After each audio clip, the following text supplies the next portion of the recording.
Good afternoon. Can I remind members that social distancing measures are in place in the Chamber and across the Holyrood campus. I ask members to take care to observe these measures, including when entering and exiting the Chamber. Please only use the aisles and walkways to access your seat or when moving about the Chamber. The first item of business is portfolio questions, and the first portfolio is COVID-19 recovery and parliamentary business. If members wish to ask a supplementary question, they would need to press the request to speak button or press the R in the chat function if they're joining us online, and to do so at the time of the relevant question. I call question number 1, which is from Jim Fairley. Thank you, Presiding Officer. To ask the Scottish Government how its policies and actions across government are supporting communities to recover from COVID-19. Cabinet Secretary John Swinney. Presiding Officer, recovery from the pandemic is an urgent priority for the Government. The policies we set out in May and delivered within 100 days are bold, ambitious and transformative measures. I want to assure Mr Fairley that this is only the beginning of the Government's programme, and there is much more that we can and will do to build a fairer and more sustainable country as we continue to drive Scotland's recovery from the pandemic. These 80 commitments, all delivered, were coordinated and targeted policies for demonstrable positive change for the people, families and communities who need it most, and for our economy, public services and environment. Mr Fairley. I'd like to thank the Cabinet Secretary for that response. In my own constituency, the North Perth and City Centre COVID-19 Community Support Group was formed during the pandemic. It's an affiliation of community groups across the area like Letham for All, North Muirton Community Council, Tullachnet and many others. They mobilised over 180 volunteers to help with everything from food shopping to delivering prescriptions and to quite simply being someone to talk to. Does the Scottish Government have any plans to be able to sustain and utilise the skills and resource that these community groups offer? Cabinet Secretary. I want to echo the comments that Mr Fairley has made. I'm familiar with a number of the organisations to which he referred, not least of which North Muirton Community Council in my own constituency, and these organisations have provided absolutely critical services to members of the public in the City of Perth, as I know similar organisations have done in other parts of the country. With our work with local government, we want to focus on a community-based approach to COVID recovery and to sustain many of the examples of good community initiatives that have come forward during the pandemic, which can act to support individuals, particularly with vulnerability or loneliness within our communities. That was what we envisaged when we brought forward the Community Empowerment Act to enable much greater community participation and engagement, and that will be central to the response that the Government takes forward in relation to supporting organisations to make that meaningful impact on their communities. Got a number of supplementaries. Firstly, Murdo Fraser. Thank you, Deputy Presiding Officer. In communities across Scotland, there are many individuals who are still waiting to make an appointment for a face-to-face meeting with their GP. I know this is an issue that is addressed by the Scottish Government in their plan for NHS recovery, but can the Cabinet Secretary update us on what the target date might be when we get back to some degree of normality for those wanting to meet their GP face-to-face? Cabinet Secretary. I think one of the important points to note here is that the process of meeting the needs of individuals during the pandemic has required many public servants, including general practitioners, to work in different ways, and they have all risen to that challenge. Some of these models of operation are models of operation that we don't want to lose once the pandemic is over. So accessing public services through video consultations, which many GPs have taken forward, is, I think, a beneficial way to ensure that the maximum number of people can get the treatment when they require.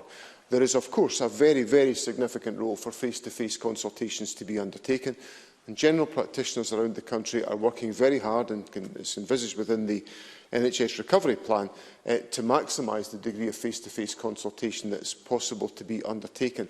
But I wouldn't want that to be seen at the expense of us continuing to use different technology advances which have enabled us to deliver healthcare services and other services during the pandemic. Thank you. Jackie Bailey. The Cabinet Secretary will recognise that carers are a key section of our community. They are struggling and many of them are still isolating as case numbers rise to record levels. For some, their care packages were withdrawn at the start of the pandemic, respite care was stopped and carers were left to cope alone. So can the Cabinet Secretary tell me when all these services will be restored and where is the remobilisation plan for social care? Cabinet Secretary. Well, these issues are covered in the NHS recovery plan and in the wider steps that we are taking to recover public services, which are in many respects taken forward by our local authority partners. And what partners are doing is trying to re-establish services as safely and as sustainably as possible. But Jackie Baillie, in a sense, answers part of her own question in her own words with the challenges of rising case numbers and the anxiety that will cause to individuals who may have some health vulnerabilities as a consequence. So we are working very closely and in partnership with a variety of different organisations to make sure that we restore services to meet the needs of individuals, but it has to be commensurate with that being safe to do so in the context of the pandemic. And of course the First Minister will have more to say on that when she addresses Parliament this afternoon. And briefly, Alex Rowley. Presiding Officer, thank you.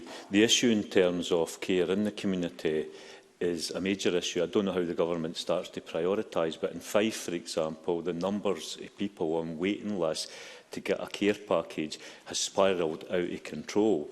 Will the government look specifically at how they can intervene? Because the Health and Social Care Partnership are saying they simply cannot recruit the carers in order to provide the care. And this is stocking up a major problem as we move into the winter. Cabinet Secretary. Well, Mr Rowley puts his finger on a very significant issue, which is the availability of personnel to undertake some tasks, essential tasks in our society. And I think we are all hearing across a range of different sectors. Mr Rowley has understandably highlighted the social care sector, but we're hearing it in a number of sectors where there are quite simply not enough people to come forward for recruitment in certain occupations. That's a consequence of the reduction in the number of people available because of the removal of free movement of individuals as a consequence of Brexit. It is undoubtedly having an effect on the number of people available. We are working with health and social care partnerships to maximise the opportunities for recruitment, and we'll continue to discuss these issues with local authorities and with health boards as we support the recovery of these services, which is essential as undertaken to meet the needs of individuals in our society. Thank you. Question number 2, Stuart McMillan. Thank you, Presiding Officer, to ask the Scottish Government how its policies and actions across Government will support Inverclyde to recover from the COVID-19 pandemic. Cabinet Secretary. Presiding Officer, the Scottish Government has provided Inverclyde Council with £7,651,250 to support businesses in the area during the COVID-19 pandemic. As part of the economic stimulus package in 2020-21, we provided an additional £100,000 to Inverclyde Council from the Regeneration Capital Grant Fund to ensure the delivery of the new Craig End Resource Centre in Greenock. Inverclyde Council has also been awarded up to £504,804 worth of funding from the Regeneration Capital Grant Fund in 21-22 to support the delivery of services for the Inverclyde Shed, Meet, Make and Share project also in Greenock. Scottish Enterprise are also working with the area to deliver regional business support plans and to support regional company growth pilots. Supplementary, Stuart McMillan. I thank the Cabinet Secretary for his answer, and he is very much aware of some of the challenges Inverclyde faces, even pre the pandemic. It's in the recent STS report, Regional Skills Assessments for West Region, published in July 2021, it states, Inverclyde is not expected to meet pre-pandemic employment levels in the period up to 2031. My area does need additional assistance to arrest the population decline and also to deal with a ageing population demographic. In light of this, I ask if there is anything further that the Scottish Government would consider doing to support Inverclyde to recover from the pandemic. Cabinet Secretary. So the Government is very open to further discussions with the local community and with the local authority on what steps can be taken. There is a great deal of planning has already been undertaken through the work of the Glasgow City region, which is essentially taking forward a range of different projects that will involve an impact on Inverclyde. And the government will be open to further dialogue beyond the propositions that are advanced in that proposal. The Glasgow City region deal supports 3 projects in Inverclyde, and these will promote growth in the area. And the issue that Mr McMillan raises of population decline is one of the central issues in the focus of that work, and the government stands ready to support Inverclyde Council and local partners in the most effective way we can to advance some of these priorities that will assist in addressing population decline. Thank you. Question number 3, Cocab Stewart. I'd like to ask the Scottish Government how its policies and actions across government will support local authorities in their recovery from COVID-19 pandemic. Cabinet Secretary. President Officer, to date, we have provided Scottish local authorities with an additional £1.5 billion in direct support through the Local Government Finance Settlement, over and above the regular grant payments for COVID recovery. It is important that we deliver a bold and ambitious recovery plan for Scotland. My priority within government is to work collectively and collegiately to ensure that is the case. I recognise the important role that local authorities have to play in this respect, and I am leading engagement to strengthen our partnership with local government to support recovery and to maximise every possible benefit for our citizens. Thank you. Cocab Stewart. I thank the Cabinet Secretary for that answer. Can the Cabinet Secretary outline how the Scottish Government will engage with the hospitality industry in particular and ensure support is put in place to recover from the effects of COVID and the loss of business? Cabinet Secretary. President Officer, we've obviously provided a tremendous amount of support to the hospitality sector to enable it to shoulder much of the strain that has come during the period of restrictions, and we are now operating in a context where the hospitality sector is able to trade in a fairly close to normal fashion, and we obviously welcome the contribution that the sector can make to the economy. Ministers have been involved in a range of different discussions with the hospitality sector, involving a number of us. I myself have been involved in discussions principally with the Glasgow City Centre community, with whom Cocab Stewart will be very familiar from her own constituency interests and responsibilities, who are very much focused on supporting the recovery of the city centre to enable more footfall and, as a consequence, to boost the work of the hospitality sector. But the Government is happy to engage further with the sector on steps that we can positively take to address the concerns and aspirations of the hospitality community. Thank you. Brief supplementary. Stephen Kerr. Yes, thank you. What steps will the Scottish Government take to ensure that unrestricted COVID recovery funds spent by councils are spent on appropriate COVID recovery matters with well thought out plans that ensure the funds get to the people in the communities that need them and also deliver value for money for the UK taxpayer? Cabinet Secretary. It's an interesting philosophical point in the question that Mr Kerr raises, because there is a view, which I think has been pretty predominant within Parliament, that when we distribute funds to local authorities, it should be for local decision-making as to how that money is spent. For the government to come along and second-guess decisions made at a local level would, I think, possibly attract well, Mr Kerr is suggesting not second-guess. I'm not quite sure what would be happening if the government was scrutinising funding decisions taken by local authorities. Indeed, I think local authorities would frankly rail against such a stance by the government. Now, I'm happy to explore the points that Mr Kerr raises. If he's suggesting to me the government should be intervening in these matters, if that's the Conservative latest position, then I'll obviously explore that position. But fundamentally, I believe that a partnership with local government is a reliable and effective way to ensure that communities are well supported in the process. Thank you. Question number 4, Fulton McGregor. Thank you, President Officer. To ask the Scottish Government how it plans to encourage people to engage with and respond to the COVID-19 recovery consultation. Cabinet Secretary. Presiding Officer, on the 17th of August, the Scottish Government launched a 12-week public consultation to review the legislative powers that have supported our response to COVID. This is a full public consultation open for views through to the 9th of November, which aims to support Scotland's recovery from COVID. The consultation has been widely publicised on social media and a dedicated web page has been established with supporting information.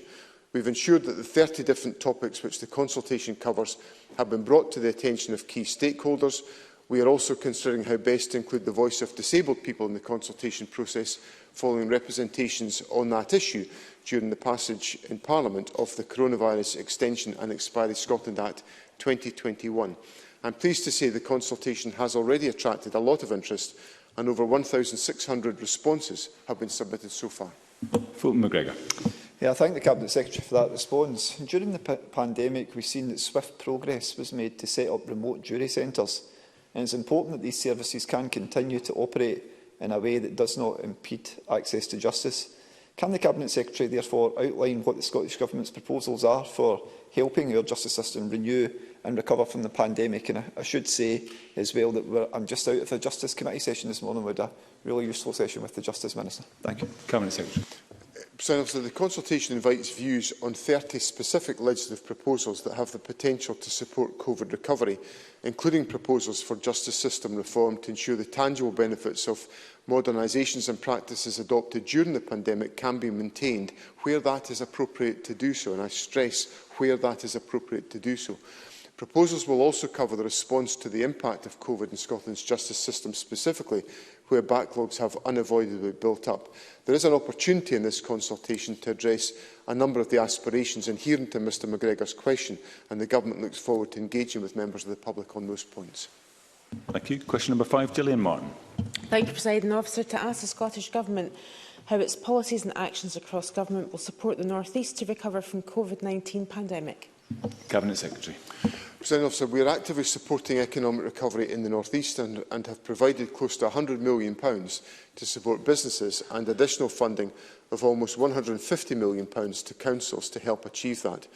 We are also investing £157 million in the Aberdeen City Region and Moray growth deals and over £14 million to develop the skills needed to support regional economic recovery. Alongside this, we have recently confirmed our intention to commit £500 million capital to support the just transition of the region and Moray to support energy transition, create jobs and maximise the region's full economic potential. Gillian Martin. Thank the Cabinet Secretary for that answer, and I welcome absolutely everything he has listed there. There is an opportunity in COVID recovery to address a number of government objectives, and inequity in the ability to access fast, low emissions public transport has been one that's long been an issue in my constituency and the wider eastern corner of North East Scotland. Will the Government and its commitment to reopen analysis of the Dice to Ellon rail line look at the wider societal, environmental and economic benefits of such a rail link and base their decisions on wider criteria than simply projected passenger numbers? And will they commit to working with the people in my constituency and my neighbouring constituency on the case for the line, taking into account the workforce changes since COVID and the need for new jobs markets to be accessible to those seeking work in rural areas? Cabinet Secretary.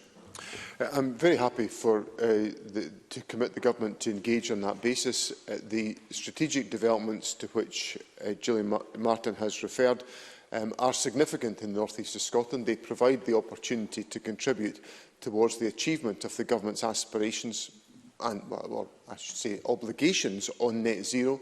And we look forward to engaging on those points, which will be the subject of further analysis as we develop these projects. I have a couple of supplementaries. I'd welcome brief questions and succinct answers. First, Liam Kerr.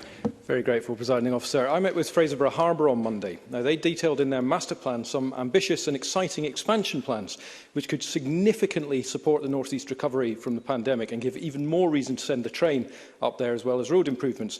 Does the Scottish Government support Fraserburgh Harbour's ambitions, and will the Cabinet Secretary back their expansion proposals? Cabinet Secretary. Well, the Government obviously engages on a range of projects around the country. Resources are challenging, I think everybody knows that, but I certainly welcome the proposals to which the member refers, and my ministerial colleagues will be happy to engage on any proposals that come forward. And Michael Mara. Thank you, Deputy Presiding Officer. Re-immobilising our NHS will be critical to our COVID recovery in the North East, and ensuring we have the staff in place to do that is absolutely vital. Will the Deputy First Minister help that process by supporting the district nurses in Dundee who, 3 years ago, were regraded from a Band 6 to a Band 7, but have not had that process honoured by NHS Tayside? Does the Deputy First Minister agree that's a disgraceful situation after these nurses' selfless service in the pandemic? And will his government intervene to ensure that upgrading is honoured immediately? Cabinet Secretary. As Mr Mara will be aware, this is an issue that will be the responsibility of NHS Tayside to determine. Obviously, the board must make its decisions appropriate with all of the advice that's available to it, and I'll certainly draw his representations to the attention of NHS Tayside as a consequence of our exchange today. Thank you. Question 6, Alexander Stewart. Thank you, Presiding Officer. To ask the Scottish Government whether it will commit to ensuring that any legislation it introduces to support the recovery from COVID-19 pandemic does not seek to allow regulations to be made or changed without being subject to the affirmative parliamentary procedures. Minister George Adam. Thank you, Presiding Officer, and can I thank Alexander Stewart for asking my first ministerial question and answering it. I would say the Government is currently consulting in 30 specific public health, public services and justice system proposals that have potential to support COVID recovery. Given the range of topics and potential scenarios which the consultation covers, the Government cannot commit to the standard affirmative procedure applying in all circumstances in any bills or bills which we bring forward following the consultation. However, I can commit to ensuring that we consider carefully how we ensure that the Scottish Parliament has the ability to effectively scrutinise any regulations which the Government brings forward under future regulations. Of course, any bills or bills which the Government brings forward will be subject to parliamentary scrutiny, and there will be the opportunity for the Delegated Powers and Law Reform Committee and other committees in the Chamber to fully consider the procedures which apply to delegated powers. Thank you. Alexander Stewart. I thank the Minister for that response. Under current coronavirus legislation, regulations do not have to be proactively put before the Scottish Parliament if Scottish ministers consider that the regulations need to be made urgently. Does the Minister agree that enacting regulations without a prior vote or improving regulations with affect everyone's lives is unacceptable? And will he rule out the inclusion of such clauses in any legislation which enshrines the temporary coronavirus powers? Minister George Adam. Thank you, Presiding Officer. In answering, I would say, as the situation with the pandemic has changed, swift action in terms of legal restrictions requirements have been required to be taken by ministers, and the emergency coronavirus regulations have required to take effect quickly. This is the case not only when restrictions requirements have required to be imposed quickly, but also when restrictions requirements have been lifted because they are no longer necessary. The affirmative procedure allows the swift response to put restrictions in place and also to lift them as soon as they are no longer necessary. And to answer the question, there is a time and a place for us to be able to do things to make things better for people in Scotland. Thank you. Question number 7, Annabel Ewan. Thank you, Presiding Officer. To ask the Scottish Government whether it will outline the timescale for the independent public inquiry into the handling of the COVID-19 pandemic. Cabinet Secretary. So the Scottish Government will establish a Scottish public inquiry under the Inquiries Act 2005 by the end of this year to scrutinise decisions taken in the course of this pandemic and learn lessons for future pandemics. The Scottish Government is currently inviting views on the draft aims and principles of this inquiry, which will shape the terms of reference. Discussions are also ongoing with the United Kingdom Government on the planned UK inquiry to ensure all areas that need to be considered are covered in a way that gives confidence to bereaved families and others. Annabel Ewan. I thank the Deputy First Minister for his answer, and given the significant importance of the issues involved, I wonder if it is anticipated that there could perhaps be staggered reporting made as the inquiry in fact progresses, for example, by way of interim reports, such that important lessons can be learned and recommendations can be made in a timely manner. Thank you. Cabinet Secretary. I think Annabel Ewan makes an absolutely reasonable point, but the process and the timescale of the inquiry will be matters for the chair of the inquiry operating independently of ministers, but we can of course set out some of our expectations as a consequence of our discussions with interested parties. There has been, of course, a very good example of the way in which phased reporting can illuminate some of the issues being wrestled with in the inquiry chaired by Lady Smith into historic abuse, where a number of case studies have reported providing clarity and certainty for many individuals who have suffered in that process. So there are models that can operate in the spirit of the points raised by Annabel Ewing, and I will consider those issues as we establish the terms of reference. Thank you. And question 8, Siobhan Brown, who's joining us remotely. Thank you, Presiding Officer. Can I ask what assurances the Scottish Government has had from the UK Government on that decisions on spending on the recovery from the COVID-19 pandemic will be taken in Scotland? Cabinet Secretary.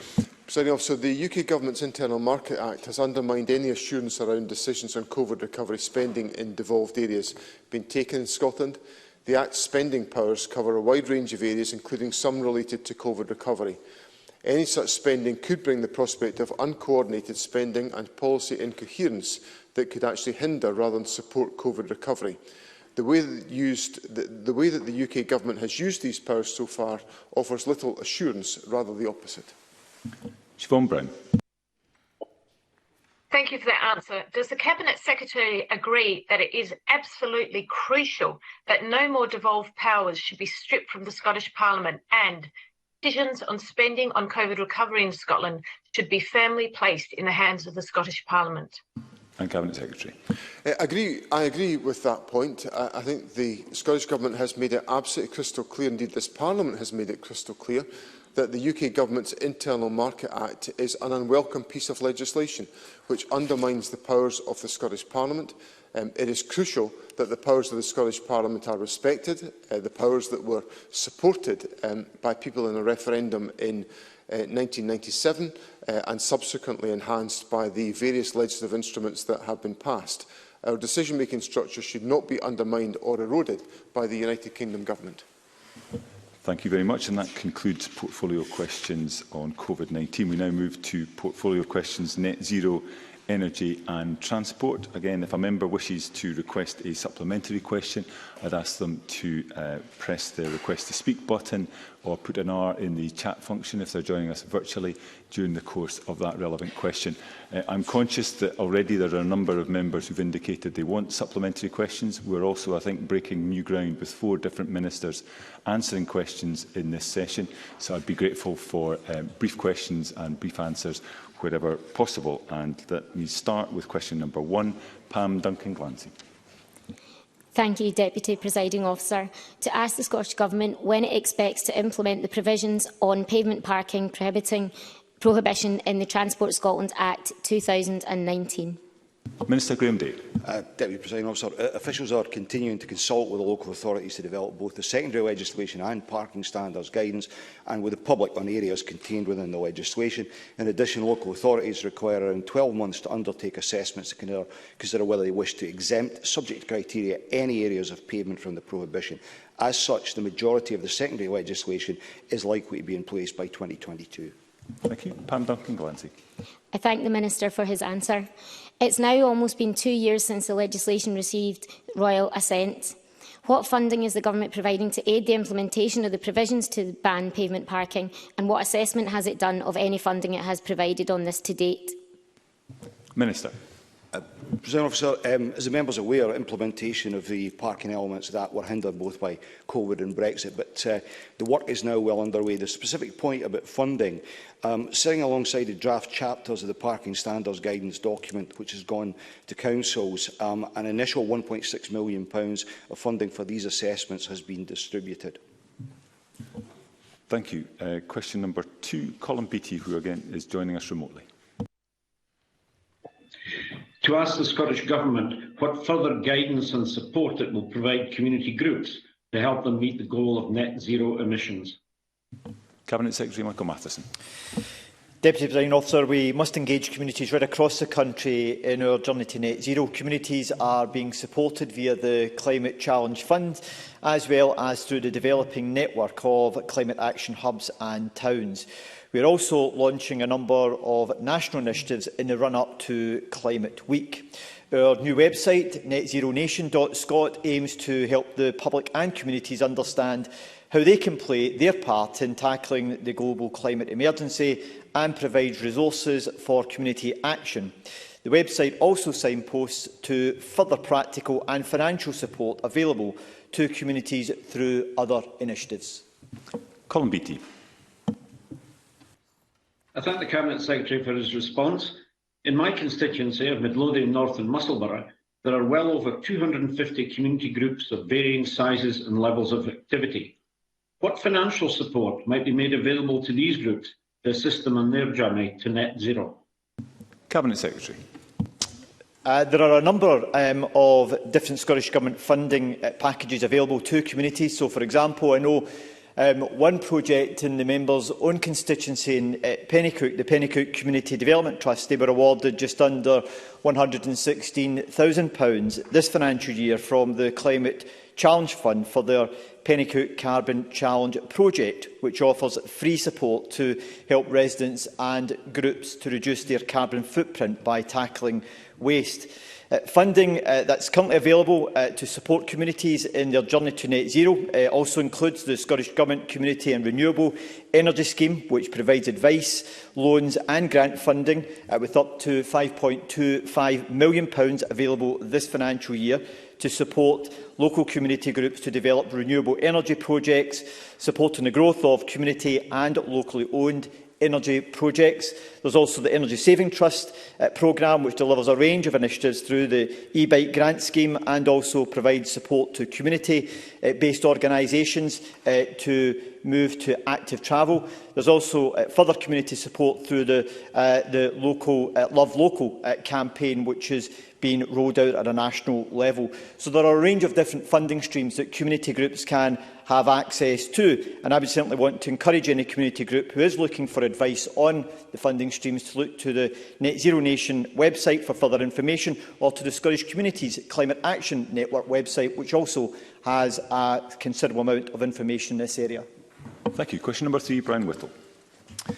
Thank you, Deputy Presiding Officer. To ask the Scottish Government what discussions the Net Zero Secretary has had with ministerial colleagues regarding action to support small and medium-sized businesses to reduce their carbon emissions as part of a wider effort to reach net zero targets. Cabinet Secretary. I meet regularly with ministerial colleagues to discuss the collective action being taken across the Scottish Government to support our net zero ambitions. In advance of COP26, we have made targeted commitments to drive opportunities for Scottish businesses and supply chains. For example, an additional £2 billion of infrastructure investment over the current Parliament to help to stimulate demand and create jobs in the transition to net zero. As part of our Climate Emergency Skills Action Plan, we will also build a toolkit to help small and micro businesses to develop the skills and knowledge they need to adapt to the demands of the transition to net zero. And we're also working across the Scottish Government to finalise plans for the Scottish Climate Week, which will run from the 13th to the 19th of September, which will support SMEs across Scotland to hold events or to take forward climate action with their own teams. Brian Whittle. Can I thank the Cabinet Secretary for that answer? He may be aware of research by accountancy firm Grant Thornton, which suggests that roughly only half of businesses have a net zero strategy, despite strong recognition from the business community of the value of strong environmental performance. With such a high proportion of Scottish business in the SME sector, will the Scottish Government put a higher priority on supporting that kind of innovation in the SMEs towards net zero, rather than constantly targeting the few big businesses that currently Scotland have? Cabinet Secretary. Officer, everyone has a collective responsibility to play their part in helping to achieve Scotland becoming a net zero nation by 2045, whether it be an individual, community or at a business level, whether that be an SME or whether it be a major corporation. They all have a part to play in helping to support us in achieving that target. There's a range of action we're already taking. So, for example, I mentioned the Net Zero Nation campaign, which is presently being rolled out in order to inform individuals, communities and businesses on the actions and the opportunities that they can take forward in achieving net zero, are all part of the ongoing plan. But it's equally important that we also help to support businesses to seize the opportunities which will arise as we go forward in becoming a net zero nation through the new technology which will have to be developed, the deployment of that new technology across both domestic and non-domestic premises, all of which provide opportunities for SMEs across the country to play their part. And the range of work we're taking forward on the Skills Academy and in other areas around green skills are all about helping to support SMEs across the country to be able to do exactly that. Thank you. And a brief supplementary, Monica Lennon. Thank you, Presiding Officer. According to research by Citizens Advice Scotland published earlier this year, Scottish businesses were less likely than businesses across the UK to have introduced decarbonisation measures. Will the Government adopt all the recommendations in that report, and can the Cabinet Secretary say how much funding is available for the toolkit he mentioned? Cabinet Secretary. So, Officer, the question which has just been asked by Monica Lennon relates back to the answer I just gave to Mr Whittle, and that is it's important that all parts of our community, including businesses, play their part in helping us to meet that net zero nation. That's why the ongoing communication plan, engagement with business organisations and helping to support them and helping to inform their members about the work that they can take forward in order to become net zero businesses.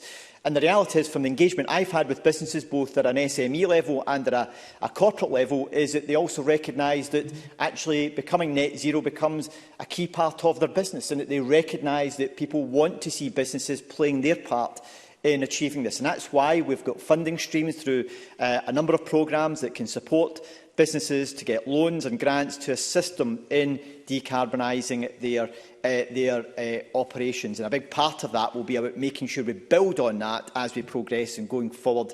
I don't have a specific figure on the toolkit, but the toolkit is an important part of what the business community have asked us for, to help to support those businesses that don't have plans just now, to put plans in place to assist them in doing that and to make sure that they're taking the necessary action that's required. Thank you. Question number 4, Jackie Bailey. To ask the Scottish Government how much it has spent and plans to spend over the next 4 years on the mitigation of landslips at the Reston-Be Thankful on the A83. Minister Graham Day. Presiding Officer, we've invested £87 million in the maintenance of the A83 since 2007, including over £15 million in landslide mitigation works to provide additional resilience at the Reston-Be Thankful, including debris netting, bunds and improvements to drainage.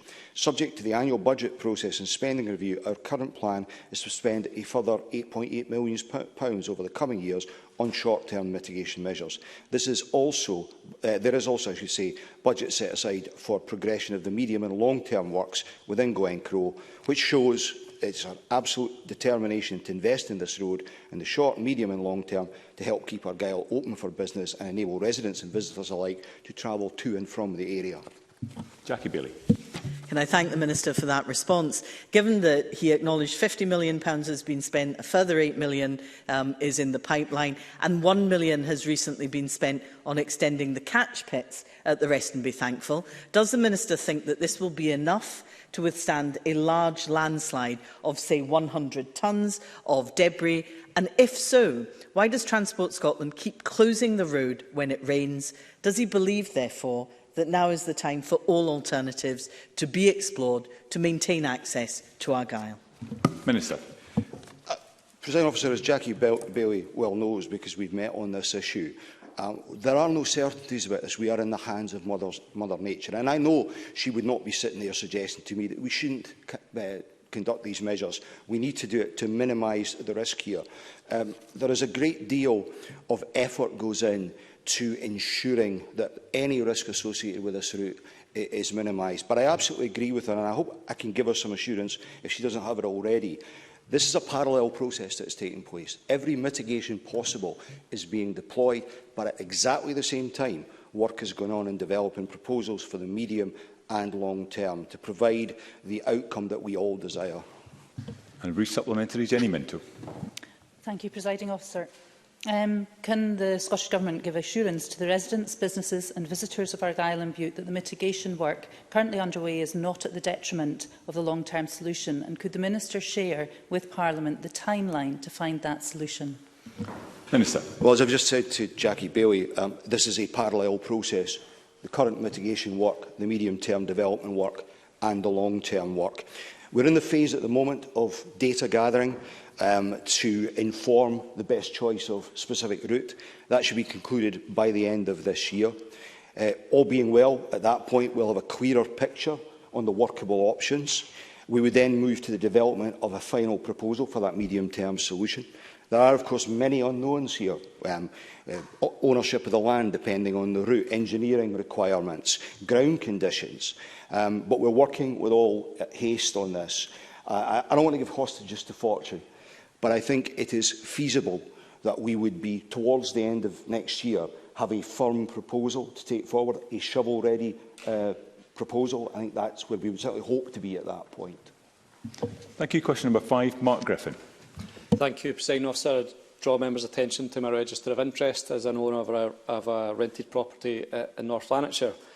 To ask the Scottish Government what analysis it has commissioned of the likely costs to homeowners and landlords of reaching net zero emissions in housing by 2045. Minister Patrick Harvey. The Scottish Government analysis suggests that the total capital cost of converting our building stock to zero emissions by 2045 is in the region of £33 billion.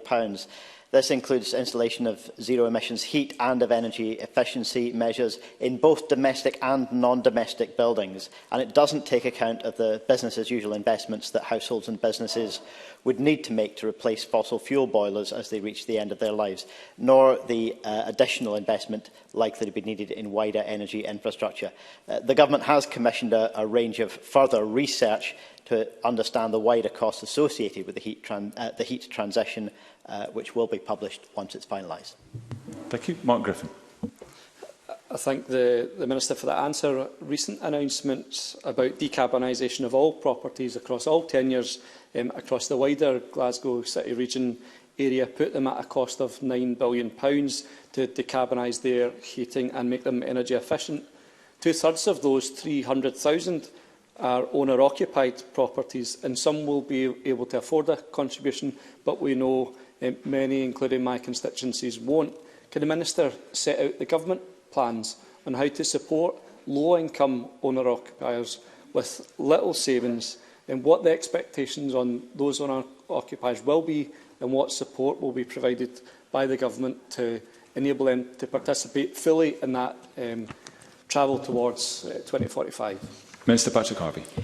Thank the member for the question. I don't think anyone doubts that this is a mammoth challenge for us all, and it will have a wide range of impacts on people in different tenures and different economic circumstances. The Scottish Government already makes available support, for example, through the Home Energy Scotland loan scheme, interest-free unsecured loans of up to £38,500 per home to owner-occupiers to install energy efficiency and heat measures.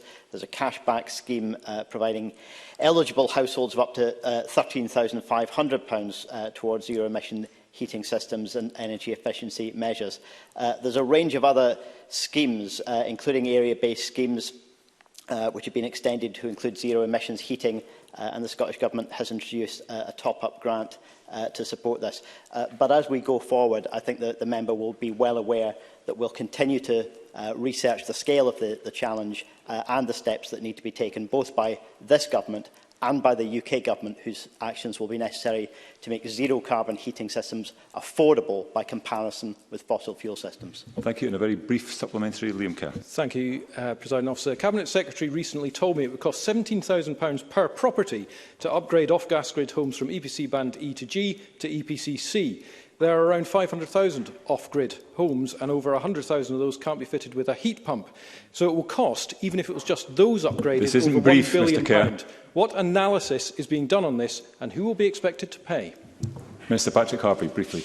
Well, I've already indicated a significant range of measures by which the public purse helps to meet these costs. Obviously, the public purse can't meet all of it, and nor should homeowners meet all of it. It's a challenge that we all have to rise to. In relation to heat pumps, I think most of us would recognise there's not one single solution that's right for every property in every location, and so we don't intend to take a mandatory approach to imposing a single solution for all properties. But as with Mr Griffin, I'm sure that the Government will want to keep Mr Kerr and all parties informed of further work in this area. Thank you. Question number 6, Colin Smith. Thank you, Presiding Officer. To ask the Scottish Government what its response is to reported proposals by ScotRail to no longer run 300 train services from May 2022. Minister Graham Day. President Officer, let me begin by providing a full picture of the ScotRail proposal. I'm sure that Colin Smith is not deliberately trying to give the impression that service levels overall are being reduced. The fact is that under these proposals, we would see an increase of 100 services per day on the current level. By way of example, Glasgow to Carlisle, Kilmarnock and Dumfries in the members' region would benefit. The review seeks to create a national rail service that meets the country's needs and travel patterns. ScotRail has examined pre-COVID and expected future demand and developed a proposed timetable that seeks to match service patterns with uptake, with scope for additional future capacity, whilst recognising the need for financial and environmental sustainability. The proposed timetable is a new starting point, not the end point. It has been designed to accommodate pre-pandemic levels of demand, whilst removing much of the unused capacity on the network.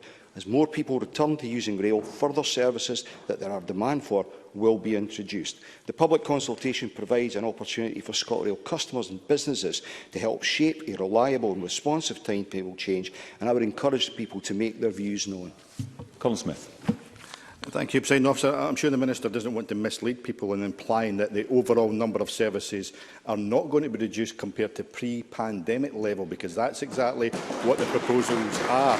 And we won't get people back on our trains, frankly, Minister, by taking that train away. So can I ask the Minister very specifically, will the SNP Green Government rule out reducing the overall number of rail services compared to pre-pandemic levels when that new timetable is introduced in May 2022? Minister. Presiding Officer, it's frankly baffling that a Member of Parliament can sit here and call for a never-ending increase in services with no consideration for the cost, frankly. There has been a direction of travel set by this government pre-pandemic that saw services increase, stations open up, and that is the journey that we are on. We are currently in a... Listen to the response, please. Now, President Officer, I've yet as a parliamentarian to encounter any set of draft proposals which are perfect or indeed are not ultimately amended in some form as the associated processes are worked through. So it's important that people work in the consultation. But in doing this, we have to be realistic. We cannot run services which are little utilised. As we build back, we need to match services to demand and build from there.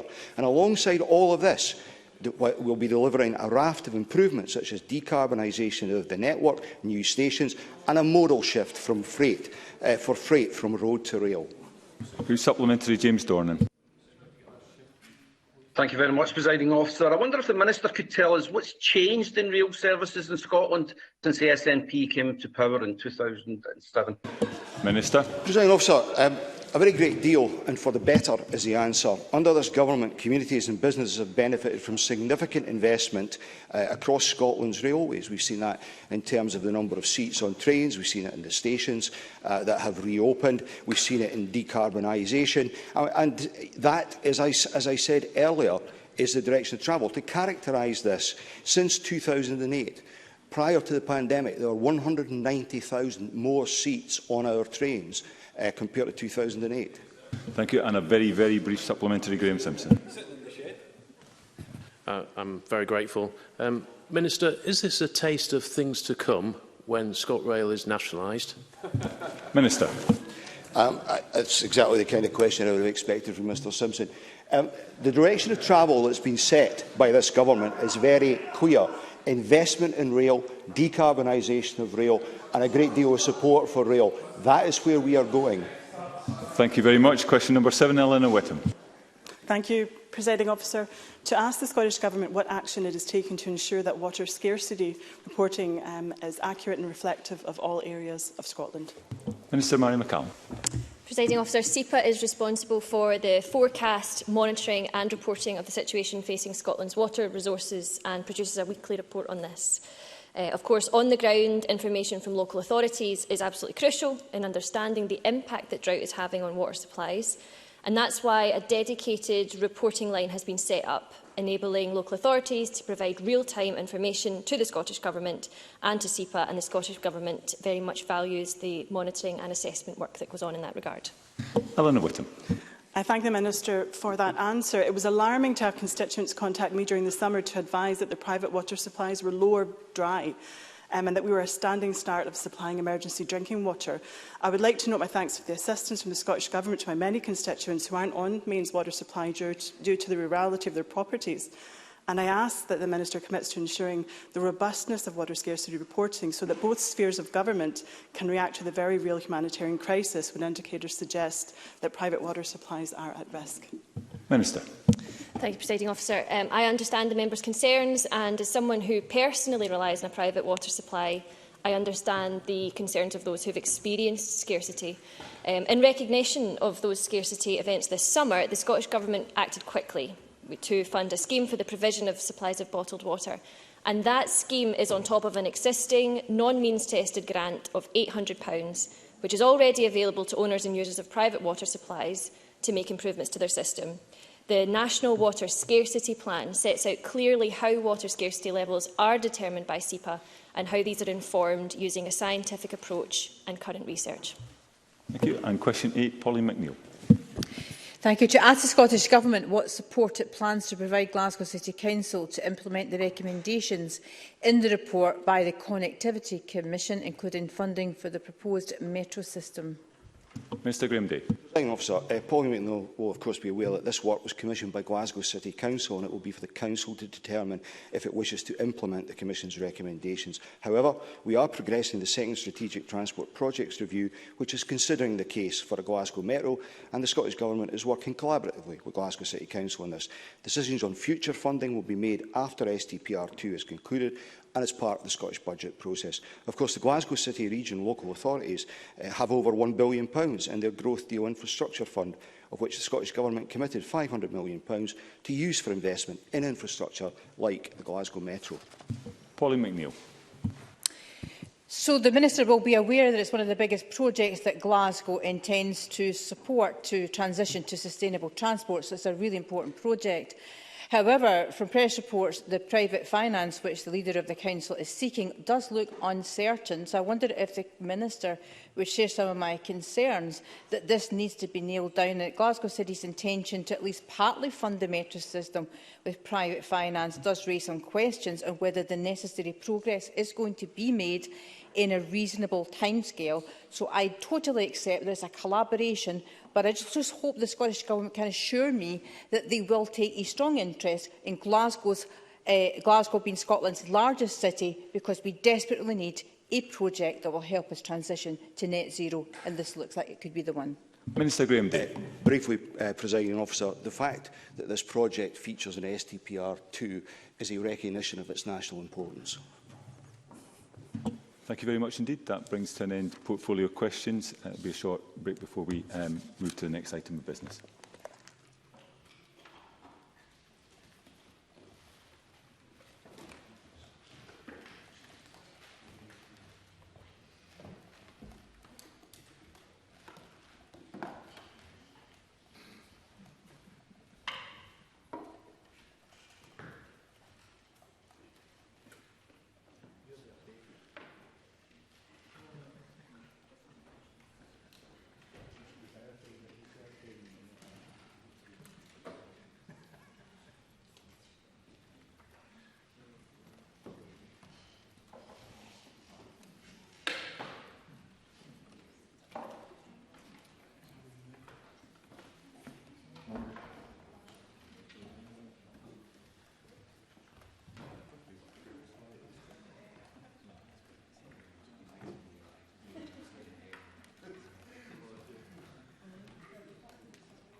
Can I remind members that social distancing measures are in place in the Chamber and across the Holyrood campus, and I ask that members take care to observe these measures, including when entering and exiting the Chamber.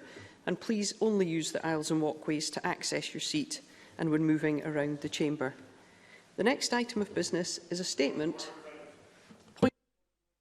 Point of order, Murdo Fraser. Thank you, Presiding Officer. On the point of order, you will be aware that important government announcements should be made first to this chamber before they are given to the press. At 14:40 this afternoon, key details of the statement about to be made by the First Minister, and in particular proposals to introduce vaccine certification, were posted on social media by the BBC in advance of the First Minister's statement to Parliament. I'm sure you would agree this is a discourtesy to Parliament. Will you investigate whether this has been a breach of standing orders by the Scottish Government? I thank Murdo Fraser for his point of order. I have not had an opportunity to view the information to which Murdo Fraser refers, but it is certainly my expectation that any and all statements are made in the first instance to this Parliament wherever that is possible, and that would indeed seem to be the case on this occasion, and I will look further into this issue. Thank you. The next item of business is a statement by Nicola Sturgeon on COVID-19 update. The First Minister will take questions at the end of her statement, and so there should be no interventions or interruptions, and I call on Nicola Sturgeon, First Minister. Thank you, Presiding Officer. I will update Parliament today on the state of the pandemic in Scotland. I will discuss the recent surge in cases and give our best assessment of the current situation, and I'll outline the additional action we are taking to try to slow transmission and reduce the spread of the virus. I'll start, though, with the latest daily statistics, albeit in summary form as they were published around an hour ago. 6,170 positive cases were reported yesterday, 11.5% of tests carried out. 629 people are in hospital with COVID, 44 more than yesterday. 59 people are in intensive care, 5 more than yesterday. And sadly, a further 9 deaths have been reported over the past 24 hours, taking the total number of deaths under the daily definition to 8,127. And my condolences, as always, are with everyone who has lost a loved one. Turning now to vaccination. 4,108,804 people have received a first dose. 3,691,066 have now had both doses of vaccine. That includes 95% of people over the age of 40 who are now fully vaccinated, as well as 71% of 30 to 39-year-olds and 51% of 18 to 29-year-olds. However, 74% of 18 to 29-year-olds have had a first dose, so we do expect the proportion becoming fully vaccinated to continue to increase in the days ahead. Finally, almost exactly half of all 16 and 17-year-olds have so far had the first JAG. Vaccination in this age group started relatively recently, and of course work to increase uptake further is ongoing. All 16 and 17-year-olds who haven't yet had a first dose should have received a letter yesterday inviting them to an appointment. As members are aware, we still await advice from the JCVI on vaccinating all 12 to 15-year-olds, and I very much hope the evidence will allow the JCVI to give a positive recommendation very soon, and we stand ready to implement that if it is the case. I'll talk more about the importance of vaccination later, but I want to now address the surging cases that we have experienced over recent weeks. Case levels are 80% higher now than they were last week, and they are 5 times higher than 4 weeks ago. Test positivity has also risen from around 5% at the start of August to 11.5% today. Now, as we indicated at the time, it was always likely that as restrictions were lifted, we would see cases rise. This is a highly infectious virus, so as people mix more together, it will take the opportunity to spread. And indeed, cases are rising across all of the UK and in many other countries too. In Scotland, though, unlike England and Wales, schools have been back for some time, and we also expected that this would create a further pressure, not just as a result of increased interactions within schools, but also because we know that there are certain ways, school drop-offs for example, in which adults tend to mix more when schools are back. However, despite expecting to see some increase in cases, the scale of the increase in recent weeks has been extremely concerning. There is no doubt that this underlines the fact that the Delta variant is significantly more transmissible than previous strains. Just as vaccines have changed the game for us in a very good way, Delta has changed it in a very challenging way, and that has been very evident to us in the past few weeks. That's why we have been reminding the public in recent days that if we are to avoid any re-imposition of restrictions, even in a limited way, as of course we all want to do, we must all play our part to slow down transmission. We've been urging everyone to comply with all the basic mitigations still in place, face coverings for example, and to follow carefully all public health advice. If we all do that, and I'll again set out exactly what we are asking people to do later, I am hopeful that we can turn the corner without having to reimpose any restrictions. But I must stress that the next few days will be crucial in our assessment. What is inescapably the case is that we must turn that corner and see the sharp increases in cases level off and then come down. And let me now explain again why that is so important, even with vaccination levels as high as they are. It absolutely remains the case that vaccination has significantly reduced the link between cases of COVID and serious health harms from COVID. The proportion of people with the virus who end up in hospital is much lower now than it was pre-vaccine. Indeed, that's why the record number of new cases reported in recent days has not caused a record number of hospital admissions. And that is positive, very positive. But it must not make us complacent. Although the link between new cases and serious health harm is now much weaker, it has not been completely broken, either here or anywhere else in the world. Many countries are grappling, like us, with the Delta variant. And we can see that very clearly in the recent data. On Friday, 20th of August, there were 312 people in hospital with COVID. Today, there are 629. The number of people in intensive care has risen more slowly, but it has risen. On 20th of August, it was 34. Today, it is 59. And of course, hospital figures don't capture all of the health harm caused by COVID. For example, they include people who don't require hospital treatment, but still go on to suffer long COVID.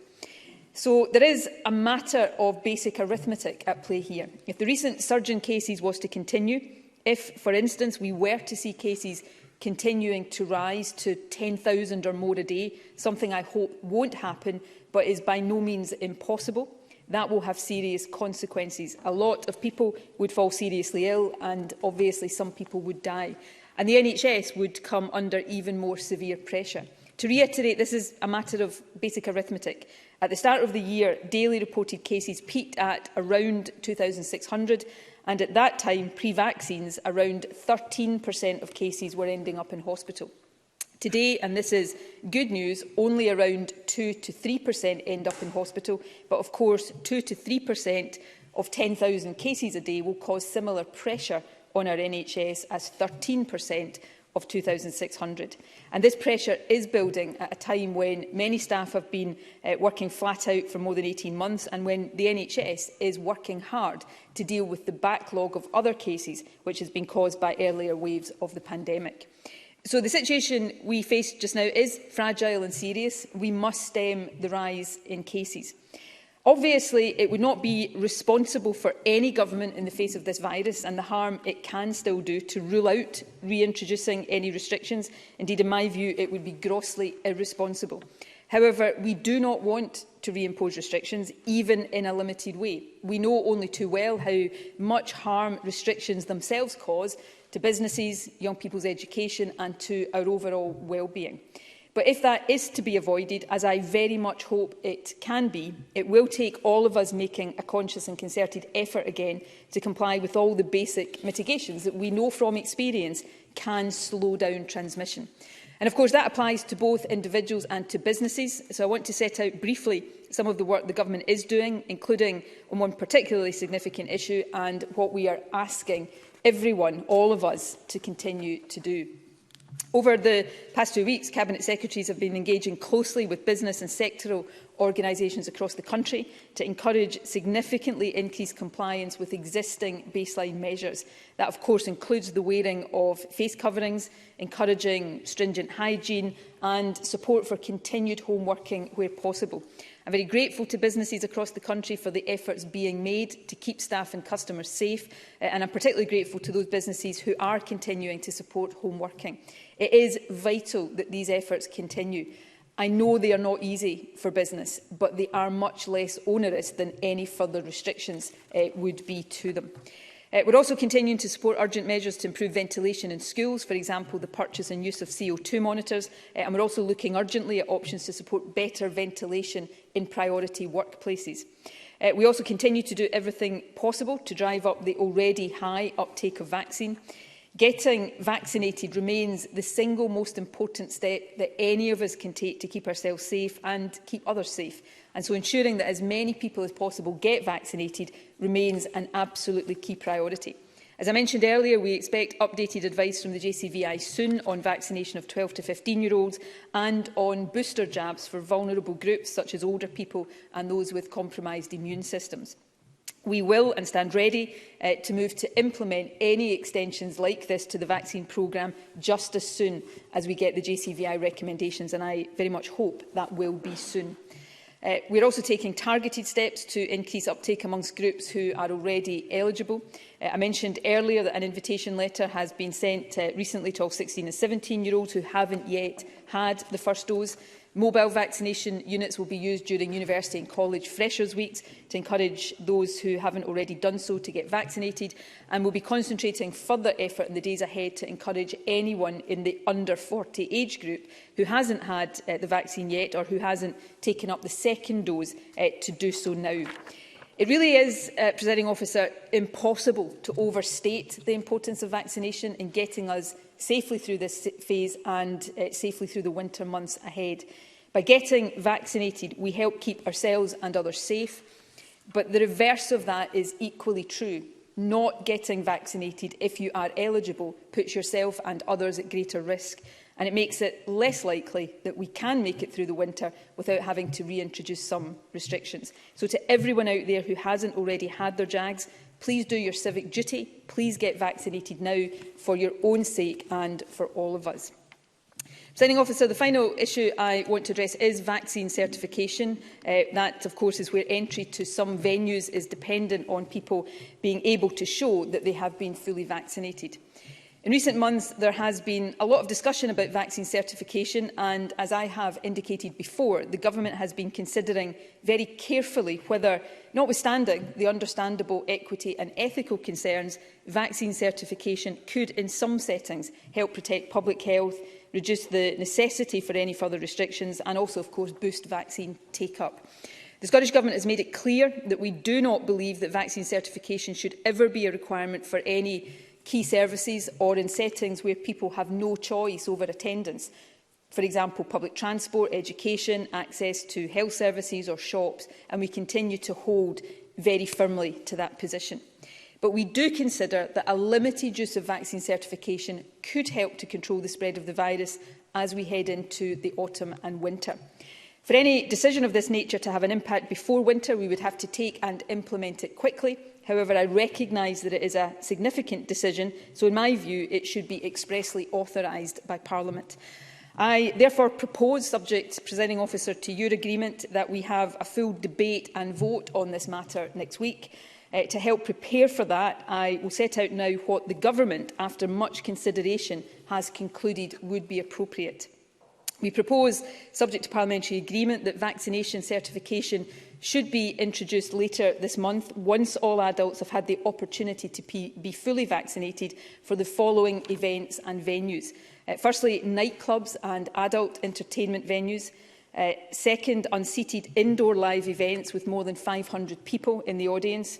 Next, unseated outdoor live events with more than 4,000 people in the audience. And lastly, any event of any nature which has more than 10,000 people in attendance. We don't currently consider it appropriate to introduce certification for the hospitality industry as a whole, and we hope that will not be necessary. However, we will keep that under review. We're also very aware of the need to take account of people who, for good reason, cannot get fully vaccinated with both doses of vaccine. So, for example, we envisage that children and people with particular medical conditions would be exempt. However, we consider that to help protect individuals and the country as a whole and reduce the risk of further restrictions being necessary, those over 18 who are eligible for vaccination should be required to show that they have received both doses before entry to the premises and events that I mentioned. It is already possible to request that a paper copy of your vaccination record be posted to you to allow you to travel. However, from this Friday onwards, well in advance of any certification scheme coming into operation, we will also provide a QR code. That means you'll be able to download a copy of vaccination record to keep on a phone or print off. The introduction of COVID vaccine certificates, even in the limited circumstances that I have set out above, is a significant move and not one we would ever take lightly. That's why I believe it should have parliamentary approval in advance. But it is worth stressing that although we have had to weigh this decision carefully, we would be in no way unique in taking this step. The UK Government has announced an intention to introduce certification for England, and several European countries, including France, Italy and Ireland, have already introduced certification. In fact, the certification rules in several other countries cover a far wider range of venues than the ones we are currently considering for Scotland. Many of the events and venues that are covered by any certification scheme are important. They matter to our economy and to our cultural and social life. That's why we want to enable them to stay open safely. But they are not essential services, and the nature of them, which involves bringing many people together in relatively small areas, does mean that despite their very best efforts, and I know they make their best efforts, they can continue to contribute significantly to the spread of the virus.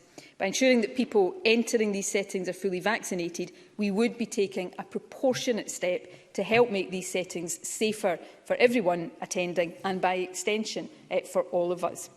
Presiding Officer, as I said earlier, I fervently hope that, vaccine certification aside, we do not have to impose any further legal restrictions.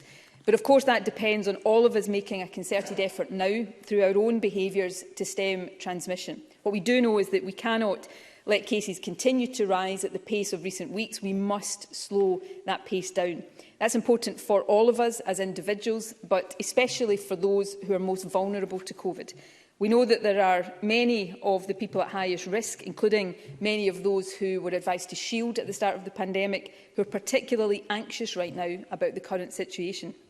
They worry that if they go out of their own homes, especially with cases so high, they could be put at risk by people not wearing face coverings or not washing their hands or not trying to keep a safe distance. That should be a reminder for all of us when we take basic precautions. We're not simply protecting ourselves, although we are, and that is important, but we're also making life easier and safer and helping to reduce anxiety for many others too.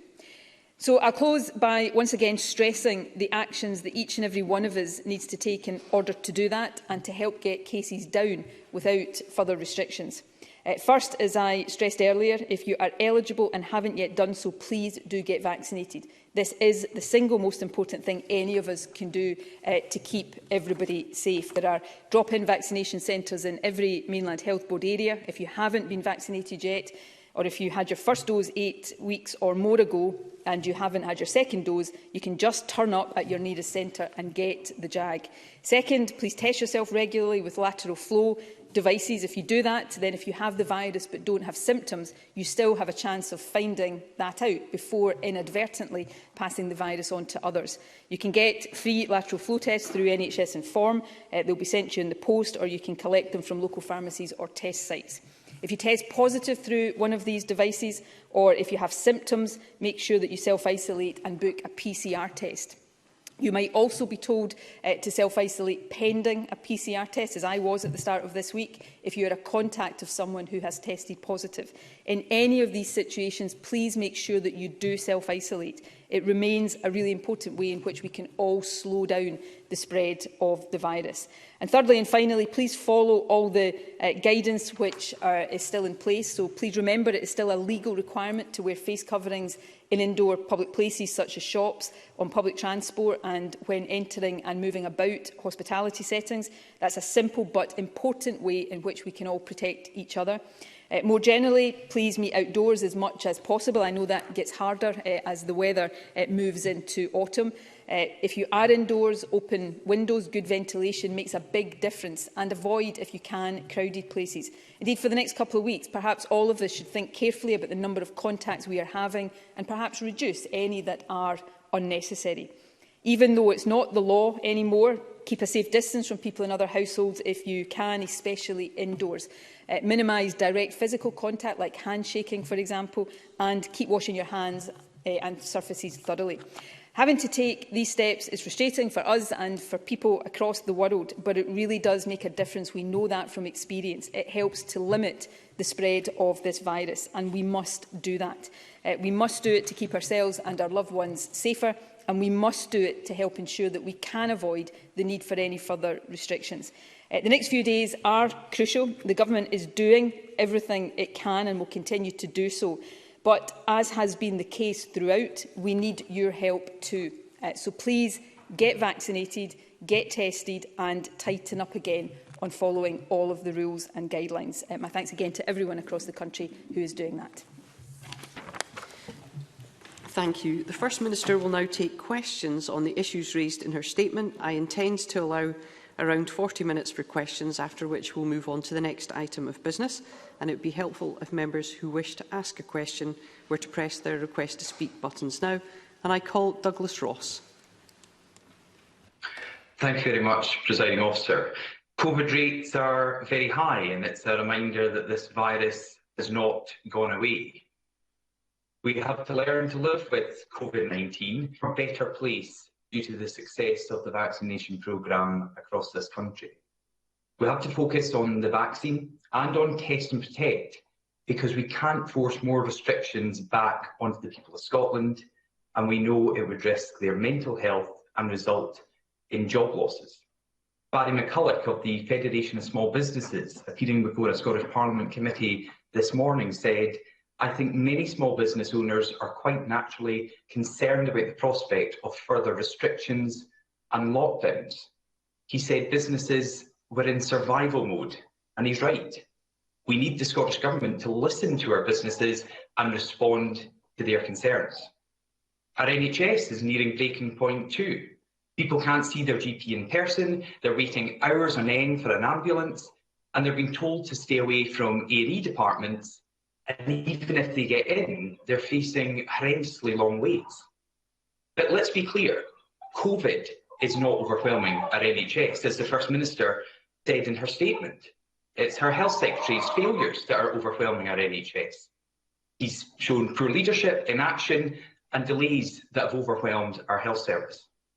And the First Minister has just announced her plans to introduce vaccine certification. But just a month ago, John Swinney, her Cabinet Secretary for COVID recovery, said this was the wrong way to handle it. So can I ask the First Minister, what's changed in the last month from what John Swinney said then to her announcement today? When will the Scottish Government provide businesses with specification is required in hospitality venues? Will that also require a vote?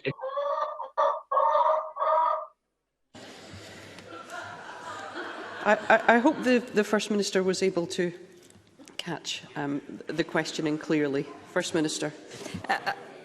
Forgive me, President Officer, I did hear the question. I'm not sure what the noise in the background was, but I'm sure it was understandable, whatever it was. Can I say, let me try to take the questions in turn.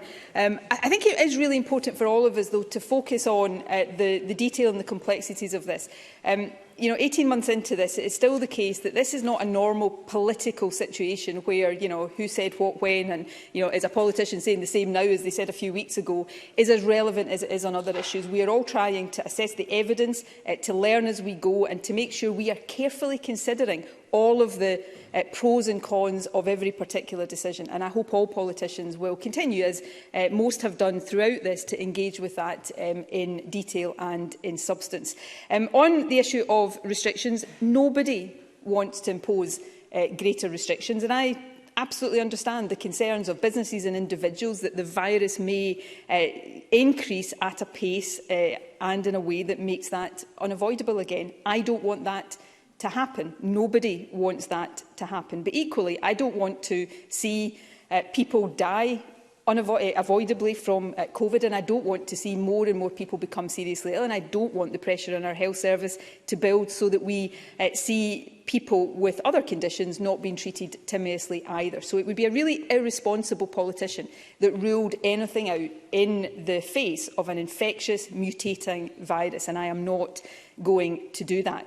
But what I do know is, and we've all got a part to play here, and particularly because this Parliament is the collective leadership of Scotland, of coming together and persuading people of what we need to do to avoid restrictions. So instead of simply going on about how terrible restrictions would be, which we all agree with, let's focus on saying to people, here's what, if we do, will help us avoid that. And that's what I've tried to set out in the statement today, and I hope all of us will get behind these essential public health measures. On the issue of vaccine certification, I have said, and Parliament sat virtually twice over the summer, and members and those watching will have heard me say this, we've been very carefully considering this. We have not ruled it out, and have been very clear not to rule it out, but we've made sure we have considered carefully some of the ethical and equity issues and practical issues involved. And we have come to a point now where we think a limited and careful use of vaccine certification can have a role to play. But given the significance of this, as I said in my statement, I think it is right that Parliament votes on that and authorises that. And if we were to decide to extend it to other settings, I think that would be equally important that Parliament had the ability to authorise that as well. So I will set out more fully next week the details of that and what we are asking Parliament to vote on. We are in a situation right now, and we are far from alone. We see this certainly across the UK and much of the rest of the world right now, where Delta has significantly changed the game. It's a different variant of the same virus, but in many respects, because of its greater transmissibility, it feels like a different virus, and we have got to respond to that properly. What I do know right now is that the same basic mitigations can help slow it down, as was the case with earlier strains of the virus. So that's why we must continue to get those messages across and ask people to continue to do all of these important things, including, of course, the importance of vaccination. Anna Sarwar. Thank you, Presiding Officer. My condolences to all those that have lost a loved one. 9 deaths in the last 24 hours is a tragic reminder that lives are still at risk and being lost from this virus. I would like to again thank Scotland's heroic workforce, not least our NHS and care workers, who continue to work under immense pressure. It's clear the virus is out of control. Case numbers are soaring and reached record levels this week. Hospitalisations continue to climb. Thousands of Scots are self-isolating, and there is also widespread confusion about the quarantine and testing requirements. PCR tests are running out in some areas, and contact tracing has only been carried out in less than half of cases. Test and Protect is clearly not fulfilling its function. The First Minister is right to say that we can never rule out restrictions, but the tools the government are responsible for clearly aren't working. Restrictions can't be a fallback for government failure. I look forward to seeing the proposals next week on COVID certification, but can I ask the First Minister what engagement is being happening directly with the sectors involved to make sure they are part of the processes and procedures that will follow from those decisions? On the vaccine programme, I welcome the mobile clinics on university and college campuses, but can we go further and have them in schools so we can target the 16 and 17-year-olds at large workplaces and at large events? We also need to start planning for winter now, so can I ask what specific planning is taking place for the winter pressures we're going to see, not just with COVID, but also with flu and also the wider NHS pressures? When will the booster programme begin, and what plans are in place to ensure that the rollout of the flu vaccine and the booster vaccine can happen simultaneously? The government strategy, if there is one, and the tools aren't working, and the virus is clearly out of control. So can I finally ask the First Minister, what is the strategy? Is it virus suppression? Is it virus elimination? Or is it herd immunity? Because at the moment, we're achieving none of them. First Minister. That last question, Anna Sarwar should know the answer to, because it was set out in our revised strategic update. I announced it to Parliament and he asked me questions about it at the time. Our strategic objective is to reduce and keep the virus at levels sufficient to reduce the harms from the virus. And if that wasn't known to Anna Sarwar, it can I gently suggest it should be. He's saying it's not working. Every country is grappling with a highly transmissible strain of this virus. We've had a spike in cases at early July when we had case levels that were the highest in the UK. We then had a period through the rest of July into much of August where we had the lowest case levels in the UK. Our schools have gone back ahead of other parts of the UK, so we're seeing a rise again. This is not different to what most other parts of the world are grappling with. Anna Sarwar is wrong, but can I also just take issue with the point about winter planning in the NHS? If Anna Sarwar is saying to me that we should be starting winter planning now, then I could not disagree with that more strongly. We started winter planning a long time ago. If we were simply starting it now, then we would be seriously remiss. We set out the NHS recovery plan last week, which is integral not just to the medium to longer term recovery of the NHS, but also ensuring that the NHS is equipped to deal with the variety of pressures that it will face in the winter. Test and Protect is working. It is working extremely well. PCR test kits actually come via the UK government. They have been received. There have been some pressures on those in recent weeks, but those pressures have been met by new supplies arriving. Most people are getting their PCR test result within 24 hours. Test and Protect is working well. The contact tracing is being targeted on the highest risk areas first. That system will always be under pressure when case numbers are high, but it is working well, and I am deeply grateful to those across the system who are putting in so much effort to make sure it is working well. On the booster campaign, again, I've said this so many times, I think directly to Anna Sarwar and to others, we await the JCVI recommendation because if we don't take the JCVI recommendations on these things, then we are simply taking decisions that many people rightly would then turn round and tell us didn't have the right evidential base. But we are ready to get the booster campaign underway as soon as the JCVI gives final recommendation. We have interim recommendations that have been the planning basis for that. I think people can hear from me and have heard from me before that I am frustrated that we've not yet got updated advice on 12 to 15-year-olds. I hope that, like many other countries, we can start to vaccinate in that age group soon, and that the JCVI does feel able soon to say that the evidence allows them to recommend that. Again, we stand ready to do that as quickly as we are able to. We are looking at different ways to reach 16 and 17-year-olds. Schools and some health boards are already looking at taking vaccination directly into schools, and that process will continue. So all of these things we will continue to do. But we come back to the central point here. This is an infectious virus that has got a lot more infectious. All of us need to make sure we are playing our part. And as politicians and as leaders of the country, all of us need to play our part in getting those messages across. And the government will continue to lead by example in doing that. Alex Cole-Hamilton. Thank you very much, Presiding Officer. The First Minister will understand the real concerns of Liberal Democrats and others on the introduction of what some have described as medical ID cards. This government have moved effectively to a position where people will now be compelled both to receive medical treatment and then provide their personal data in order to access certain freedoms. This is an illiberal step. Other IT systems, particularly around Test and Protect, have proved insufficient to the challenge of big data in a COVID context. So can I ask the First Minister, does she have faith in the IT systems that will back this up, considering that systems are creaking everywhere else? Can she tell Parliament if this measure will be time-bound or if it's here to stay, if we have to live with COVID? And does she understand the very real concerns of those worried about the impact on civil liberties? First Minister. I think anybody who's heard me talk about vaccine certification will know that I do understand the concerns. I share some of the concerns. This is not a move that any government should take lightly. But frankly, I am also deeply concerned and have been for 18 months, as I know everybody has been, about the harm that COVID does. So we need to consider every possible tool at our disposal that helps us protect people from the harm of COVID. And increasingly, after so long, we have to particularly consider any tools that can help us reduce the harm of COVID without the need to impose wider and more blanket restrictions on people's way of life. And using vaccine certification in a very limited way, I think, can help us do that. The kind of venues and events that I've spoken about, large-scale events and nightclubs, adult entertainment venues, these are important to our economy. They're important for many people to cultural life. I am not underplaying the importance of nightclubs to young people, for example.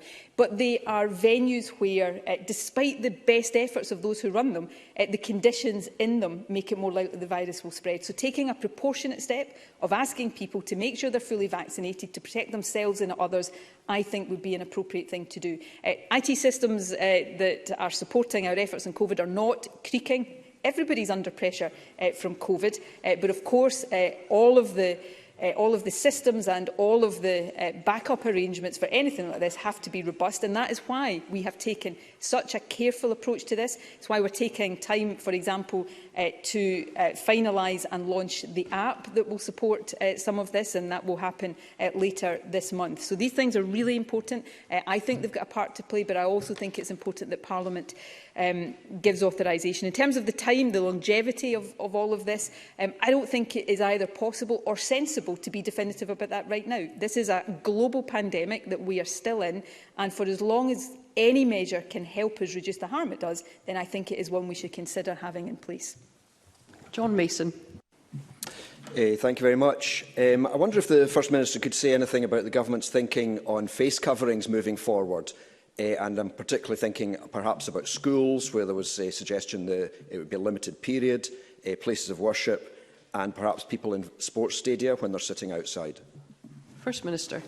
Face coverings play a really important part in helping stop the spread of the virus. We will regularly review the requirement to wear face coverings, and any reviews, of course, take account a range of factors, impact on transmission, as well as social and economic considerations. Face coverings continue to be worn by staff in all school communal areas and by staff and pupils in secondary school classrooms. In indoor areas of sports stadiums, stairwells, toilets, concourses, wearing of masks also remains mandatory. We continue to meet with stakeholders across all sectors to discuss guidance and face coverings. We know, for example, that this is particularly important for faith communities. So face coverings in particular, I think, is one of these measures that, like any measure, should not be kept in place for longer than we deem it necessary. But for long as it is necessary, I think most people, I appreciate not everybody, but most people consider that it is a reasonably small price to pay to help keep themselves and others safe, and to hopefully avoid the need for greater and more stringent restrictions. Murdo Fraser. Thank you, Presiding Officer. On the issue of vaccine certification, we know that there are still adults who have difficulty in accessing vaccination for a variety of reasons. Indeed, as of today, 17% of over 18s in Scotland have not been doubly vaccinated. So, given that backdrop, would the Scottish Government consider allowing evidence of a negative COVID test as an alternative to vaccination certification as a means of entry to the venues that the First Minister outlined? First Minister. I'll come on to that point directly in a moment, but on the point about there are some people finding it difficult to get vaccinated. I mean this point generally, I'm not trying to make a political point here. There are some people who can't get vaccinated because of a health condition or age, and it's important that any vaccine certification scheme takes account of that. But anybody who's eligible, I would seriously question whether anybody has difficulty getting vaccinated that stops them doing it right now. Now, there may be some, and in which case we'll work to overcome that. But there are drop-in centres in every part of mainland Scotland. People have been offered appointments. So I would say to people, if you are eligible to get vaccinated, there is no reason not to do so. And if there is some reason that I'm not aware of, get in touch with NHS Inform or your local health board, and I'm sure a way will be found to overcome that. And I think it's really important that all of us get that message across. If you're eligible, there is no reason why you can and shouldn't be getting the vaccine right now. On the issue, so I don't think we should, my segue into the next part of the question, is I don't think we should say we'll allow a negative COVID test in order to effectively let people off the hook if they're eligible of getting vaccinated. Vaccination is really important to keep the country safe. There is, though, I think, an argument to consider, and we are not proposing we would do this initially, but longer term there is an argument to consider whether you would add a negative test to the certification. So if you weren't able to get vaccinated, for example, instead of a straightforward exemption, whether a negative test might be an alternative. So we're not proposing to introduce that initially, but it will be one of the things that we keep under consideration. Bob Doris.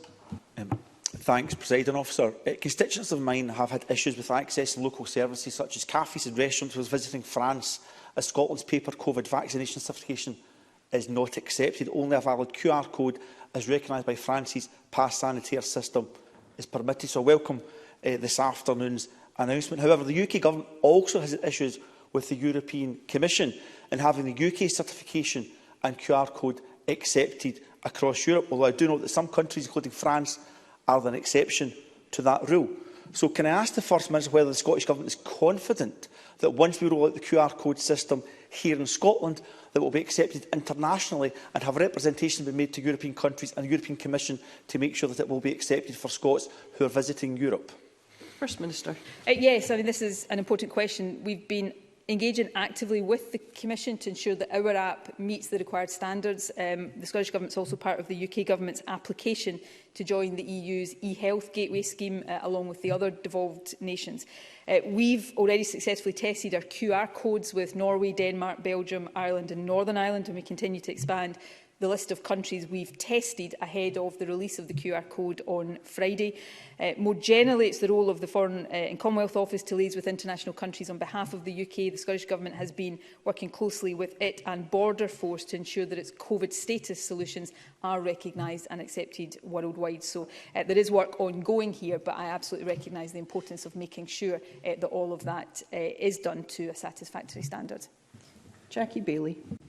For months, MSPs across this chamber have raised their concerns about Test and Protect being overwhelmed and under-resourced. Today's contact tracing figures from Public Health Scotland expose the real difficulties at the heart of Test and Protect. In the last week, only 43% of cases have been completed, and the average number of primary contacts has dropped to an all-time low of 1.5.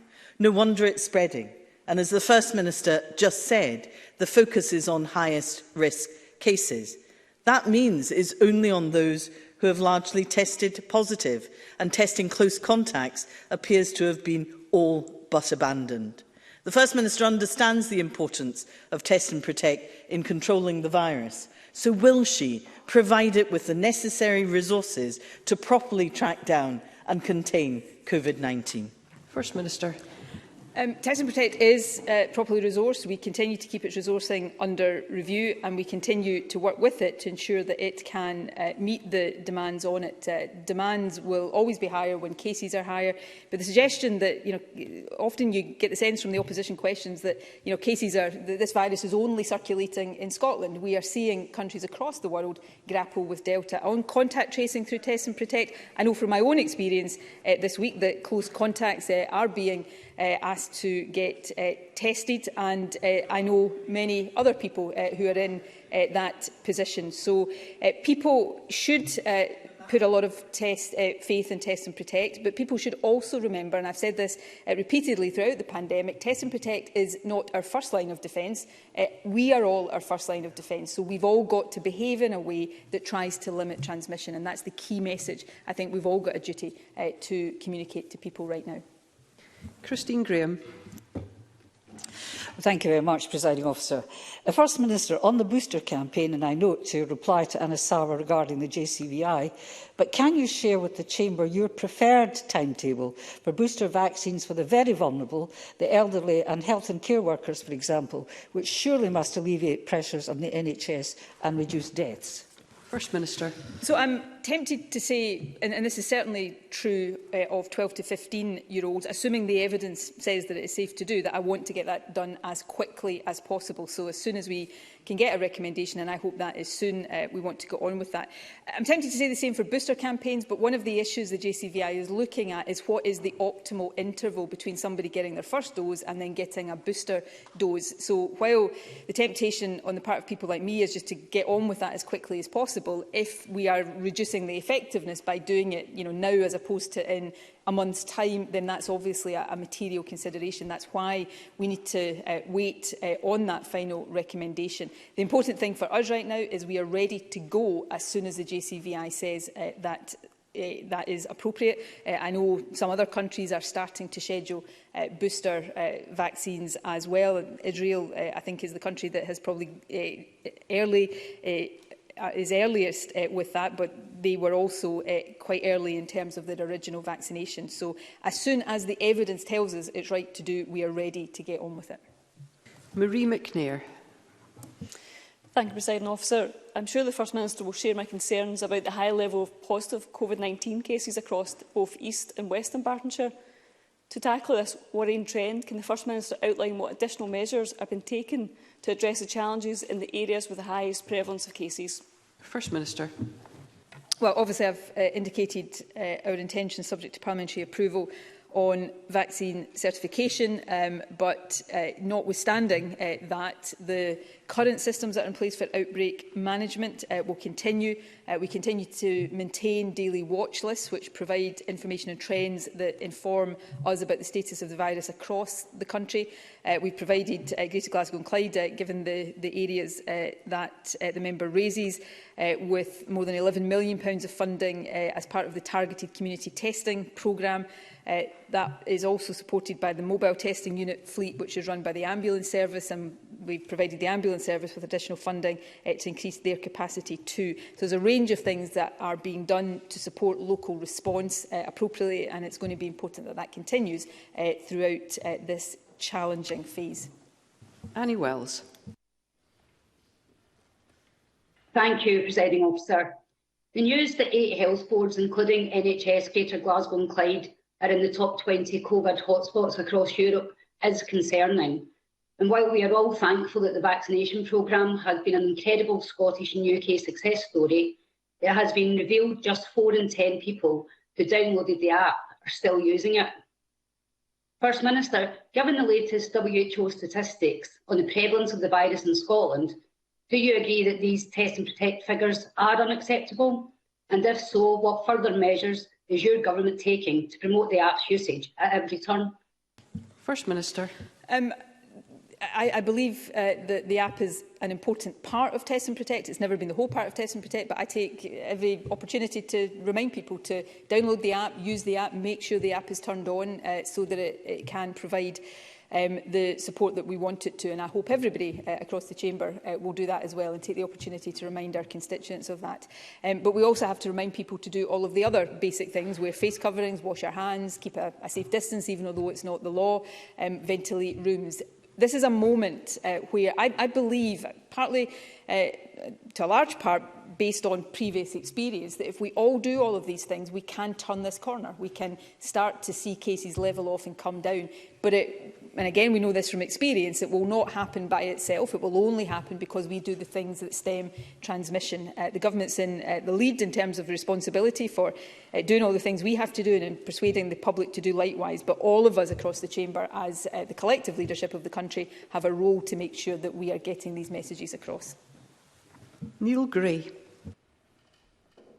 Thank you, Presiding Officer, and I thank the First Minister for her statement. Some of my constituents who are due to go to university are getting mixed experiences and expectations on whether they are going to get face-to-face teaching. So can the First Minister please clarify whether face-to-face teaching can happen and what her expectations would be for universities in communicating this with their students? And given the concerningly high case numbers in Lanarkshire, can she outline what support has been provided to NHS Lanarkshire at this extremely testing time? First Minister. Well, we have and continue to work closely with universities and colleges to prepare and publish guidance for them for the new academic term. That has been informed by expert advice that the COVID advisory subgroup on universities and colleges has provided. I can confirm that in-person learning can happen. However, we understand, and I would support this, that most universities and colleges will be operating a blended learning approach, which will see some learning continue to be online, at least for the start of the academic year. And I would expect institutions, because this is their responsibility, to clearly communicate that to students, because it will be, given the nature of courses, not an entirely consistent picture across different courses. On the issue around NHS Lanarkshire, we continue to both liaise with and provide support to all NHS boards to help them cope both in a public health sense in terms of local outbreak management, but also through the NHS recovery plan and the winter planning, which is already underway, and NHS Lanarkshire receives support as part of that. Gillian Mackay. Thank you, Presiding Officer. I have some concerns about how the introduction of vaccine certification could affect disabled people, those with underlying health conditions and those from the Global South who may not be able to access proof of vaccination from the countries they were vaccinated in. How will the Scottish Government ensure this does not negatively impact those I have already mentioned and those most at risk from the virus? And will the Scottish Government write to the UK Government to ask for an extension of furlough to be available should Scotland need it? First Minister. On that latter point, yes, we have continued to argue for the extension of furlough and will continue to do that. I thought we had reached an agreement earlier on in the pandemic that financial support that has to come through the UK Government, because we don't have the borrowing powers, would flex depending on the public health situation in each of the 4 nations, and I hope that will be respected. That said, and I should underline this point again that I made earlier on, I don't want to be in the position, if we can at all avoid it, of imposing any restrictions. So I hope that is a hypothetical point, but nevertheless it's an important one that we should have understanding around. The points about vaccine certification I think are well made. I've made some of them myself. We will continue to, as we develop these proposals further and as we bring them to Parliament. I've indicated today, for example, that we're already envisaging exemptions for some who cannot get vaccinated. There are issues, yes, of people who have been vaccinated in other countries and how we recognise that here. And, of course, some of the work that's currently been done around international travel and recognition of vaccines will have a part to play there. We'll set out more detail when we bring these proposals to Parliament for debate next week, but I'd encourage any members across the chamber who have practical or detailed questions right now to send those to us, and we will try, as we develop these proposals, to make sure that we're addressing all of them.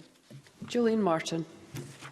Thank you, Presiding Officer. In a similar vein, I've got a question for the First Minister on the certification decisions. And we have had an update that says a QR code will be arranged from Friday. I assume this is an interim arrangement and that there's still going to be an app launched. Can the First Minister give the Chamber any more detail on when that app might be launched and how it might work, where a QR code might be open to a little bit of abuse in terms of maybe being shared around people who might not be vaccinated? First Minister. So yes, Gillian Martin's absolutely right. The QR code that I've spoken about that goes live on Friday is not a substitute for the app. The app is currently under testing and it's important that we do test it properly.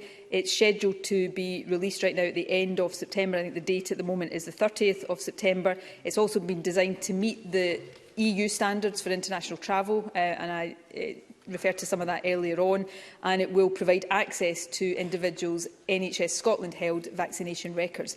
So that will come later in September after all the robust testing that is required. So the QR code is an interim measure until that happens.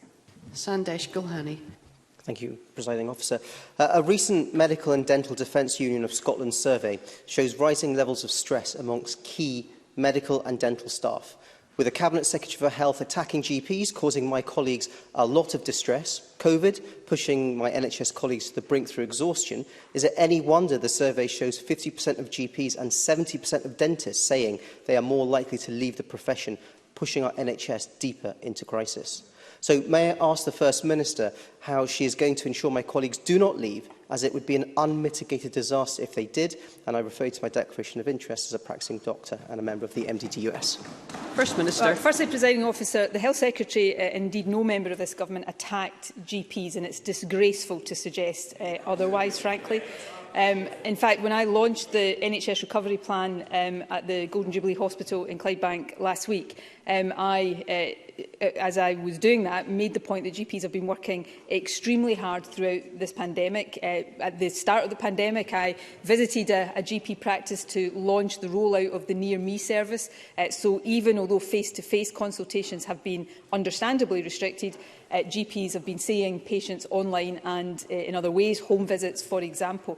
To say that we want to not move away from the more virtual arrangements that have worked well during the pandemic, but get back to more of a face-to-face approach to primary care is not attacking GPs, and I think it is incumbent on all of us not to engage in suggestions like that.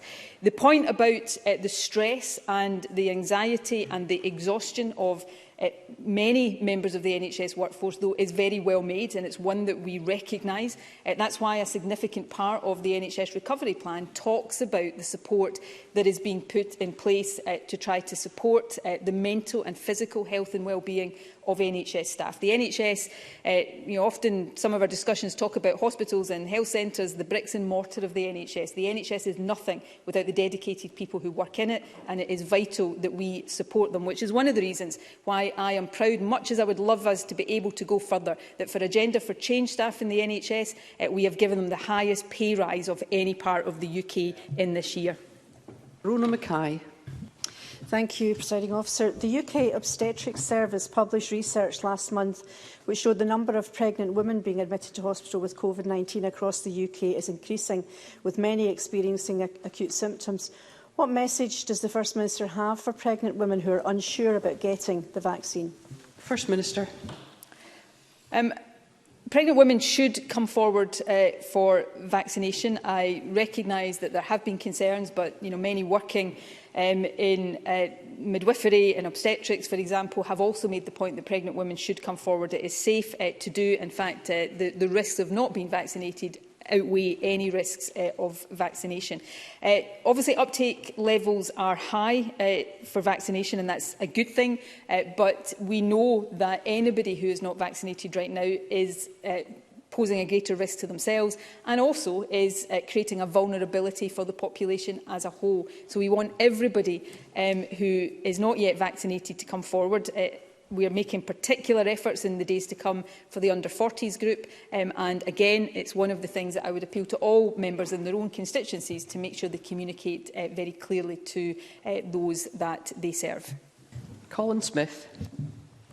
Thank you, Presiding Officer. Given that the Government has effectively ended Test and Protect in their schools, and that need for a negative PCR test before a return to school in circumstances where a student's close contact with someone who's tested positive is within a school setting rather than, for example, an overnight stay, and they're not displaying symptoms, can I ask the First Minister what assessment the Government has made of the extent to which this change in policy is contributing to the current rise in the number of cases, including transfer between school and home? And the EIS have called for a reversal of this policy, but given reports of people having to travel some distance to get a PCR test, the delays in Test and Protect following up close contacts, do we even have the testing and tracing capacity if this policy was reversed?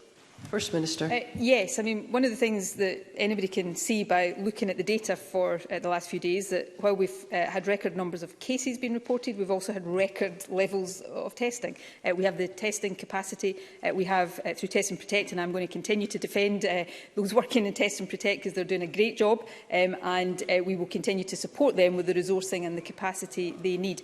It's not true and it's not helpful to say that a Test and Protect type approach has been abandoned in schools. What we did, and we set this out to Parliament, was modify that approach, because we know that in the last term there were many young people who were being asked to isolate and therefore missing out on education when they probably didn't have to do that. So we are now taking a more risk-based approach, and that is kept under constant review. And as with anything here, if we feel we need to go backwards, we don't want to do that, but if we feel we need to go backwards and put in place greater protections, that will be done. And of course, we're taking a number of other steps to try to ensure that the school settings are reducing any risk of transmission, and ventilation and CO2 monitoring, of course, is a key part of that. Stuart McMillan. Thank you, Presiding Officer. First Minister, reports have been circulating about a shortage of testing kits in the walk-in PCR testing centre in Greenock, in addition to people who have been sent elsewhere for PCR tests. Can the First Minister provide an assurance that the facilities and the kit at this centre will actually be replenished to actually help the people of Greenock and Inverclyde? First Minister. Well, I alluded to this earlier on.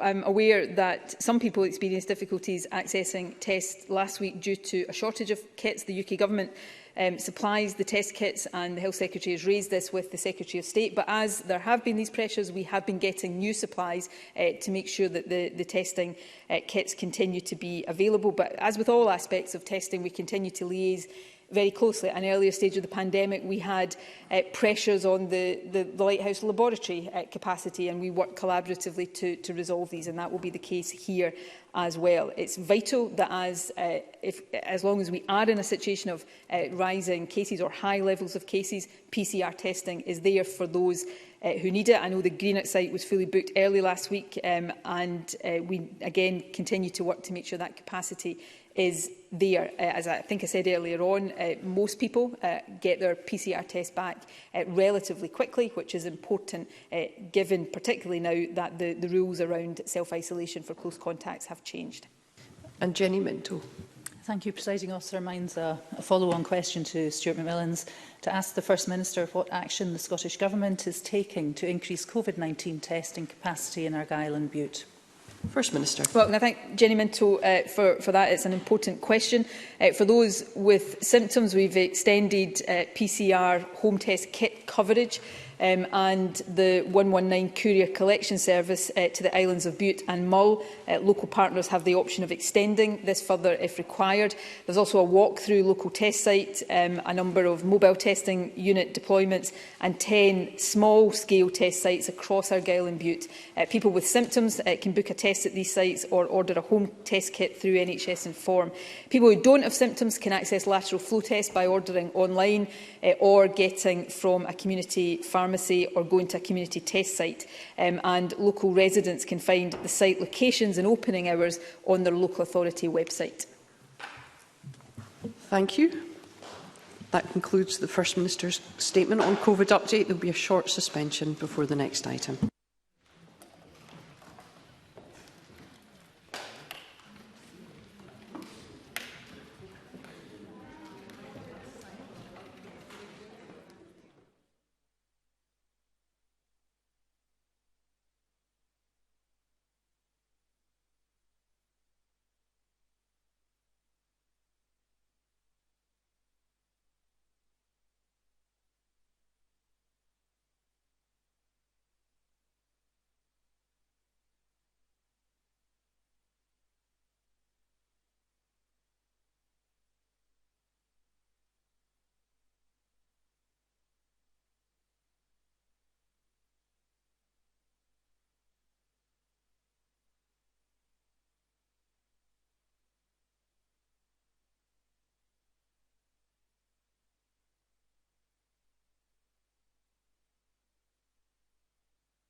Thank you, colleagues. I think we're about ready to go, if Mr Whittle is joining us in his seat. So, the next item of business is a debate on motion 990 in the name of Marie Goujon on supporting success in food and drink in Scotland. And I would invite all members who wish to speak in the debate to press the request to speak button now, and I call on Marie Goujon, Cabinet Secretary, to speak to and to move the motion. Thank you, Presiding Officer. I'm delighted to bring this debate to Parliament, allowing all MSPs the opportunity to show their support for food and drink in Scotland just ahead of Food and Drink Fortnight. Now, the pandemic has taught us a lot about what really matters. We realise that being able to go to the shops and buy whatever you need is a privilege not to be taken for granted. We learned that sitting down to eat as a family or a household provides nourishment that's also social and emotional. Today, I want to celebrate the contribution of the food and drink sector to Scottish life, not only in feeding us, but also in providing opportunity and employment, protecting and enhancing the environment, and in helping to define who we are as a nation. Our producers, farmers and fishermen showed tremendous resilience as they navigated the pandemic and now face the stark realities of a new operating landscape brought about by a reckless Brexit deal. The Scottish Government is committed to supporting the sector to recover and to pursuing our goal of Scotland being a good food nation. Creating this good food nation will bring us many benefits. We aim to see a decline in dietary-related diseases and a healthier population. We're also aware of the need to consider the environmental impacts. Yes. Rachel Hamilton. Thank Margaret for taking an intervention. I just wondered if the government were able to achieve their ambition in the manifesto, which was to cut childhood obesity by 2030. Cabinet Secretary. The member will be aware that the work to tackle those issues is still ongoing. Now, we're also aware of the need to consider the environmental impacts of our food consumption and production. A good food nation should be a more sustainable food nation. Scotland already has a reputation for producing world-class quality food. Our aim is to build on this reputation and secure our future as a destination of choice for those who value quality local food and a place to whom other countries turn in order to learn how to become a good food nation. Yes. Willie Rennie. Does the Minister understand the frustration of the farming community that we still don't have a future farm policy in place? It will be the driver for our cuts to the agricultural emissions, but it doesn't look like we're going to have a policy for probably another 2 years in place. Do we not need a bit more urgency? Cabinet Secretary. There absolutely is urgency. That's why we established the Agricultural Reform Implementation Oversight Board just last week, which will be driving forward the recommendations of the established farmer-led groups, because we recognise the urgency. We want to drive and deliver that change. Now, we've seen the stresses and strains that Brexit and COVID-19 have placed on our food system, so it's more important than ever that our food policies ensure that we're more resilient and that people in Scotland can access affordable, healthy food that's locally produced, sourced and available. We're working to make this ambition a reality through a wide-ranging programme of measures on food and diet across the 5 key areas of health, social justice, knowledge, environmental sustainability and prosperity. The next step is to bring forward a Good Food Nation bill. This bill will provide the statutory framework needed to support development of our future food policy, to benefit the well-being and health of people in Scotland. Now, many have called for the right to food to be included in this bill. The right to food is best considered as part of a single, coherent package of legislative proposals via the Human Rights Bill. The Human Rights Bill will set out for the first time and in the one place the wide range of internationally recognised human rights belonging to everyone in Scotland. This will include a right to adequate food as an essential part of the overall right to an adequate standard of living, as reflected in our shared policy programme with the Scottish Green Party. Not at the moment. I need to make progress. I know many were disappointed when we had to shelve plans for the Good Food Nation bill in the last Parliament due to the pandemic, but I want to assure members, Presiding Officer, that we intend to bring forward this bill early in this Parliament.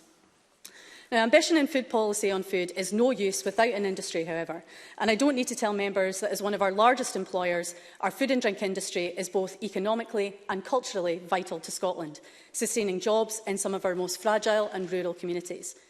It's also one of the sectors most adversely affected by Brexit, which is threatening jobs and businesses all around the country, undermining its ambition to double turnover to £30 billion by the year 2030.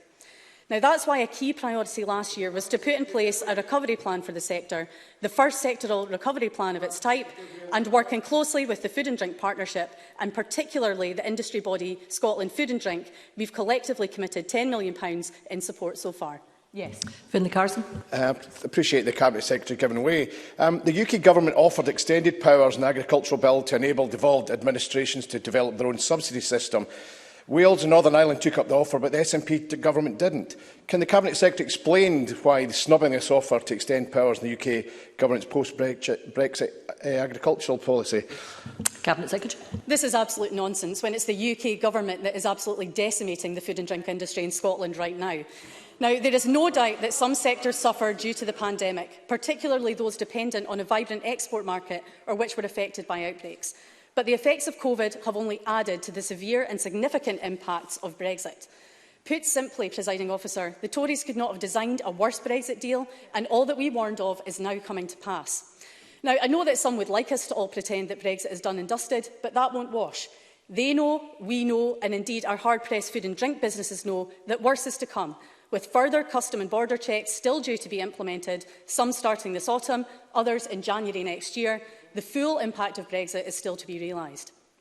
To add insult to injury, the much-lauded trade deals being secured in an attempt to replace the reported £18 billion being lost across the entirety of trade from being ripped out of the single market are nothing but a damp squib. What have we got to show for the UK-Australia future trade agreement? Not at the moment. Same as we had before, only now Australia gets to bring more of its food products into our markets, competing with our own producers of quality red meat in particular, tariff-free. Now, previous UK Government modelling suggested agriculture and semi-processed food sectors would lose out from an Australia trade deal. So we have every right to be nervous about the impact of this trade deal, which frankly is only the start. We were not involved in the negotiations that resulted in this agreement, and we're not involved in the negotiations that are still going on, despite the impact that this deal will have on devolved responsibilities. Now, daily we hear of new and emerging challenges, the shortages of HGV drivers, workers in processing and manufacturing, as well as associated skills shortages across the industry. Labour and skills shortages like these lay bare the extraordinary recklessness of this hard Brexit. Yes. Jamie Halcroft-Johnson. Thanks very much. The Cabinet Secretary raised the issue of HGV drivers. Obviously, there's a shortage across Europe and supply chains have struggled on that basis. But one of the other issues facing communities like mine in the Highlands and Islands is the lack of local infrastructure like the ferries and actually being able to get produce off the island, and there's been an issue there. We called for the Minister to come and give a statement on ferries. As the Cabinet Secretary of the Islands, will you give your backing for one of your colleagues to come here and give us a statement on when our island communities can expect reliable ferry links? Cabinet Secretary. I think it's quite convenient for the member to just gloss over the issue of HGV drivers when we know from the letters and the briefings that we've seen from industries that it's migration which is one of the key issues here, which the Tory amendment completely ignores. No, I've already taken an intervention. Could we have less noise from sedentary positions, please? Thank you, Presiding Officer. Now, we certainly shouldn't forget that as businesses faced Brexit border disruptions and barriers to trade, which cost UK food exporters £700 million in January alone, the UK Government dismissed industry concerns as teething troubles. Well, these teething troubles are now a chronic problem. Only last week, a letter issued jointly by the Scottish food and drink industry called for immediate action from the UK Government to solve the growing labour crisis, with NFUS Scotland echoing this call in their own letter to the UK Government. I've also written to the UK Government to reinforce that strong messaging from industry. However, I feel it will likely fall on deaf ears, as all other pleas have. Scottish seafood. Now, when we look at that, this is a product that's exported to over 100 countries and brings £1 billion a year to the Scottish economy. Brexit has caused real problems in maintaining workforce in the seafood sector. We continue to press the UK Government to put in place a workable immigration policy which permits EU workers to enter the sector and support workers under our Fair Work Agreement. We fully support the fishing sector in calling UK Government to explain how the Brexit deal struck is positive for the Scottish seafood community. This sector has been let down in quota negotiations, it was hit with the immediate effects of new border controls, and now it's facing supply chain issues with labour shortages. What UK ministers described as teething troubles are in reality new and permanent trade barriers that have undoubtedly caused long-term damage to the competitiveness of our seafood sector and may be the death knell for some of our exporters and fishing boats. To address the longer-term impact of Brexit, we are developing a new strategy for seafood to help the sector find new markets, adapt and thrive, and that includes here at home. Financial support is also key, particularly for investment and innovation. To this end, I can announce today nearly £800,000 of new awards to fishing businesses and marine organisations and coastal communities as part of the £14 million Marine Fund Scotland. Now, these awards include funding for new storage facilities at a major seafood processor, funding to help young fishers enter the industry, and support for seafood businesses in the North East to develop seafood processing and deliver training. This is in addition to the £1.8 million already announced for Seafood Scotland to support seafood businesses to access new markets after the severe economic impacts of Brexit and COVID-19, and I look forward to seeing these projects develop. But welcome though that £14 million is, it's a paltry replacement for the European Maritime and Fisheries Fund, which should have seen £62 million returned to Scotland for the benefit of coastal communities. And we're still waiting for details on the long-promised £100 million from the UK Government to support the recovery from Brexit and COVID. At every turn, Scotland's fishing and seafood sectors are being shortchanged under Brexit. But now, more than ever, we need to produce our food in a way that protects the environment for future generations and safeguards our natural assets. Scotland's food and drink success would also not be possible without our producers on the land. This government is absolutely committed to continuing to support the sustainable production of the world-class food that our farmers and crofters are famous for. As we approach the end of our period of simplicity and stability, work begins in earnest to put in place a successor to the Common Agriculture Policy that will guide and support farming, food production and land use in future. We have a positive vision for our land-based industries, one in which our world-class producers thrive and, along with our other land managers, contribute to our world-leading climate change agenda and respond to the biodiversity crisis. Scotland will be recognised as a global leader in sustainable agriculture. While remaining aligned to the principles of the EU, we will have a support framework that delivers climate mitigation and adaptation, nature restoration and high-quality food production. No, I need to make progress. This includes our commitment to seek to double the amount of land used for organic farming by 2026. We'll support farmers and land managers who produce more of our own food needs and manage our land sustainably with nature and for the climate. Farming, crofting and land management will continue to play an important role in maintaining thriving rural and island communities. And we'll support this change to ensure farmers, crofters and local communities can capitalise on the benefits, have equality of opportunity and that there is a just transition. Now, last week we laid out our first steps towards reforming national policy for Scottish agriculture. Indeed, this will be one of the biggest areas of reform undertaken by this government in the lifetime of this Parliament, with wide-ranging and long-term impacts and opportunities. Farmers and crofters are at the heart of our approach, and that's why the Agriculture Reform Implementation Oversight Board will be co-chaired by me and NFUS President Martin Kennedy. Our priority is to make early progress in delivering emissions reductions and agree a package of funded measures that deliver action on key recommendations from the farmer-led groups by COP26. The National Test Programme will seek to recruit farmers and crofters this autumn, with implementation beginning by spring next year. At the same time, we're consulting on the key shared themes and specific recommendations from those farmer-led groups. And it's important to get the views of as many stakeholders, and in particular farmers, tenant farmers, smallholders and crofters as possible to inform our reform agenda. So I hope members will encourage those in their constituencies to take part in that. And, Presiding Officer, it's all of the strengths of the industry that I've talked about throughout my speech today that we can't lose sight of. As we come to Food and Drink Fortnight, there's a lot to celebrate, a lot to enjoy and highlight. And I hope that members will make the time to do so, whether that's by visiting local markets or producers. But it's also clear that this is an industry that is most vulnerable to the damaging effects of Brexit. Scotland's food and drink has a lot to offer, so much potential and ambition, despite the challenging circumstances currently. I'm coming to a close.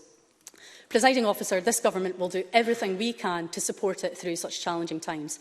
The sector delivered for the nation throughout COVID, showing resilience and determination, and I firmly believe the future will be positive if we can all get behind and show the support the sector deserves. I therefore commend the motion in my name and ask members to support it. Thank you. Thank you, Cabinet Secretary. I now call on Rachel Hamilton to speak to and move Amendment 990.2. Thank you, Presiding Officer, and I move the amendment in my name. I'm delighted to open the debate today on behalf of the Scottish Conservatives.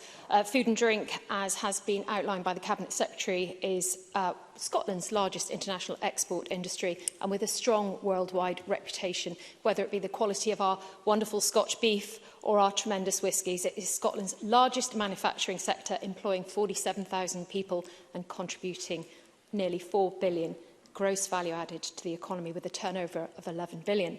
Today, in advance of Scotland Food and Drink Fortnight, we take the opportunity to celebrate the significant contribution that food and drink makes, and all the key workers who have done tremendous work over the last 18 months, whether they're warehouse workers or working in a corner shop as a retailer, to our hard-working farmers getting that opportunity in that window to cut their barley, or indeed some of our fishermen who go out in all sorts of conditions to get the best fish and land seafood across the world. So I find it astonishing, just a couple of points that the Cabinet Secretary has made as we celebrate the fantastic work of farmers. I will give the Cabinet Secretary the opportunity right now to answer me on her point there about the future farm policy with regards to the news that civil servants would rather cull 300,000 head of beef cattle rather than work with farmers to produce food sustainably and to meet climate change targets? Thank you. Cabinet Secretary. I'll quite happily address that point, and it's absolute nonsense. Thank you. Rachel Hamilton. I thank the Cabinet Secretary for acknowledging that, because I did write to you 2 months ago with regards to that and Jim Walker's recommendations with regard to the Suckler Beef Premium Scheme. So that's on record now. Thank you. So, but I do believe that this government have seriously let down farmers, and farmers are now set to be hit by a coalition of chaos, a nationalist coalition with the Greens. Just yesterday in the Herald, columnist Claire Taylor made it abundantly clear, and I will quote her: "There is no denying that the agricultural industry has been ignored over the past months, and that the relationship between those in power and farming has been damaged in the process." Which, yes, of course. John Mason. Would the member accept that the most damaging nationalism and ignoring of farmers has been through Brexit and the Conservative Party? Well, Rachel Hamilton. I might remind John Mason that the biggest export market is the UK, the rest of the UK, and it's very important to the food and drink industry. So sticking a hard border, like Emma Harper suggests, who's sitting next to you, would seriously be damaging to... I'm going to make some progress. I've taken 2 interventions already. Which... Point of order, Emma Harper. Thank you for the point of order. The comment that Ms Hamilton has just stated, where Emma Harper said I wanted a hard border, is absolutely not true. I refute that, and thank you for giving me the opportunity to state that in chamber.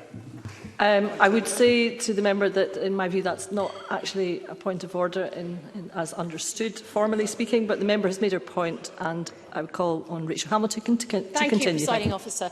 So moving on to the delay in the future farm policy, I want the Cabinet Secretary to tell us why the Farming and Food Production Future Policy Group report has still not been published. It was FOI'd during the summer, and then it's still in draft. And on the 100th day since the election, the SNP hurriedly launched the Agricultural Reform Implementation Oversight Board, which just goes to show you that they've taken their eye off the ball. And they're recklessly pursuing now a dangerous deal with the Greens to rip Scotland out of the UK. So we have the fantastic chance now to design and construct an agricultural support system that really delivers for Scotland. And after the Brexit vote, it took the SNP 2 years to even arrive at a simple consultation on the next steps for Scottish farming. And there's little indication of where that is going now as we look beyond 2023. I think hearing today in committee that there is a real need to invest in innovation and food production right across Scotland, and that's why our motion recognises this. It's about recognising what the food industry is looking for in terms of their asks of the Scottish Government. We know that the industry is the best in the world, but we feel that this government have failed to address and support the industry in that sense. So I've made it clear that the desire for independence, which was announced yesterday through the Nationalist Coalition, will irrevocably damage our food and drink sector. And it's well known, as I pointed out to John Mason, that the UK is Scotland's most important customer. So moving on, Presiding Officer, as a natural progression from farming, it wouldn't be wrong of me. It would be wrong of me not to mention the Scottish whisky industry, of course. Jim Fairley. Thank you very much for taking the intervention. You're talking about the fact that the SNP and the Green coalition could be damaging, or agreement could be damaging to the Scottish farming industry.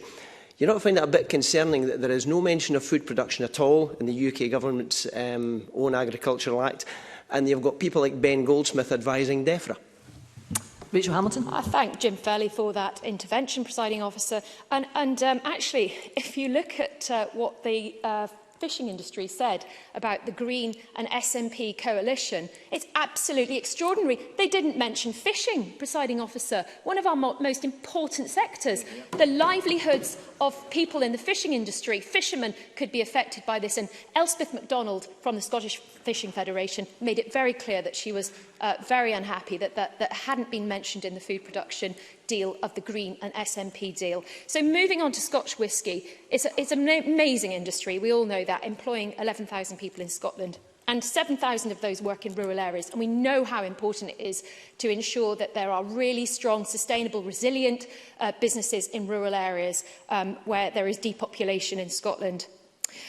Now, I just want to move on because time is rumbling on as well. And I want to, I want to actually talk about the benefits of what has happened with regards to the tariffs on single malt Scotch whisky. Now, we know that that the industry has been under huge threat, and that has been a downturn in sales because of COVID. There's been less people going into the visitor centres, but it's important to recognise that some of the markets will be opened up, and the Scotch Whisky Association have themselves recognised that opening up the market to Australia will reduce the tariff by 5%, and indeed removing the tariff by 25% on the US market will actually help as well to ensure that the Scotch whisky industry can, recover what it's lost, but also increase some of the sales that they have. Yeah. Cabinet Secretary. Well, I'd also be really interested to hear Rachel Hamilton's take on the impact of the Australian trade deal on our red meat producers who will be set to suffer from this. Because in typical Tory fashion, that just happens to have been glossed over. Rachel Hamilton. Thank the Cabinet Secretary for that intervention. I mean, I think the farmers are more concerned about an instruction that possibly their cattle might be culled rather than looking at sustainable methods of future farm policy.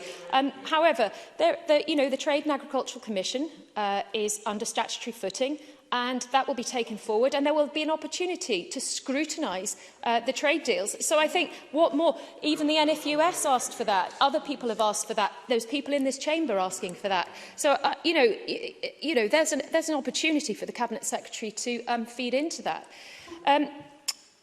So just in conclusion, Presiding Officer, I think, it is a worrying picture, and I do think that we do need to look at labour shortages, particularly for the resilience of the food and farming sector. But as my colleagues have said, there are a lot of things going on in the industry.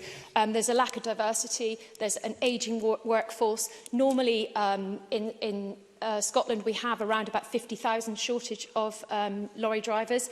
So we need to ensure that we are training people up, we're skilling people up, we're giving people vocational apprenticeships, and we're ensuring that we have a resilient food chain.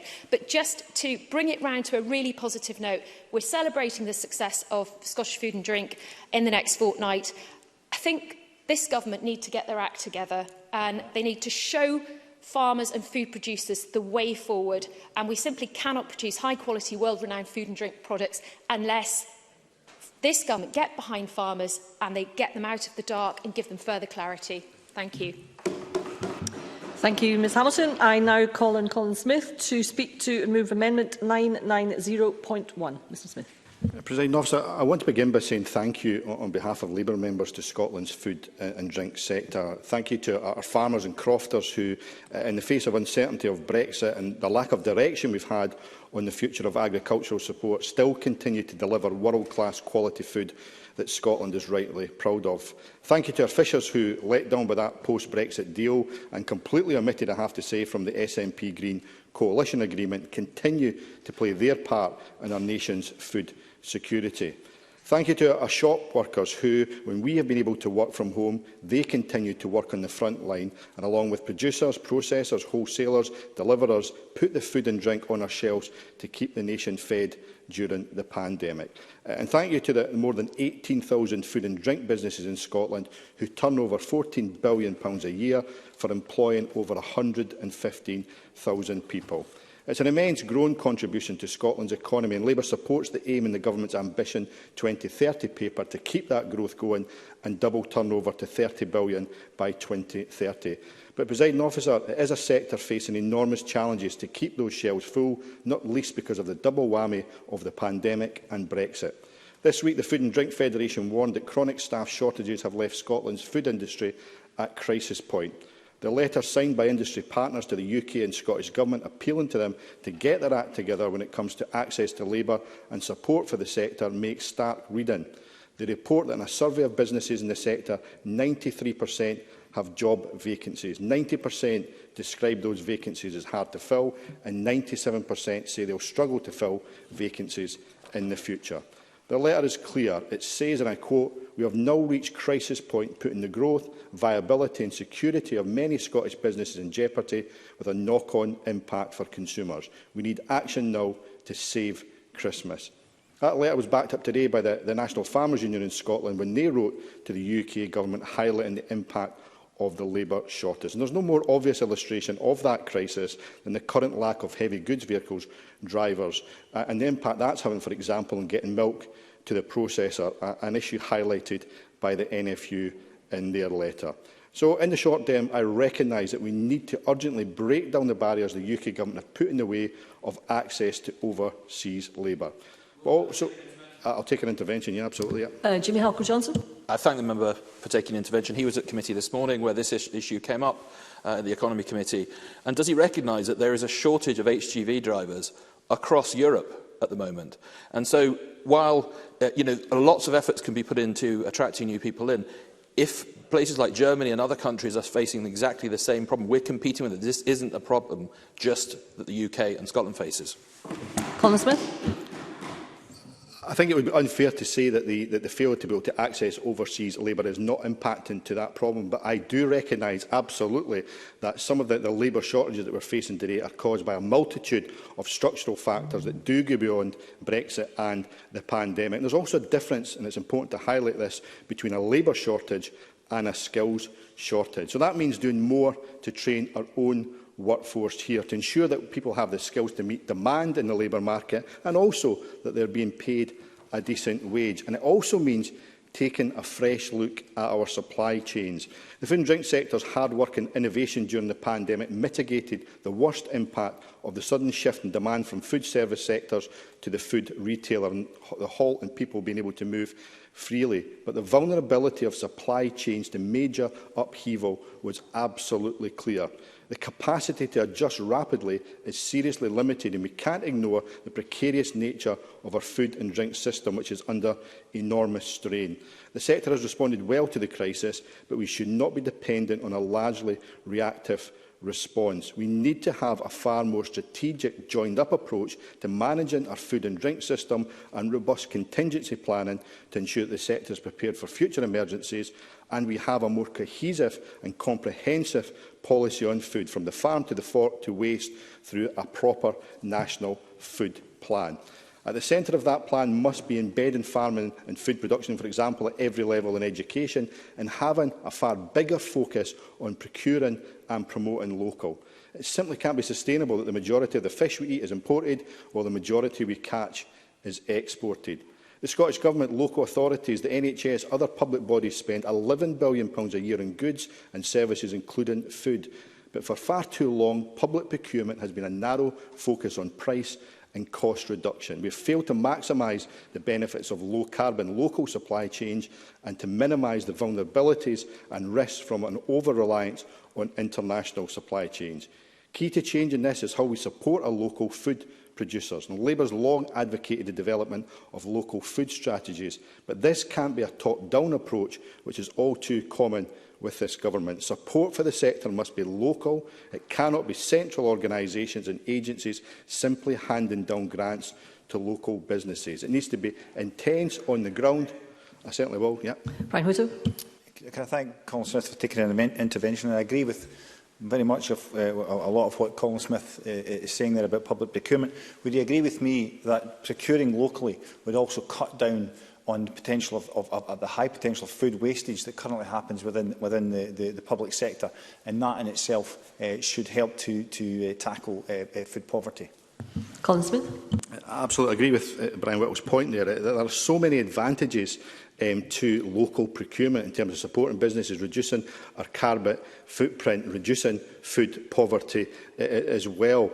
But also the way we do that, however, will depend on giving those local businesses the opportunities to be able to bid in for those procurement contracts. And that does, and I come back to my point about local food strategies, need to have intense on-the-ground support for those local businesses, addressing, for example, both digital and logistical infrastructure to drive the high-volume sales that we need, while at the same time tackling the skills, the confidence, the capacity challenges that a lot of our small and micro businesses face. But, Presiding Officer, the importance of food and drink also goes beyond its crucial economic importance. It impacts on our health, our environment and our record on animal welfare. And for far too long, far too many people in Scotland have lacked adequate access to food, exposing the gross inequalities that we face today. In a nation that provides so much outstanding food and drink, it's to our nation's shame that so many children in Scotland still go to bed hungry at night. Although our food and drink sector in Scotland has grown, so too has the scandal of food poverty. It's absolutely right that we celebrate the successes of Scotland's food and drink, as we will during Food and Drink Fortnight, which begins this weekend, but we need to rethink how we approach access to food in this country. That means recognising that access to food is a fundamental right. It was deeply disappointing that the Government didn't deliver a dedicated, comprehensive Good Food Nations bill in the last Parliament. And I don't think it's good enough to simply blame the pandemic, because the commitment to deliver that bill was made at the very start of that Parliament, long before any of us had even heard of COVID. A bold Good Food Nation bill is an opportunity for Scotland to lead the way in environmental sustainability, healthy eating, animal welfare and working with our trade unions to drive up terms and conditions for our food and drink workforce, who too often are some of Scotland's lowest paid workers. Crucially, we need to enshrine in law the right to food, paving the way for a clear duty on our public bodies with clear targets for action that will be backed up by an independent statutory body to ensure that this action is delivered. Now, the Cabinet Secretary said the Government will bring forward a Good Food Nations bill early in this Parliament, but also said the right to food would not be included in that bill, but be in a different piece of legislation. What the Cabinet Secretary didn't say, and I hope she clarifies later in the debate, is when we will see that piece of legislation that will enshrine the right to food in law. Because, Presiding Officer, if the Government fail to deliver that, then Labour will, through a member's bill... The member is about to conclude his remarks, Mr Ruskell. Thank you. If the Government fail to deliver again on the right to food, Labour will, through a member's bill from my colleague Rhoda Grant, building on the work of the Scottish Food Coalition and Elaine Smith in the last Parliament. So I therefore move Labour's amendment in my name and ask all members to make a clear commitment to a dedicated, bold Good Food Nations bill in this Parliament that has tackling poverty, and we also introduce a meaningful right to food in Scotland. Thank you. Thank you, Mr Smith. I now call on Willie Rennie. Thank you, Deputy Presiding Officer. This is, I think, the first opportunity I've had to address the Chamber since I stood down as leader of my party, and I just want to thank all those who've sent kind wishes over the last few weeks. Perhaps the old adage is true that you're never more popular than when you're dead. But today it's a wide-ranging debate covering Food and Drink Fortnight, the pandemic, Brexit, food poverty, farm support, as well as climate change. And it just shows how important the food and drink sector not just is to our economy, but also to the way of life, as well as the future of the planet. And we are going to vote for Labour's amendment today, because I think it's quite right that it includes a significant reference to food poverty in a food-rich nation. We're going to vote for the coalition government's motion as well. There's not very much to disagree in the motion. But we're going to vote against the Conservative amendment because, bizarrely, it just excludes any reference to the disruption that's caused by Brexit. And I know many of them did support Brexit, but to completely ignore the consequences of it, I think, is rather naive and is not addressing the real challenges and the consequences of that. The food and drink sector in Scotland is world class. In my constituency alone, we've got Langoustine, porridge oats, whisky, the barley producing the whisky, the berries, as well as the most important product of all, the broccoli that's produced all across North East Fife. Very important part of our economy and a big employer in North East Fife as well. But it's under considerable pressure, immediate pressure, from the double impact of Brexit as well as the pandemic.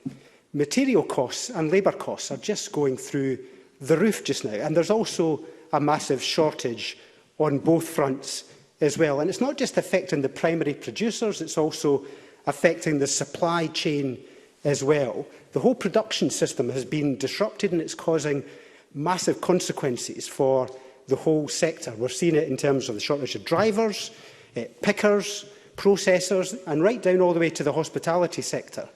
There is a massive problem with labour shortages just now, and that's why I support the NFUS call just today for the 12-month COVID recovery visa, but also a review of the seasonal workers scheme, which has just worked this year. It's just got the sector by.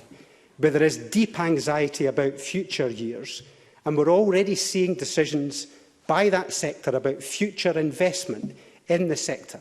We cannot afford to have a loss of confidence at this critical time when we're already facing pressure because of Brexit as well as the pandemic. And then, of course, the Northern Isles, which is causing some significant problems with the supply chains and the ferries and the freight. We do really need to focus on this coalition government's responsibilities, as well as pointing out the mistakes of other governments as well. But there is medium-term pressures as well.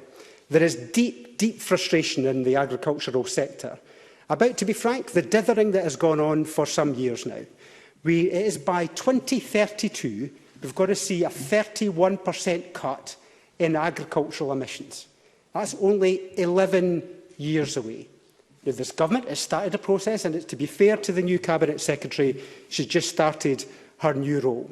But it's going to probably another couple of years into those 11 years that we finally see a policy. And the NFUS have quite rightly talked about the fact that the inertia that is created by the current system, there's a pressure towards the status quo, to the lack of change. And we're going to need significant change if we're going to meet that 31% by 11 years' time. So the coalition government needs to move on from the snail's pace that it's operating just now. Of course, we had the Future Policy Group that was set up about 3 years ago, and we still haven't heard a word from it. But also the farmer-led groups that have just been published last week. But there's new consultation on the back of that group work. And then next year, we're going to have another consultation on the back of the firm proposals. And then I presume there'll be a report on the back of that consultation, and then we might actually see the bill on the back of that. And WWF are absolutely right when they say the longer it takes for the new policy to be developed, the harder it will be for farmers to meet that 31% by 2032, only 11 years away. Yes, certainly. Jim Fairley. Thank you very much for taking that intervention. Would Willie Rennie not agree with me that surely the government's position of consulting with an industry that is so wide-ranging and so important is far more important than throwing together a quick deal? Willie Rennie. It's hardly a quick deal that's taken at least 3 years to produce even one recommendation from a group that was established in the last Parliament. I accept, of course, we need to consult with the farmers. But if you endlessly consult and make no decisions, it doesn't help the farmers one single jot.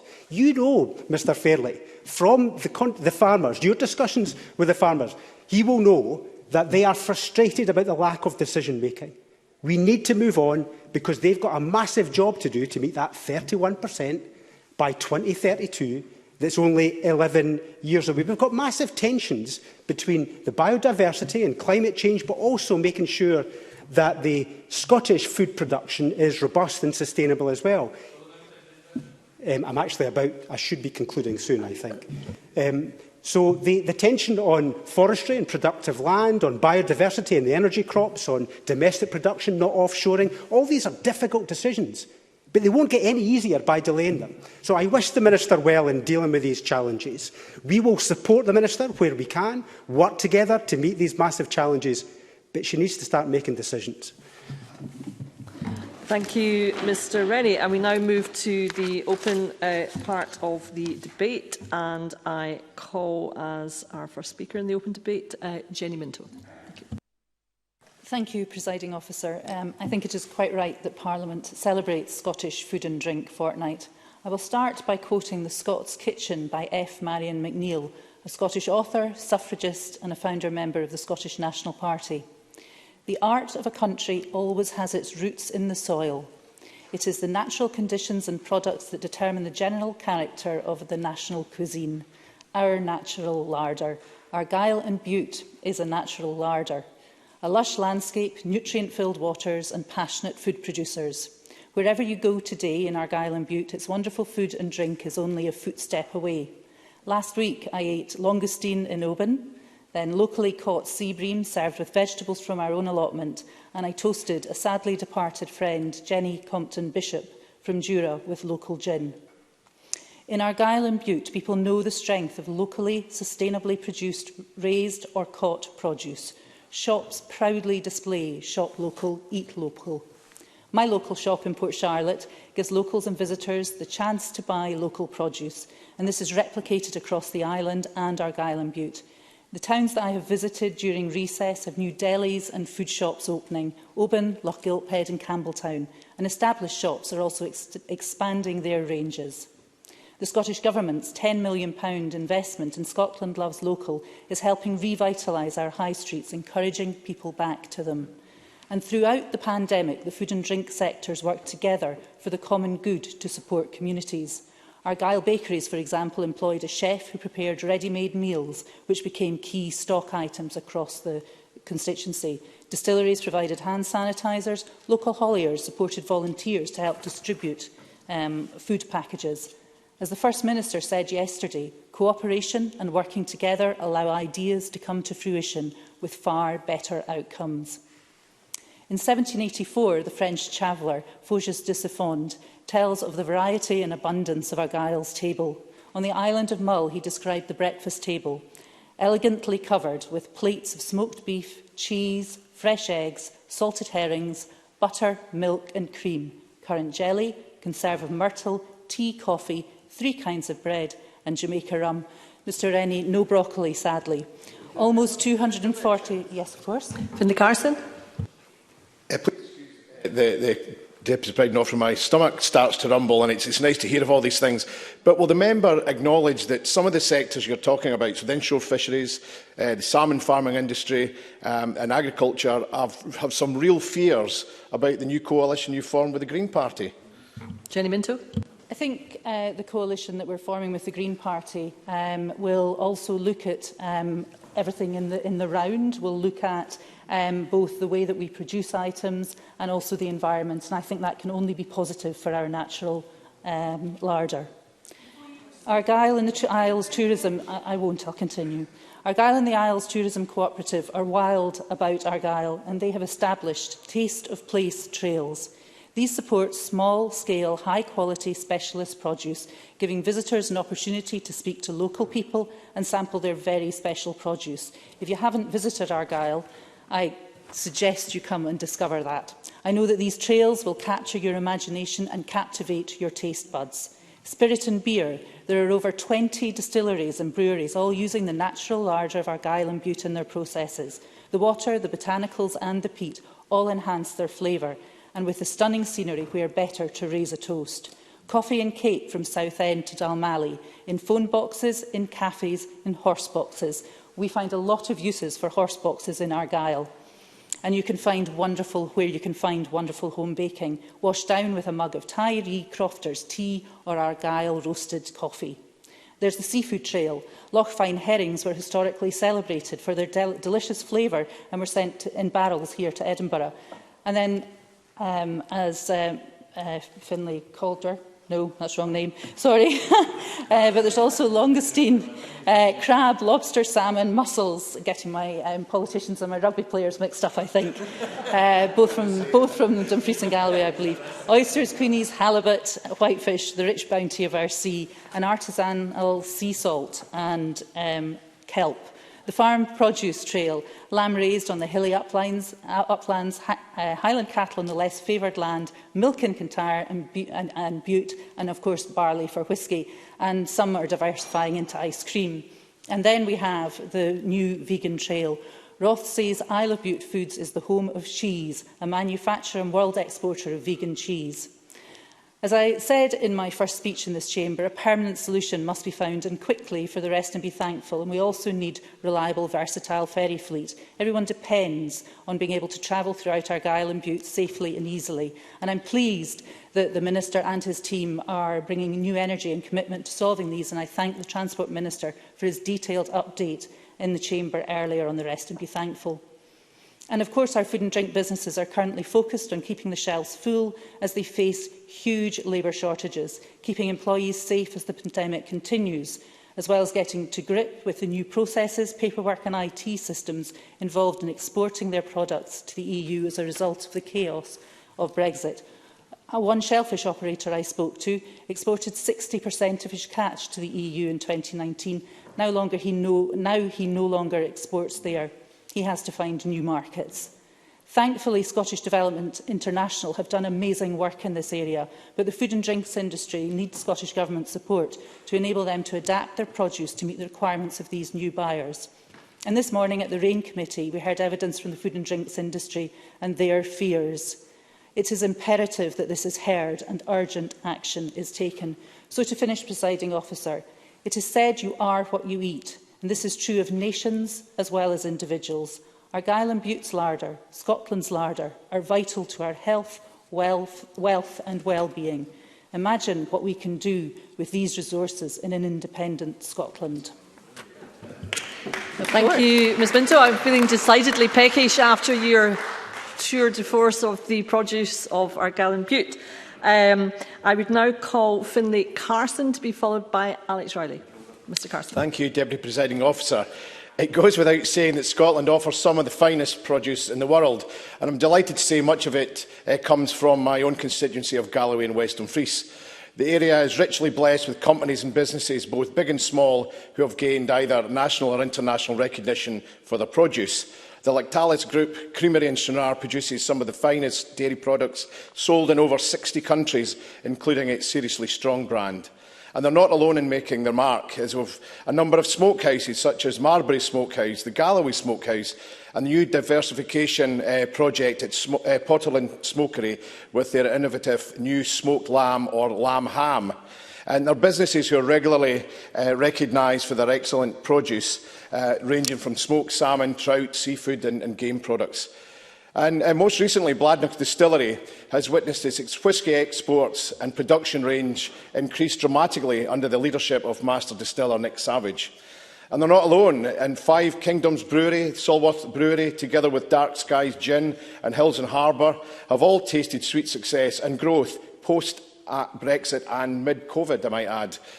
Yet, despite this, the SNP government, I believe, is still failing to give our food and drink industry the support it rightly deserves. This government are outstanding at making announcements and failing to deliver, a bit like the Good Food Nation bill, but then it forgets to deliver these things. The Scottish food and drink... Cabinet Secretary. What about what the UK government still has to deliver to Scotland, about the £170 million shortfall for agriculture, as well as the paltry £14 million we received as replacement for EMFF, when that should have been £62 million? What response would the member give to that? Finlay Carson. The response I would give, the agricultural sector in this country are far more concerned and worried about the future, given the lack of direction shown by her government. The Scottish Food and Drink Partnership has already come up with a strategy called Ambition 2030 that aims to promote farming, fishery as well as food and drink. Bringing together food producers and processors, which together make Scotland's most valuable industry, employing 74,000 people and contributing £3.9 billion gross value to the economy from a turnover of around £11 billion. We all want to ensure the sector continues to be recognised as world leaders in responsible, sustainable and profitable growth. But this can only really be achieved by this government working in tandem with the Scottish food and drink industry, from farmers and growers to processors, wholesalers, distributors and retailers, in the drive to promote the industry, by providing greater resources and incentives in order to create the workforce that the future growth demands, and by creating high-quality jobs, rewarding employment that will be subsequently encouraging to more young people to consider it a worthwhile and rewarding career choice. We need to see far more apprenticeships and other schemes being offered than at present, especially now in the wake of the pandemic, where morale and mental health among the young generation remains critical. The Scottish Food and Drink Partnership want to encourage more people into farming and fisheries and at the same time improve Scotland's diet and nutrition. We need to encourage a more healthy approach to eating, and it must be a top priority given our consumption of fruit and vegetables remains disturbingly low and there's been a lamentable lack of progress in healthy eating in Scotland. Mean fruit and vegetable consumption stands at 3.2 portions a day, short of the target of 5. And the grams per day intake of fruit and veg hasn't changed since 2001. In fact, it's actually dropped somewhat. Agriculture remains very much at the heart of my constituency, but yet again the SNP government have failed at every turn. We are still waiting for it to publish its plans in the future farming funding promised by the end of 2020. And while I absolutely endorse the high level of stakeholder engagement that we've seen, there comes a time when government must make their future plans clear, and this government has absolutely failed the sector in that. But why does that surprise me, especially as it took them 2 years to even come to a simple consultation process? Little wonder the NFU last year described its failures as a disaster in the making for Scottish agriculture. Indeed, the same organisation previously slated them for having absolutely no vision on future farming policy, or even where it wants to be in the near future. So once again, I would urge the Scottish Government to stop dilly-dallying and delay, and with urgency bring forward their vision and support policies for this future of rural and agricultural support. With farmers, crofters and growers faced with huge challenges, but nevertheless stepping up to the mark to do their bit to address climate change and biodiversity loss, they need this government's support. Farmers must be given clarity now and given a clear direction on Scotland's future farm policy. Of that there is no doubt. Earlier this month, Mary Goujon launched a consultation on local food strategy, whereby more local produced products would be encouraged in order to reduce food distance and the distance food travels. But this is something that should have been done long ago. Public sector procurement policies and procedures must be urgently reviewed. It's quite remarkable that a food processor in Wales sends truckloads of meals to some of our hospitals and schools in Scotland. It's absolutely unacceptable, and one of the reasons why the Scottish Conservatives have been calling for a comprehensive farm-to-fork review of Scotland's food policy that aims to boost demand for our own products, improve public procurement that utilises Scottish produce, and more importantly, reduces food waste and food miles. We stand with and fully support the sector in its drive towards greater productivity while attempting to achieve net zero emissions by 2040. The Food and Drink Federation in Scotland plans to launch its roadmap at the COP26 in 2 months' time, and it will take a look at actions businesses can take in a host of areas, including packaging, manufacturing, distribution and storage. And it will also point to the role customers have in reducing the carbon footprint of food. Clearly, they've got a vision. It's just a pity that this government ministers and its ministers appear not to follow that good example. Deputy Presiding Officer. Thank you. I now call Alex Rowley. Mr Rowley, you have around 6 minutes. Thank you, Presiding Officer. The Food and Drink Federation Scotland have pointed out for this debate today that food and drink in Scotland is Scotland's largest manufacturing sector, employing some 47,000 people, contributing 3.9 billion gross value added to the Scottish economy, and with a turnover of £11 billion. So this is quite serious stuff, you would have to say, and perhaps is a bit baffling why we then see so much point scoring trying to be taking place in this chamber today when we are talking about such important issues. It's also baffling how on earth the Scottish Tories would bring forward an amendment today that just simply writes off Brexit as if that has no contribution to the problems and challenges that the sector faces in Scotland right now. I'm sure that people will be somewhat baffled by how you would do so. Rachel Hamilton suggests that the SNP government should get its act together, but in truth, the Federation come forward with clear proposals that they want both the UK and Scottish governments to pick up on, and it's worth stating what they are asking for. Because you have the Food Federation of Scotland, you have Scotland's food and drink sector, NFUS, Scottish Bakers, Opportunity North East, Scottish Association of Meat Wholesalers, Scottish Seafood Alliance, Scottish Wholesale Association. Now, they ask, specific ask, but I'll finish what I'm saying first and then I'll take your intervention. They specifically asked the Scottish Government to ensure support for automation is embedded in the Scottish Government funding programmes where it supports productivity and the development of higher quality jobs. So it's a straightforward ask. They ask that the Scottish Government work with Scotland's Food and Drink Partnership to continue to promote the industry as a great career destination and to provide opportunities through apprenticeships and other schemes. So the Scottish Government, and I hope the Minister will answer those two specific asks that these group of people, organisations have asked to make a difference. And I'll take you in a minute. Yeah. Well, when you go there. Thank the member for raising those points as well. And I would say that I've responded to the industry in relation to their asks of the Scottish Government because we're absolutely committed to working with them. And there's a few initiatives where we're already implementing some of those asks already, such as the Food Cooperation and Processing and Marketing Grant, which was just launched last month, which will help with that automation element. So just to reassure them that that work is ongoing, and I have responded. Alex Rowley. And that, I think, is a more serious approach to what's been asked here, rather than scoring political points. In terms of the UK Government, and I would ask the Scottish Tory benches to respond, even if it's not within your gift, are you supporting the calls that are being made? And this sector asked for the UK Government to introduce a 12-month COVID recovery visa for the food and drink supply chain to deal with immediate pressures on the industry and allow employers in Scotland to expand recruitment to EU and other overseas workers.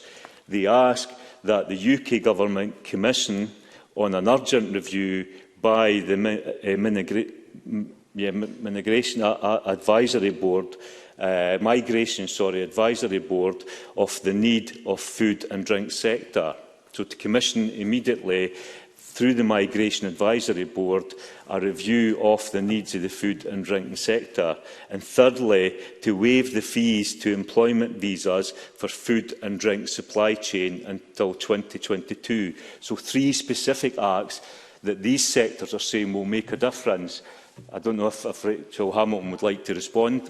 Rachel Hamilton. Thank you. I was going to respond specifically to the 2 asks that were in the open letter, which we have included in our motion. And so I'm glad to see the Labour benches agreeing on both of those and being responded to by the Cabinet Secretary, although not fully enough. What I would say on those specific asks regarding the labour shortages, we've acknowledged today that it's a perfect storm and it involves a whole host of reasons of why there is a labour shortage, and there's labour shortages in France, in Germany and in Italy. And I think that what we need to be doing, and I would support calls to the UK Government, and I know they're doing this, is a plan to invest in skills in our domestic workforce, and I fully support that.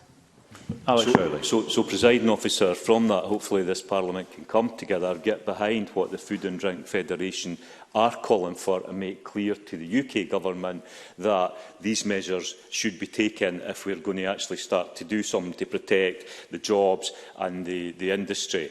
In my final minute, Presiding Officer, I would want to also highlight that in terms of food has to be affordable. And for the rise in food banks since 2010, I always say when in 2010 I don't think there were any food banks, there were certainly very few in Scotland. Now they're commonplace up and down every town and city in the country and villages. So there are again things that this Parliament can do. The Joseph Rowntree Foundation points out that social security should be strong enough for all of us to rely on when we need a lifeline. But a cut of £20 a week to universal credit, a working tax credits, scheduled for the 6th of October this year, will mean the biggest overnight cut to the basic rate of social security since the modern welfare state began more than 70 years ago. So I hope again that we could build a consensus and that the Scottish Tory benches will join, I'm sure, with every other bench in here and call on the UK Government not to go ahead with that £20 cut, which will drive food poverty even higher in Scotland. With that, I would thank you and finish, Presiding Officer. Thank you very much, Mr Rowley. And I call Jim Fairley, who will be followed by Brian Whittle. Mr Fairley, around 6 minutes too. Thank you, Presiding Officer, and I would very much like to welcome the motion by the Cabinet Secretary. The recent story of Scotland's food and drink sector is a remarkable one. It's an industry that I have been involved with for virtually my entire working life, and it's one I'm incredibly proud of. But it's one that shows an outstanding degree of progress and development over a relatively short period of time, and it's one that evokes a total shift in the global perception of our country. Not so very long ago, we Scots had the only slightly undeserved reputation for eating nothing that hadn't been deep-fried, including Mars bars.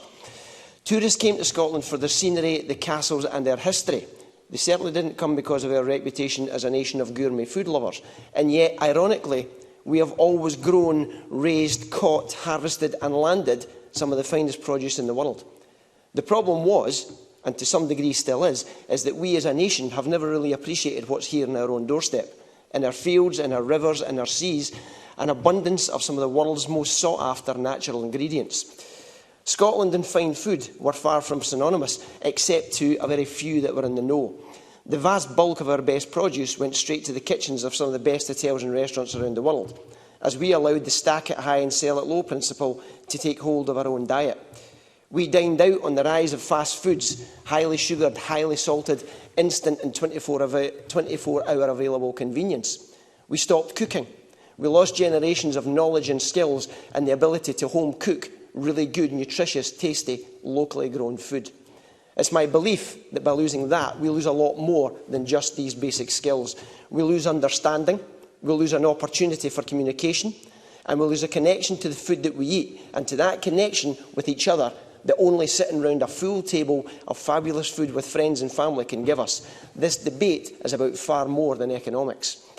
Over the past 20 years or so, we have finally realised and regained our love and appreciation of what good food looks like, tastes like and smells like. Whether it's street food festivals doing street food theatre, seafood shacks on the beach cooking what was caught that morning, or restaurants with 2 Michelin stars, Scottish produce is now recognised, celebrated and, above all, cooked, eaten and enjoyed throughout this country and across the globe. Incidentally, I was pleased to see the line in the government motion about encouraging public kitchens to source more local food, and I would like to see some public kitchens being simply more locally based. We've got a situation in Perthink and Ross where school dinners are going to be centrally produced out with the district and then delivered to school kitchens for reheating. Now that goes against everything that we are talking about here. The food and drink industry hit a moment in time where there was a coming together of ideas, imagination and a readiness in consumers to get involved. It was exciting, it was transformative, and the industry grabbed that opportunity with everything it had and ran with it, creating the fastest growing sector in Scotland's economy. Part of that transformation was down to action taken by this government, and it's a fact that should be recognised. The establishment of a national food and drink policy under the leadership of Richard Lochhead was pivotal. Scotland had never had a national food and drink policy before, but then neither did any other country in Europe. What that demonstrated to the industry was that the government of the day got it. It understood that the industry had an opportunity, that people were ready for it, and with real collaboration between industry and government, great things could happen, and they did.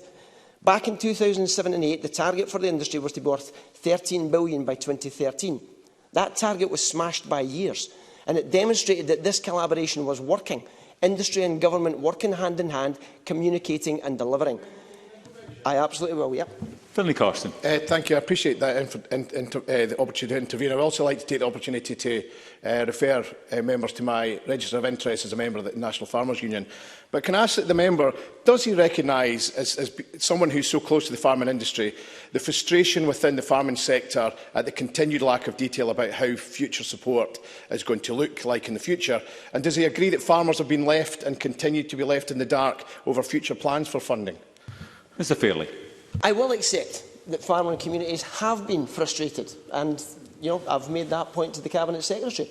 But I said to Willie Rennie earlier on, the farming community would be much happier to see a policy that they were part of, that they helped shape, and they helped make sure that we deliver our requirements for the climate, but we also have a food industry that is still about producing food. So I'll continue to what I was saying. I've lost my place, Finlay.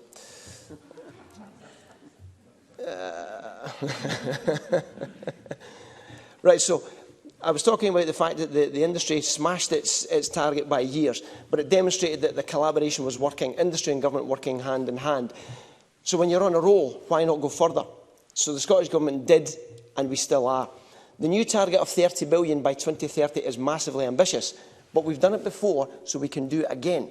Yes, it's challenging, but it is absolutely achievable. With the industry and this government working together, sharing an ambition, anything is possible, and I know that we can hit that target again. But challenges there are plenty, and two of the biggest ones are probably two that could not have been envisaged. The extent of the Brexit damage, first of all, and the consequences of the global pandemic. Now, one example of that is the East of Scotland growers have just destroyed 2.5 million broccoli and 1.5 million cauliflower in the past couple of weeks. There's a possibility that they're about to do the same again because they simply don't have storage and capacity to move the product. The Food and Drink Federation of Scotland tell us that the Brexit-related issues that their members are facing generally fall into 3 different groups. Companies that can't export to the EU due to the terms of the EU exit deal, such as seed potato producers, those struggling with increased costs right across their businesses, and those whose products have short shelf life and have found that increased delays and bureaucracy mean that they simply cannot get the products to market in time, predominantly in the West Coast with shellfish. No amount of trade deals with countries on the far side of the world are going to compensate these businesses that are being thwarted in their attempt to maintain access to the world's largest single market on the other side of the North Sea. We've all seen the gaps in their shelves and in their shops and heard the stories about the shortage of lorry drivers. Apparently there are big pay increases being offered to drivers, so at least there's an ill wind, has somebody blowing somebody some good. But what we are witnessing now is Brexit getting real. And paying lorry drivers a bit more is only the tip of the iceberg as far as an increased freight cost is concerned. Because I've heard that there are cases of the cost of shipping containers escalating from £2,000 to £20,000 in the last 6 months. Now, nobody's going to make any money in Australian trade deals with those kind of numbers. We've seen it with the treatment of our fisher folk, we've seen it with the treatment of our soft fruit farmers, we've seen it with the treatment of our seed potato merchants. Being part of the UK is harming our industry. The UK government is acting as a roadblock, preventing us from getting to where we need to be, literally as well as figuratively. And I know and trust the Scottish Government to do everything in their power to help our food and drink industry and to find ways around the roadblocks. But we all know that the best answer, the simplest answer, and it's why I simply could not support anything that the Tories have put forward in their amendment, the answer should be in our own hands, and it is to remove the roadblock entirely to become a normal, independent country. The member is just about to conclude. Thank you. Thank you, Mr Fairley. I now call on Brian Whittle, who will be followed by Anne Burgess. Mr Whittle, around 6 minutes, please. It's a generous 6 minutes, Deputy Presiding Officer. Thank you, Deputy Presiding Officer. I am delighted to rise to speak in a debate to support our food and drink industry. I think returning members will know of my long-standing efforts to try and put more of Scotland's food and drink products onto Scottish dinner tables. I have always argued and will continue to argue that in doing so we can achieve real success in dealing with Scotland's poor health record. Deputy Presiding Officer, you will be glad to know that I am bringing all of that passion into my new environmental brief and believe that this is an area that can bring benefits on sustainability and support Scotland's drive towards net zero. I want to use my time to discuss the whole chain of food and drink production, from farming to processing to procurement. No one in this chamber would dispute that our farmers are among the best in the world. We charge them with producing high-quality food, maintaining the highest level of animal welfare, paying the living wage and leading the custodianship of the countryside. And they do not take just take these responsibilities willingly, Deputy Presiding Officer. They do so enthusiastically. Today, more than ever, we ask them to work in a way that protects our environment and can deliver a sustainable future. Farmers want to protect the environment. It is quite literally the foundation of their business. In all my conversations with farmers across the south of Scotland, there is a shared desire to innovate and become greener. In fact, they are so enthusiastic. We now see the NFU Scotland and WWF Scotland united in challenging the Scottish Government to move faster on the issue. Sadly, though, they're under sustained attack from a vocal minority who insist on misrepresenting our farming and food-producing communities, criticising the greenhouse gas emissions of the industry, particularly in livestock farming, while failing to acknowledge the Scottish farmers' success in reducing their carbon footprint. sorry to... Of course, yes. Michelle Thompson. I was wondering, perhaps he'd like to name one of the people in his south of Scotland area who celebrate the removal from a market to 500 million consumers for their produce. Can he name some? Brian Whittle. Well, I wonder if Michelle. Thank you to Michelle Thomas for that intervention. But I wonder if she recognises now that in our very recent visit I did to a farm with the NFU and a number of farmers who suggested now that the price they're getting for beef and sheep is one of the highest it's been for a long, long time. There you go. The reality is that Scottish farmers are leading the way in reducing emissions in rearing grass-fed livestock and continuing to innovate towards net zero at every opportunity. Our farming sector should be held up as an example to the world, not done down in pursuit of an easy headline. After all, the NFUS have set a net zero farming target of 2035, way ahead of the Scottish Government's net zero target. That is something that every MSP should be supporting and celebrating. Yet, at the heart of this government, we now have ministers whose track record is one of criticism, not commendation. Rather than working with our food producers, encouraging and supporting innovation in the green economy, we have ministers who would prefer to shut the whole industry down. We have a Scottish Government minister who quite openly wants to eliminate our world-renowned salmon farming industry. She didn't even bother to engage with salmon farmers or to at least discuss the innovations that they are now deploying. She didn't even bother to look at a map to find out where these farms are. No, she simply and simplistically decided, without, it appears, any basic knowledge of the industry, that she would like it gone.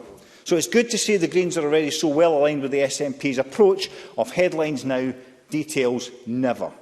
It's no wonder the Scottish fishing industry is concerned, and I quote, about an increasingly hostile environment for their industry as a consequence of this new coalition. Yeah.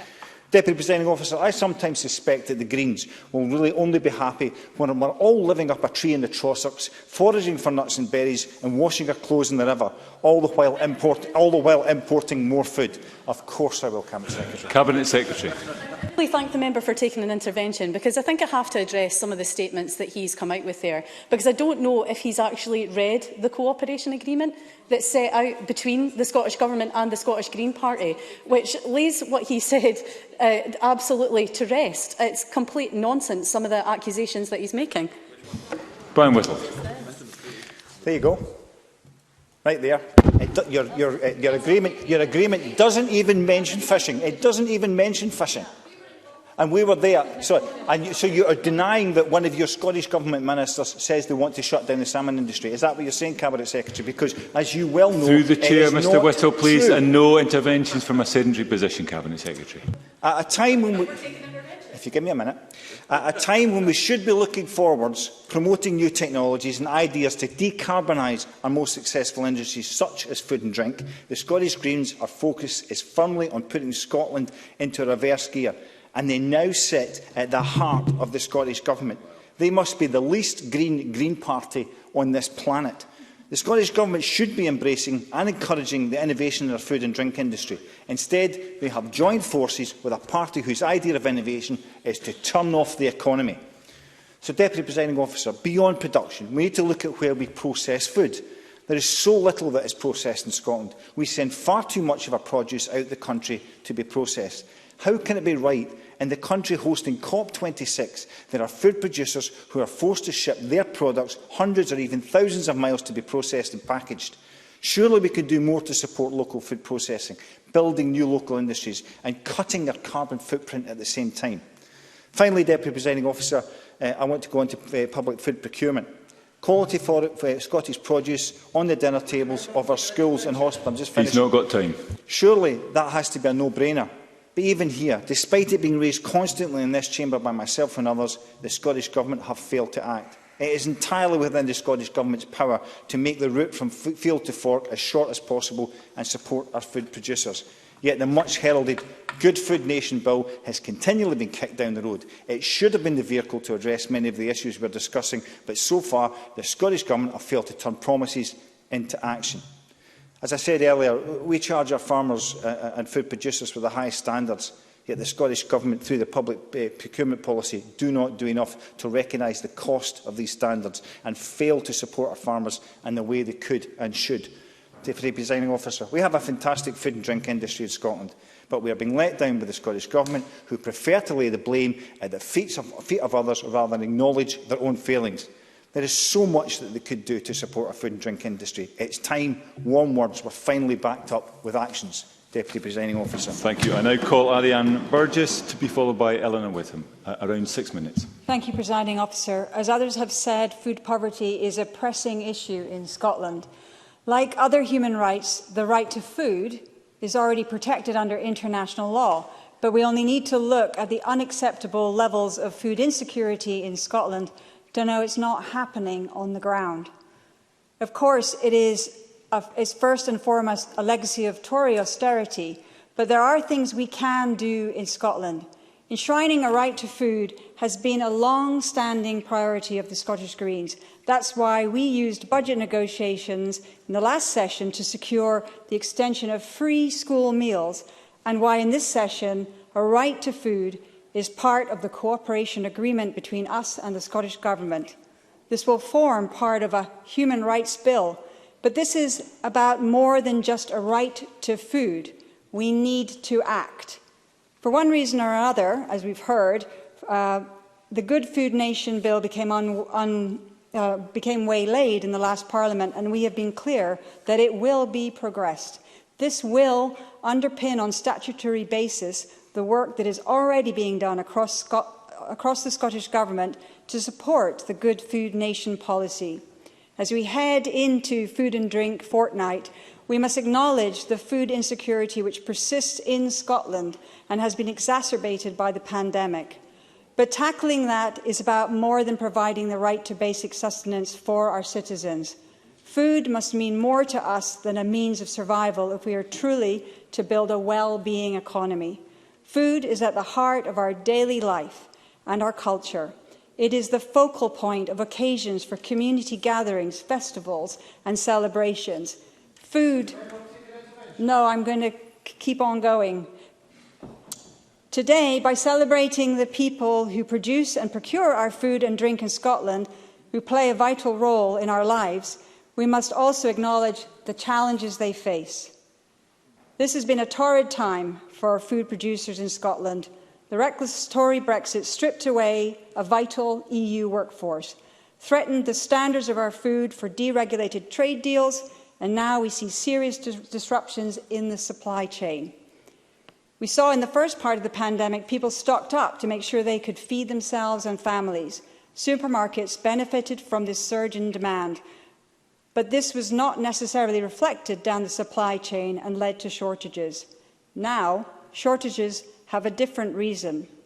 As well as the loss of lorry drivers, many food producers don't have the labour to harvest what they've grown and raised. We heard already from Jim Fairley the heartbreaking story of 2.5 million heads of broccoli having to be thrown away due to the lack of labour force for harvest, or shellfish left to rot on the quayside as producers faced export challenges. But Brexit isn't the only threat to our food supply. Farmers are dealing with the increased extreme weather events of the climate crisis and spending more to mitigate against floods and droughts. It will be increasingly important for food producers to have a direct relationship with their local communities. Over the summer, I met with food producers and providers across my region, from beef farmers in Orkney to oyster farmers in Nahalinen and Yar, to Highland market gardeners growing vegetables for hundreds of families, to a community food growing and community kitchen project in Argyll feeding anyone who needs a meal. It's clear to me that food is a central part of our communities and that those communities must have access and involvement in that food. Eating well, being able to nourish ourselves and each other should be a right. Food in Scotland has returned to being a point of pride and pleasure, and we are fortunate to have a multitude of producers who care about the food they make. In the face of our climate and nature emergencies, the right to food that is adequate, available and accessible, is going to become even more pressing. In the face of cruel policies from the UK government, that focus, sorry, I'm going to keep going. That focus, you've made me lose my place too. That focus on stigmatising those who cannot afford to eat well and enjoy their food, Scotland's place as a good food nation has never been more important. And we can learn from our communities. During the pandemic, we saw local producers rise to the challenge of feeding their local community. People started to make local connections for procurement, and we have the opportunity to take that further by redesigning our food systems so that people can access locally produced food. Food is at the heart of so much of our lives. We must eat to live. And we've started to understand that access to good food will support us with good health and mental well-being. The cooperation agreement we have struck with the government recognises that producing high-quality food goes hand in hand with tackling both poverty and the climate emergency.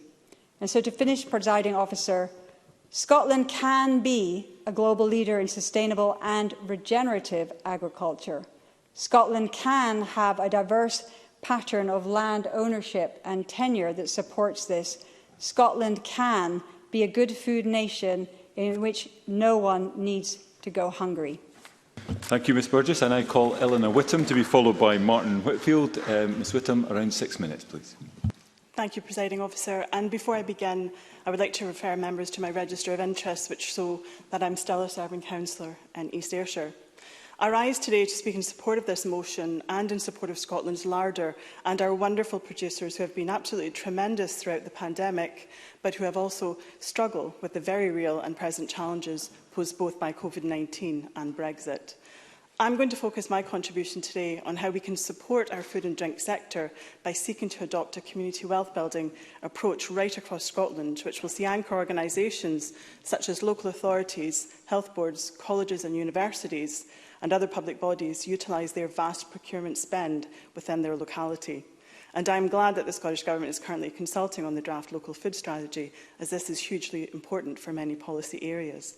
If we look at councils, as this is the area I'm most familiar with, last year council spend across Scotland was a collective £23.9 billion, or 14% of GDP. And whilst a lot of this is taken up on education and social work budgets, there's a significant amount of money spent on procurement of goods and services, and incidentally on wages, which also circulate in local economies. In my own local authority area of East Ayrshire, which is one of two councils in Carrickcumnock and Doon Valley, the council has held the Soil Association's Gold Standard Food for Life Award for over a decade, the only council to do so in the whole of the UK. And decisions taken at a local level all those years ago on the back of the Scottish Government's Hungry for Success initiative means that community wealth building principles have been at the heart of school food in East Ayrshire long before it came to the fore in the nation's collective consciousness. Yes, I will. Mr Fairley. Thank you very much. Mentioning the East Ayrshire school estate and how they've done it, I'd just like to pay tribute to Robin Gourley, who was the guy who actually initiated it and made the Hungry for Success work by making sure that they bought local food into local schools, and was then seconded to the Scottish Government and Scotland Food and Drink to make much bigger strides right across the country and getting better quality local food into schools, far better than it was prior to the SNP coming to government in 2007. Ms Whittam. Yes, thank you, Jim Fairley, for that intervention. And I would actually just like to say that just recently I was on a conference call with APSI, and Robin Gourley came onto that call as he just recently retired, and we did pay tribute to all of the massive work that he did. East Ayrshire serves lunches that contain very little processed foods, a large proportion of which is locally sourced. Sometimes that's up to 70%, 15% of which is organic, all with careful consideration of sustainability and environmental impact. Locally, this has seen suppliers grow their businesses to accommodate the increased demand for local food and school meals, employing more local people, reducing food miles in the council's carbon footprint. I'll finish this sentence and I will. And helping to create wealth that is retained locally. With the creation of 15 community food larders over the pandemic, East Ayrshire are also reducing local food waste and supporting dignified food provision in communities. Yes, brief intervention, Mr Whittle. I thank Ellen McClellan for taking an intervention. I absolutely agree with her that East Ayrshire should be held up as an exemplar of how we should procure food. Would you not agree with me then that, as I have said over the last 5 years, it's about time that the rest of Scotland followed suit and East Ayrshires example? Eleanor Whittam. I thank Brian Whittle for that intervention and question, and I would say that the thrust of my speech is roundabout as seeking a way to passport that learning and that experience across the country, and I think that the local food strategy and moving towards a good food nation is going to do exactly that. So upon receiving the Soil Association's, easy for me to say, Gold Award for the 12th successive year, Andrew Kennedy, Head of Facilities and Property Management of East Ayrshire, said, since 2008, East Ayrshire Council has recognised the connections between what we eat and learning, how foods help with our health and how we can support our local producers. We invest in foods on the plate and the value that it has, with good quality, sustainable meals now the norm in East Ayrshire. Our approach also plays an important role in community wealth building, for which the Council has received funding to help develop Scotland's first regional approach to community wealth building through the Ayrshire Growth Deal. This means that we are committed to continuing to work with local businesses to support the local economy and reduce our carbon footprint by continuing to source fresh local produce. During the height of the pandemic, East Ayrshire Council retained its school food contracts to ensure that local suppliers did not go under and delivered a staggering 30,000 fresh meals prepared to families in receipt of free school meals every single week. And at Christmas, boxes also included an East Ayrshire gift card for each child that also gave a boost to local businesses, encouraging families to shop local. I will now turn my attention to a recent news story emerging from the area that saw local organic dairy farm Mossgiel Milk in Mauchline in my constituency win the milk contract for East Ayrshire, which not only supports the farm to grow, but has also had huge benefit in terms of carbon and single-use plastics reduction. By installing refillable milk vending machines in every school and delivering supplies via an ongoing move to an electric fleet, it is estimated that there will be a whopping reduction of approximately 400,000 pieces of single-use plastics from East Ayrshire primary schools every single year. Farmer Bryce Cunningham of Mossgiel now joins others, Carrick, Cumnock and Doon Valley producers, Weehey Meat in Garvin, A&A Spittal of Auchinleck and Corriemains of Mauchline in capturing the hearts and bellies of wains across East Ayrshire. Presiding Officer, I'm sure others will agree with me that this is fantastic news and a model for replication where possible to aid our journey to grow as a good food nation. Whether it is local sustainable eggs, poultry, pork, beef, fish, cheese, milk and dry goods, Scotland's food and drink sector has much to offer our anchor organisations. We have Scottish Government-supported community wealth building initiatives in many areas just now, including, as I said, the Scottish First as part of our Ayrshire Regional Growth Deal. And in order to support the sector, our communities to recover from COVID and the uncertainties of Brexit, it is vital that we ensure the learning and examples from these pilots are shared across the country. There's no doubt, as has been said before, procurement is tricky and often mired in seemingly unchangeable bureaucracy. But, Presiding Officer, strong leadership and a compelling and urgent case for change can focus hearts and minds. From farm and sea to plate, let's make it local. Thank you. Thank you very much. Thank you very much, Ms Whittam. Before calling Martin Whitfield, it had been great to see so many interventions taken by speakers. I think from now on, though, however, those interventions are going to have to be accommodated in the speech allowance for each individual. But with that, can I call Martin Whitfield, who will be followed by Michelle Thompson, the last speaker in the open debate. And everybody that has been participating in the debate needs to be in for the closing speeches.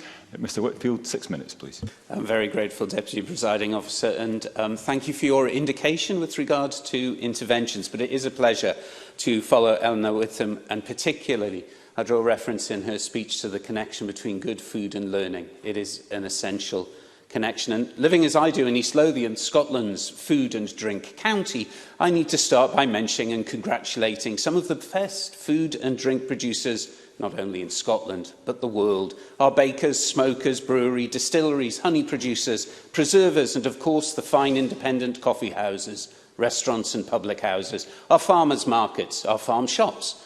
Food lies at the heart of East Lothian, but also to our fisheries and farmers, the families and companies that draw from nature the products that are used in the food and drink industry. This love and care of food, so that pie producers, restaurateurs can not only name the farm that their produce comes from, but can tell you who the farmer is because they have a relationship with them.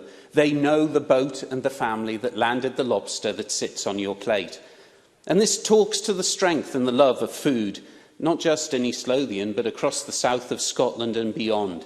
It talks about how food is an essential piece in the jigsaw of our society. And we did see in the pandemic the huge support from the Scottish public for their local producers and the outstanding products being reared, grown and manufactured on our doorstep. So it should be. Food is part of the foundation of life. Maslow's hierarchy of needs puts food as one of the foundation stones just to be human. It is woven into every fabric of our lives. But there is another course, there is another plate, there is another reality for so many people who live in Scotland, and that is that food is a rare resource. Food poverty is a reality for the people who are our neighbours, the people who live in our communities. We all know that food banks exist. We all rightly rail against them. The Trussell Trust charity runs more than 420 food banks in Scotland. There are over 70 independent food banks across 20 local authorities here in Scotland. Between April last year and March this year, in Dumfries and Galloway, 607 food parcels delivered for children. The Scottish Borders, 383 parcels for children. In East Lothian, 2,602 parcels for children. In July, just over a month ago, in my local food bank in Tranent, they handed out 254 three-day emergency food parcels. That feeds 606 people. 220 of those were children. We live in a society where 220 children can't be fed by their families without charity and community support. I'm very grateful for the member to take an intervention. I make the point again, in reference to what he just said there, isn't it about time that we tackled the amount of food wastage that we have in our society? When we're wasting that amount of food and people are going hungry, there's something has to be wrong there. I'm very grateful to Brian Whittle for that. And I think along with challenging food waste, which you rightly raise, we need to challenge the poverty that these families who are in work. And that goes and talks to the universal credit cut that's coming. That goes and talks to the children's fund that needs to be paid.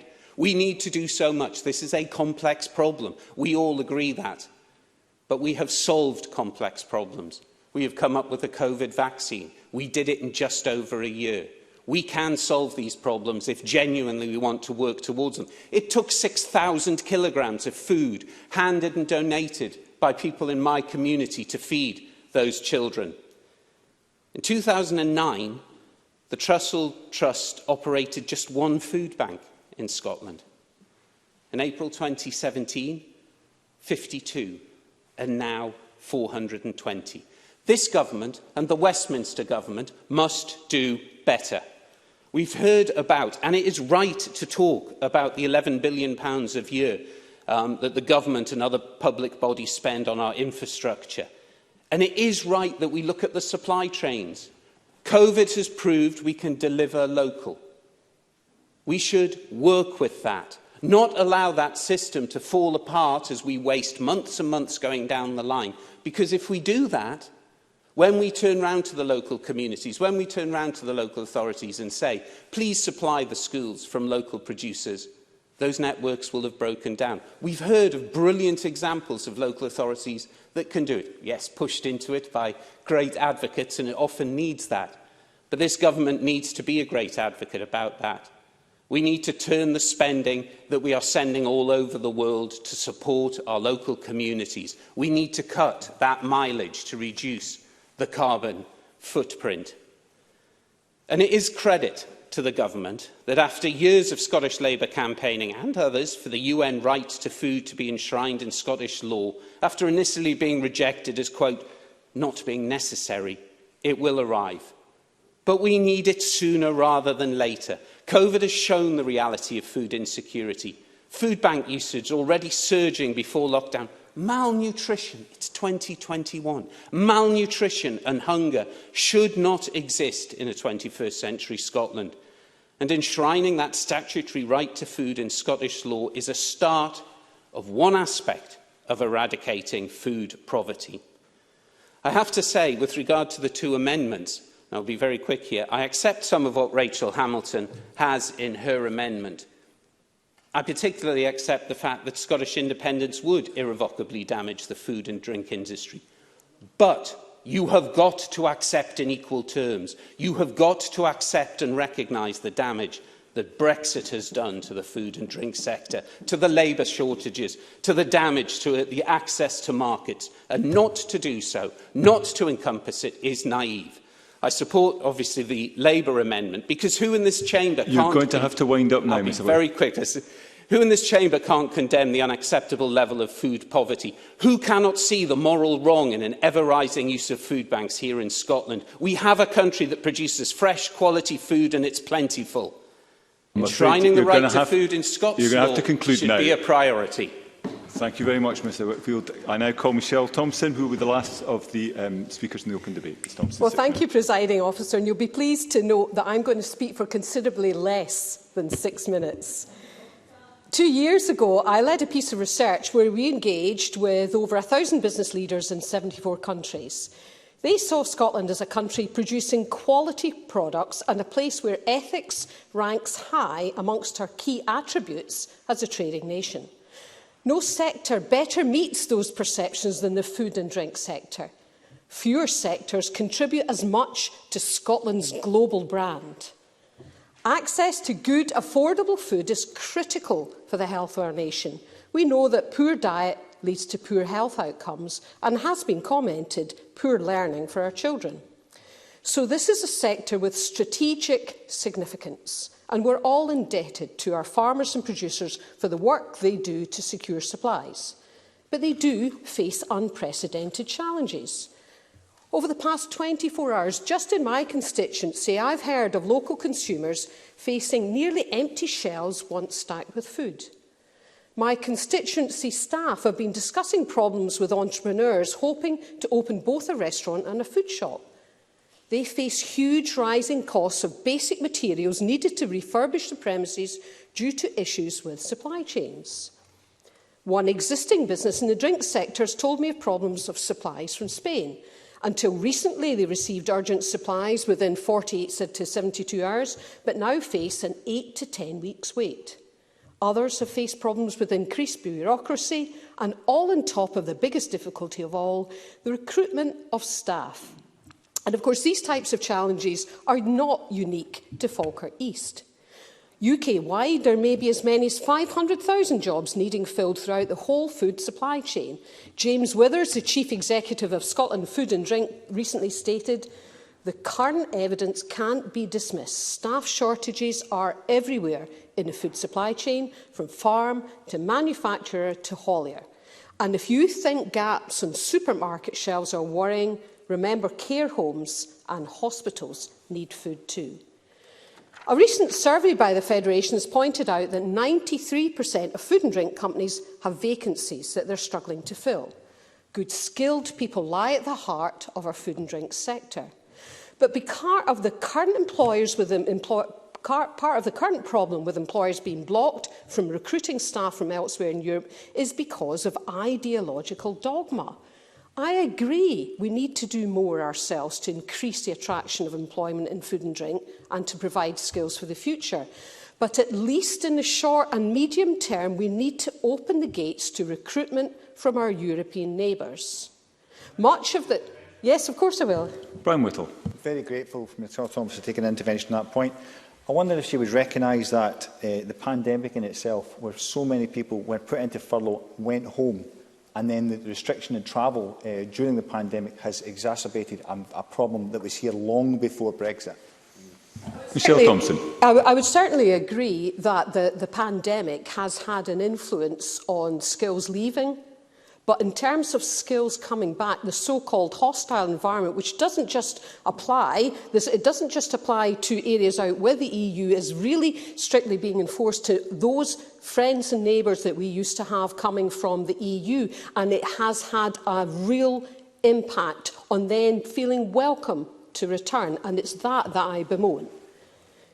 Much of this labour market problem is due to the insanity of a Tory Brexit, compounding problems on top of the pandemic. The deniers, I think we've just heard one, easily found amongst the Tory group, should listen to the views, no, I'm not doing it again, of James Withers. And I quote, "Brexit has created a world where too often problems are denied, warnings ignored, and evidence is dismissed.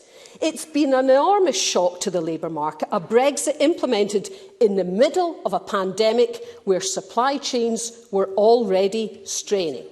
So then, what are we to do? What kind of future, apart from, of course, an independent Scotland, are we looking for? I'm inclined to support the view of Wendy Barry of the Scottish Food Guide, who recently wrote to me saying, "What we need in Scotland is to focus on quality, honest, good food, sustainably produced in smaller units. Smaller scale, multiplied up, is more resilient for Scotland's future and better for the environment." Now, I'm not saying this to imply that we should turn away from importing and exporting, eloquently outlined by my colleague Jim Fairley, but rather to ensure a healthier home market where our commitment to quality and resilience serves our needs better. There's much to consider, but working together with the sector will allow us to set down strong roots for our future growth once more. We need to develop strategies that better prepare us for future shocks and global challenges. I welcome the work that is going on, this is my last point, such as Scotland Food and Drink Recovery Plan, the work that's been undertaken by the Food and Drink Federation, and of course our own Scottish Government. Thank you, Presiding Officer. Thank you, Ms Thompson, for getting us back on track. We move to the closing speeches, and I call Rhoda Grant for 6 minutes. Thank you, Presiding Officer. Food and drink is incredibly important to Scotland, as we've heard today, and we in the Scottish Labour Party have been calling for the Scottish Government to bring forward a Good Food Nation bill worthy of its importance for years. And sadly, they have continued to delay. 7 years have passed since the publication of the National Food and Drink Policy, and we still wait for a Good Food Nation bill. They plead the pandemic, but if anything, COVID-19 has underlined the urgent necessity of this legislation rather than pointed to a delay. Can I echo Colin Smith's thanks to food and drink workers, because many of those working in the industry were on the front line during the pandemic, working in shops, delivering food, providing assistance and indeed growing food. But many of those workers actually themselves depended on food banks for their nourishment. Those in the hospitality industry found themselves sidelined, they were furloughed, and many others didn't even get that because of the seasonal nature of their jobs. Others sought and found alternative employment, and that's left a huge staff shortage throughout the industry. And through all of that, the pandemic has caused a huge increase in the dependence on food banks. The Trussell Trust provided 221,554 emergency food parcels. That's horrendous. Martin Whitfield reminded us of a time, not that long ago, when food banks weren't required. And we should all aspire to that core principle in our food and drink strategies. That is the end to the need for food banks, that everyone should be able to access good, nutritional food. The Scottish Government have dithered over legislating on a right to food bill. It should be at the centre of their Good Food Nation bill, but we hear today that that's not going to be the case. Well, I will bring forward a bill that will enshrine the right to food in Scottish law and to create a commission to drive that right of food into a reality, work that was started by my colleague Elaine Smith, and I have pledged to continue until that is a right under Scottish law. We in Scotland are privileged to have the best food and drink in the world, from Scottish whisky to Scottish salmon, Tunnock's tea cakes to Stornoway black pudding. The list goes on, and every member took the opportunity to name-check their own constituencies' good food today. And I can't, because there are far too many of them in my area, but I think Jenny Minto managed to get most of those in Argyll and Bute, and I think led the charge on that, closely followed by Finlay Carson for his constituency.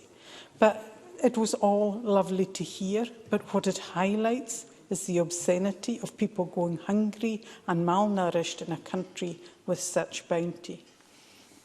Some members took time to pay tribute to those who worked in food banks and provided free food, and rightly so.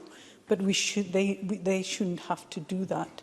And Martin Whitfield passionately addressed the issue and pointed out how dehumanising depending on charity for such a basic human right can be. Colin Smith talked about enshrining the right to food in Scottish law and how it is vital to all our people, and also an independent authority to make it happen. It's important that that is part of any bill, to make sure that it is driven forward as a policy. We know that lack of food and poor nutrition has a huge physical and psychological effect on well-being. So it's important that we make sure that that is available to everybody, not through charity, but in their own right. Can I turn quickly to the Conservative motion? Alec Riley and Martin Whitfield actually made the point. It's not what was in their motion, it's what they were taking out of the government motion that we would disagree with. Because I think their points would have been made more strongly if they had recognised some of the UK Conservative government's shortcomings in the access in respect of our food and drink policy. Colin Smith talked about local procurement, and I think that is a fundamental part of any food and drink strategy. It shouldn't just be for government to hand down this strategy, but actually to work locally to enable small producers to become involved in procurement for our hospitals and schools. And Elena Whitten made the same points in her speech, and Finlay Carson talked about Welsh-produced meals being served up in Scottish schools and hospitals, and that surely isn't right, not for the environment and not for our local businesses as well. Presiding officer, one of the main concerns in the debate was the lack of policy, the lack of putting policy in place. Willie Rennie, Finlay Carson and others made this point.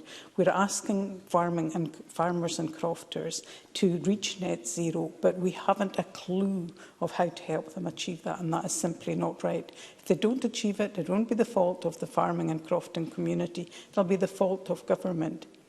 The lack of an overall food policy causes many issues. It causes the lack of skills, it causes climate change goals to be missed, but fundamentally it affects people's access to food. And this omission will cost us dear with the health impacts of our poor diet. Those in our poorer areas lose 20 years of their lives and are more likely to die of COVID. So creating a right to food must be seen as a national emergency, and I will leave that as my final comment. Thank you very much, Ms Grant. Before I ask Jamie Harker-Johnson to wind up for the Conservative Party, I'm not going to name and shame, but there were at least a couple of members who participated in the debate, and we were late back in for the closing speeches. When I say to be back into the chamber for closing speeches, it means at the start of the closing speeches, not sometime during the closing speeches. And with that, can I ask Jamie Harker-Johnson to conclude? You've got around 7 minutes. Thank you. I hope they're suitably chastened, Deputy Presiding Officer. Can I draw members' attention to my register of interest as a partner in the farming business and also as a member of the National Farmers Union Scotland? Presiding Officer, at the beginning of another parliamentary year, the pandemic that we've laboured under for so long still casts a long shadow on our economy. Our most recent economic statistics still show output below what it was pre-pandemic, and there are problems still to face. There have undoubtedly been positives as we've opened up. Some parts of our domestic tourist trade in some parts of Scotland have seen visitors return in encouraging numbers. and many customer-facing businesses are benefiting from consumer demand again. But many of the businesses concerned have suffered considerably in the worst parts of the last year and a half, and our food and drink sector is no different. So as we welcome Food and Drink Fortnight this year, it's once again against a negative backdrop. The government's motion before us today praises the resilience of producers, but we should also recognise just how challenging this period has been, and also the continuing impact on our economy. One thing that the pandemic has brought is an unpredictability in demand and supply. Hospitality has suffered some of the greatest challenges. Restaurants, pubs and everything from distillery tours to school lunch halls have been forced into a position of stopping, starting and stopping again at short notice. And this disruption has caused real challenges for the supply chain, for producers and distributors. That should not be underestimated. And as members will know, the food and drink sector has a disproportionately large footprint in my own Highlands and Islands region. Orkney beef and cheese, Speyside whisky, Shetland shellfish, brewing on the Black Isle. It's not only impressive produce, but represents hundreds of employers, often making use of local ingredients and sustaining local jobs. It all contributes to over £11 billion of turnover in the sector. So we must be responsive to the future outlook for these businesses. Not just the enterprise agencies and councils, but government more widely should be there to monitor progress of our recovery at all local levels. As the Food and Drink Partnership Recovery Plan produced under Fergus Ewing noted, growth has often come from new entrant businesses that have become established in their local markets before expanding outwards. But there have been many issues within the sector that predate the COVID pandemic too. It was raised by my colleague Rachel Hamilton and others, but the continued lack of strategic direction on future government agricultural policy is something that cannot be raised often enough in this chamber. I will. Jim Fairley. Thank you very much for taking that intervention. Would the member agree with me that the former chair of the Trade and Agricultural Commission, Tim Smith, has just said that he is beyond frustrated that the government has not yet set up a new statutory Trade and Agricultural Commission to scrutinise new trade deals, and that lack of scrutiny by the Trade and Agricultural Commission, which hasn't been set up, and this Scottish Parliament, will be hugely detrimental to Scottish industry? Mr Harcourt-Johnson. Well, I'll tell you what I'll tell the member, which is something which Andrew McCormick, the former NFUS president, said. And he said this to Fergus Ewing, the Cabinet Secretary's predecessor. And he said this: where is the policy? Where is the roadmap? All the information you need is waiting on Scottish Government desks to be pulled together. Stop dithering and start delivering. And I would suggest the member stops distracting and focuses on the issues that his colleagues in this place can deal with and haven't yet.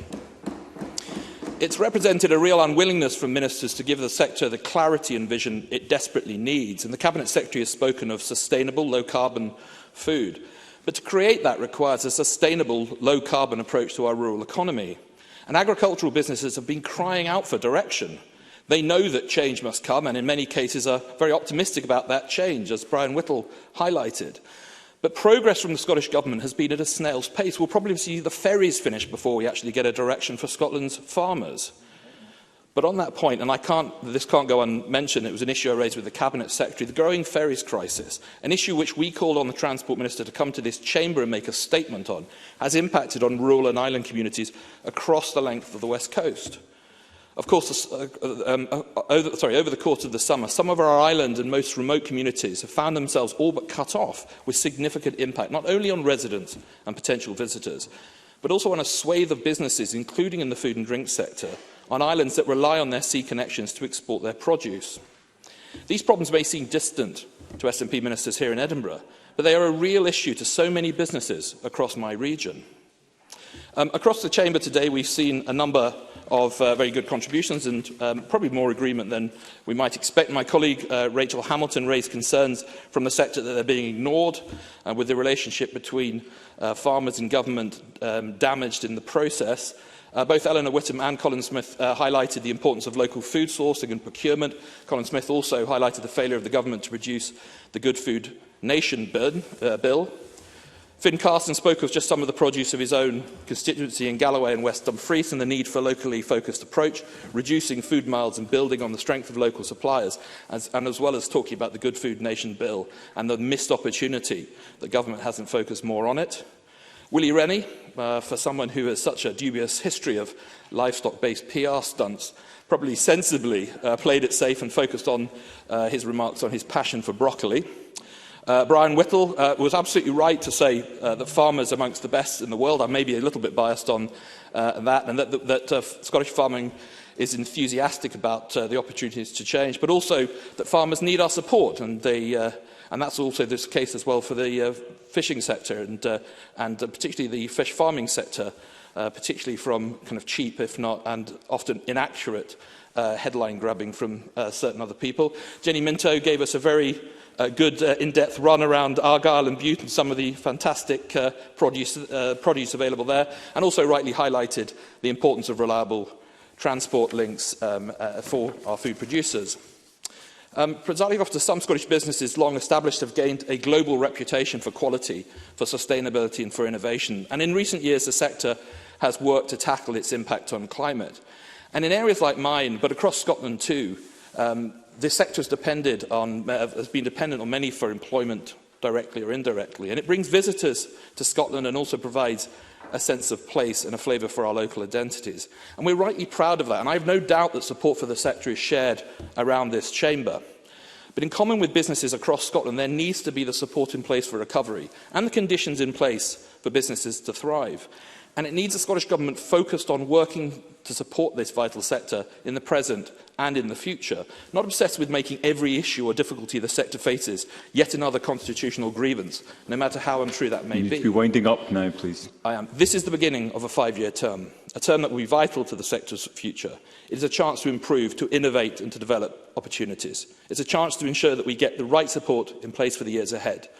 And it's a chance for the Scottish Government to stop talking about what it can't do and start talking about what it can.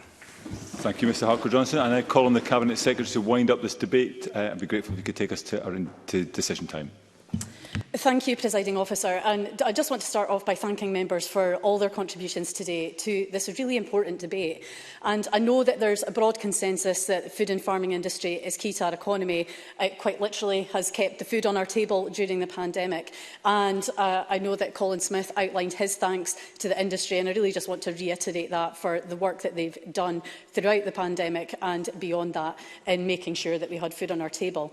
But the industry is now facing the stark reality of Brexit and the rules, regulations and extra costs that is brought on the sector. And for a policy that was set to free business from red tape, it's had the entirely opposite effect. And just on that point, I need to address some of the points that have been made during the course of the debate and addressing some of the amendments. Now, it's a bit rich for the Tories to make claims about the impact of independence on the food and drink industry when we're seeing the fallout from the decisions taken by the UK Government that in Scotland we just can't affect. And Jamie Halcrow-Johnson there talking about constitutional grievance. Who were the party that introduced independence into their motion today? And I think it's really important that we actually take a look back at what the UK Government has done to the food and drink industry in Scotland.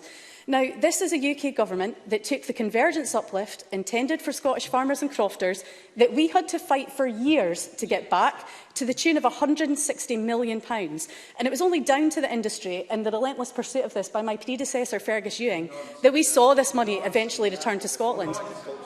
This is also a UK Government that, despite claiming it would fully replace EU funding, did nothing of the kind, cutting our funding for agriculture to the tune of £170 million. And I'm glad that Finlay Carson thinks that's an amount to be sniffed at. Now, this is also a UK Government that, rather than provide the £62 million that would replace the European Maritime and Fisheries Fund allocation to Scotland, provided only £14 million to our coastal communities. And this is a UK Government that also couldn't be less interested in the disastrous impacts its policies are having on food producers here.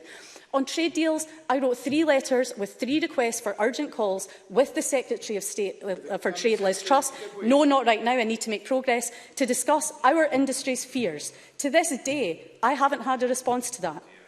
The Trade and Agriculture Commission, mentioned by Rachel Hamilton, still not established, so we've had trade deals that have been rushed through without that body being established to do what it was created to do. Now, on migration, an absolutely critical issue has been highlighted by the FDF in their briefing to members today, which has been conveniently cherry-picked by the Tories and completely glossed over in their motion. Every single plea by me previously in my role as Minister for Rural Affairs, from Ben Macpherson in his role as Migration Minister and then in Rural Affairs, from Jenny Gilruth. No, I need to make progress, and I think it's really important that you listen to these points. In her role, Jenny Gilruth, in her role as Minister for Europe and Migration, 19 requests for meetings to discuss migration matters, every single one of them ignored. So I think it's quite clear which government is doing the irrevocable damage to our food and drink industry here. Because what we're asking for here is what Michelle Thompson really aptly summarised. Now, we do need to plan for the future when it comes to these issues. We've set up the Commission to look at land-based learning that will be looking at the skills we need in the longer term and for the future. No, I won't at this moment in time. Now, we need the immediate interventions requested by the industry because, as they've stated, we're heading into a crisis and these points need immediately addressed. Now, in relation to the Labour amendment, I couldn't agree more with a lot of the arguments that were made by Colin Smith and by Martin Whitfield too, in some really passionate speeches, because it's completely morally unjustifiable that we're seeing an ever-increasing use of food banks in Scotland. No one should be going hungry or be having to rely on food banks in our country. Now, we continue to use all the powers at our disposal in Scotland to challenge the root causes of poverty, but what doesn't help is when that's completely undermined by the UK Government through actions such as the removal of the £20 universal credit uplift. And when it comes to food banks, we'll be publishing an action plan to outline the steps we'll be taking to end the need for them. Now, Colin Smith mentioned the importance of local food strategies and procurement, as a number of other members did. We want to harness the power of public sector procurement, which is why we committed to tackling that and outlined that in our manifesto. We've got the Food for Life programme in our local authorities. Can we embed that approach across the public sector, given the clear benefits it has for health and our local economies and producers? And this was a really well-made point that was emphasised by Elena Whittam and Martin Whitfield too, where Elena outlined the work that was being done by East Ayrshire Council. And I will also come on to address the local food strategy that was mentioned. Now, as we have heard, there are lots of positive stories in the food and drink industry in Scotland about how communities have pulled together to get food to those most in need, how businesses have innovated to keep going, about the green shoots of recovery that we're now starting to see that restrictions are easing in Scotland and in our overseas markets. And just to highlight some of those points from the debate today, I mean, Willie Rennie mentioned some of the fantastic produce in his own constituency. And I also have to mention, when we follow that supply chain through, Jamie Scott at the Newport restaurant, who with his team always masterfully managed to put that together and always showcasing the very best of Scottish produce. Now, Jenny Minto, I was absolutely delighted to visit Isla and Colonsay during the summer recess with Jenny Minto and was able to sample some of the things that she mentioned for myself, able to visit Bruichladdich Distillery there and see some of the incredible hospitality where we see the best of Scotland being showcased, such as by Emma Clark at Gleneagdale House. Now, Finlay Carson talked about the food in his region. I'm just sorry that the Stranraer Oyster Festival hasn't been able to take place. I've visited that on a number of occasions with my colleague Emma Harper. And Elena Whittam talking about Bryce Cunningham, who I first met a few years ago and was one of the Scottish Government's climate change champions. And it's been fantastic to see how that business has developed and how he's now integrated in that local supply chain. But I couldn't let today pass without also mentioning some of those in my own constituency. Now, we've talked about those people who went above and beyond during the crisis last year, when people rediscovered the importance of buying local and supporting our small businesses. And one such vital business in my own hometown is my local butcher. I think also apt to mention, since it's Love Lamb Week this week, Gavin Brymer and his team went above and beyond to keep people fed during the pandemic in our community, reconstructing their business pretty much overnight to ensure that they could keep people fed with a home delivery service. There's been those that have been working to provide local food to local people. What's for Tea Tonight near Lawrence Kirk and Farm to Table near Auchenblay, providing their own fresh produce from the farm, as well as partnering with other local producers like the Phoenix Bakery in Inverbervie. There's the Lobster Shop in Johnshaven, who supply the freshest and best shellfish. not to mention the Food for Life in Brecon, who have been doing truly amazing work with young people. They received lottery funding to deliver a project that brings together young people in the community to learn about building sustainable local food systems while equipping them with food production skills, looking at the growing, processing and distribution of food. We have so much to shout about and truly applaud, not just over the course of this Food and Drink fortnight, but well beyond that. Now, in coming to a close, Presiding Officer, the sector is, of course, built on people. Over 122,000 across over 17,000 businesses, micro-enterprises through to some of the biggest players on the global stage. There's the entrepreneurs, the farm shops, the people diversifying what they farm to create and supply the growing market for sustainably produced food. Now, as I've said, the key ingredient of food and drink is undoubtedly the people. We need to thank all of those who work in our food and drink industries, from the primary producers right through the supply chain, and really celebrate them all in this food and drink fortnight, because they are essentially at the heart of what will make us and what is helping us to be a good food nation. And it's for that reason we have to continue to support them and the people working with the industry. And personally, I look forward to being part of the recovery process and will certainly do everything I can to continue the recovery in order that our food and drink sector flourishes as it rightly deserves to do. Thank you. Thank you. That concludes the debate on supporting success in food and drink in Scotland, and it's now time to move on to the next item of business, which is consideration of Business Motion 999 in the name of George Adam on behalf of the Parliamentary Bureau setting out a business programme. And I call on George Adam to move the motion. Thank you, Presiding Officer. Can I move motion 999? No member has asked to speak on the motion. The question is that motion 999 be agreed. Are we all agreed? Yes. The motion is therefore agreed. The next item of business is consideration of Business Motion 1000 in the name of George Adam on behalf of the Parliamentary Bureau on a Stage 1 timetable for a bill. Any member who wishes to speak against the motion should press their request to speak button now. I call on George Adam to move the motion. Thank you, Presiding Officer, and once again formally moved. Thank you. No member has asked to speak against the motion. Therefore, the question is that motion 1000 be agreed. Are we all agreed? Yes. The motion is therefore agreed. The next item of business is consideration of two Parliamentary Bureau motions, and I ask George Adam on behalf of the Parliamentary Bureau to move motions 1001 and 1002 on designation of lead committees for legislative consent memorandum. Once again, thank you very much, Presiding Officer, and formally moved. Thank you. The question on these motions will be put at decision time. There are 4 questions to be put as a result of today's business.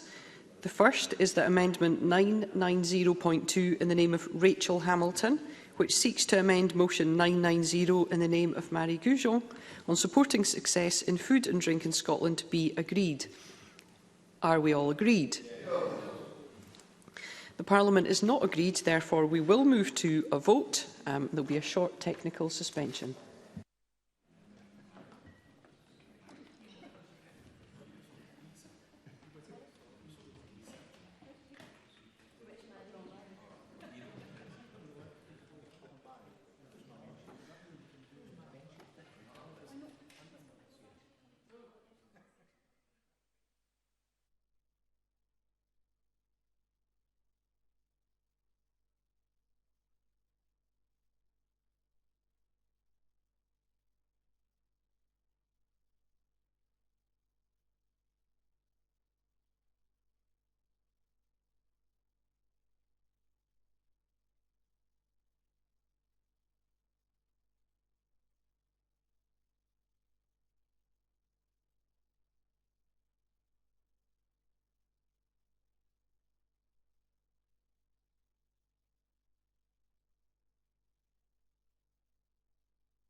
Thank you.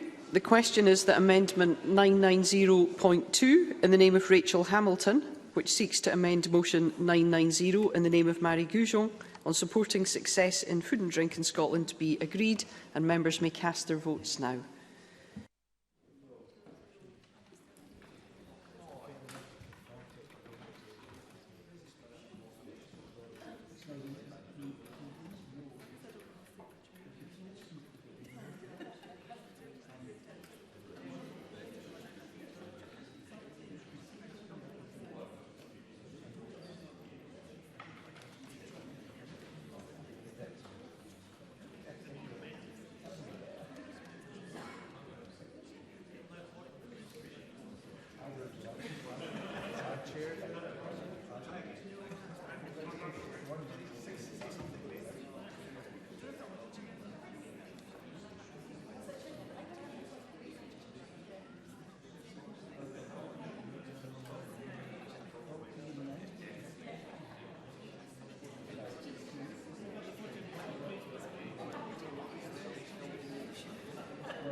The vote is now closed.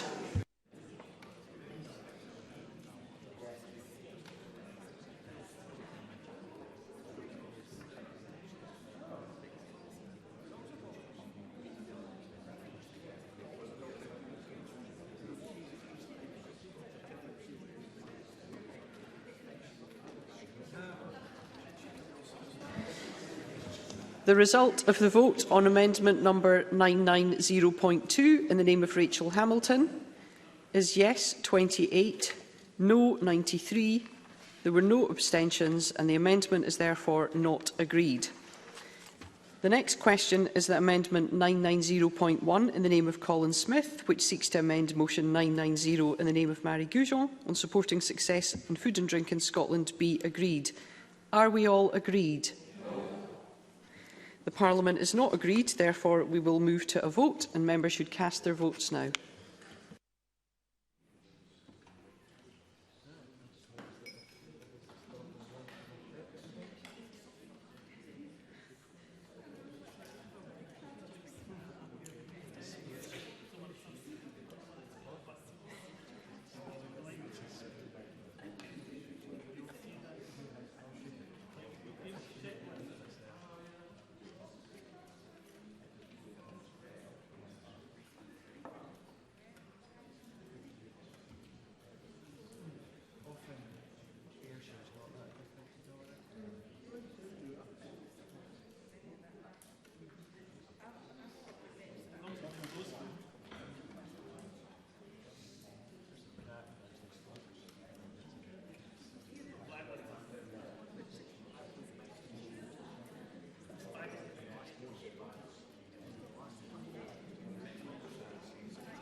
The vote is now closed.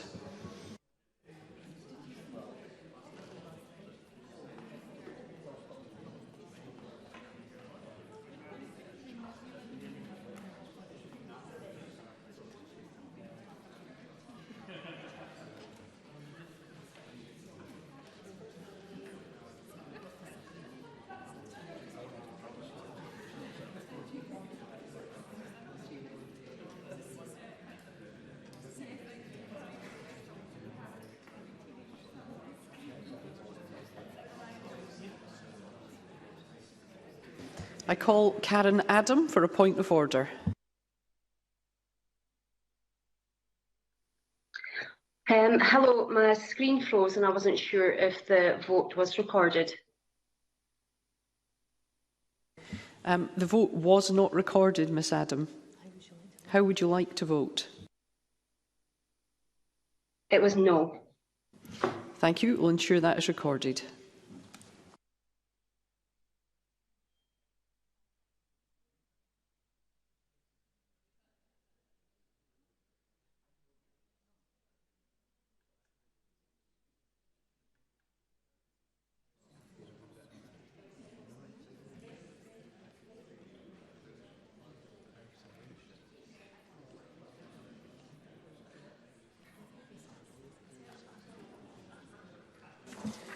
The result of the vote on amendment number 990.1 in the name of Colin Smith is yes 25, no 96. There were no abstentions and the amendment is therefore not agreed. The next question is that motion 990 in the name of Marie Goujon on supporting success in food and drink in Scotland be agreed. Are we all agreed? Yes. The Parliament is not agreed, therefore we will move to a vote and members should cast their votes now.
The vote is now closed. Ariane Burgess. Thank you. My screen wouldn't refresh and I would have voted yes. Thank you. We will record that, Ms Burgess. Pauline McNeill. Same issue, Presiding Officer, and I would have voted yes. Thank you. We'll ensure that's recorded. I call CoCab Stewart for a point of order. Thank you. Couldn't get my app to work. I would have voted yes. Thank you. We'll ensure that's recorded.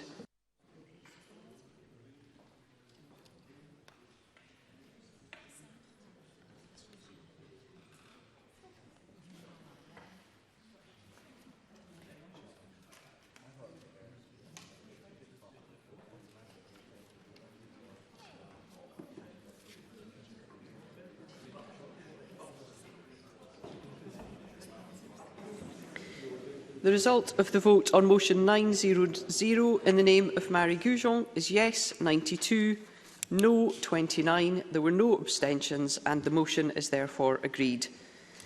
And I propose to ask a single question on 2 Parliamentary Bureau motions. Does any member object? The final question is that motions 1001 and 1002 on the designation of lead committees be agreed. Are we all agreed? The motion is therefore agreed. That concludes decision time and we'll now move on to members' business, and I would ask members who are leaving the chamber to please do so quietly.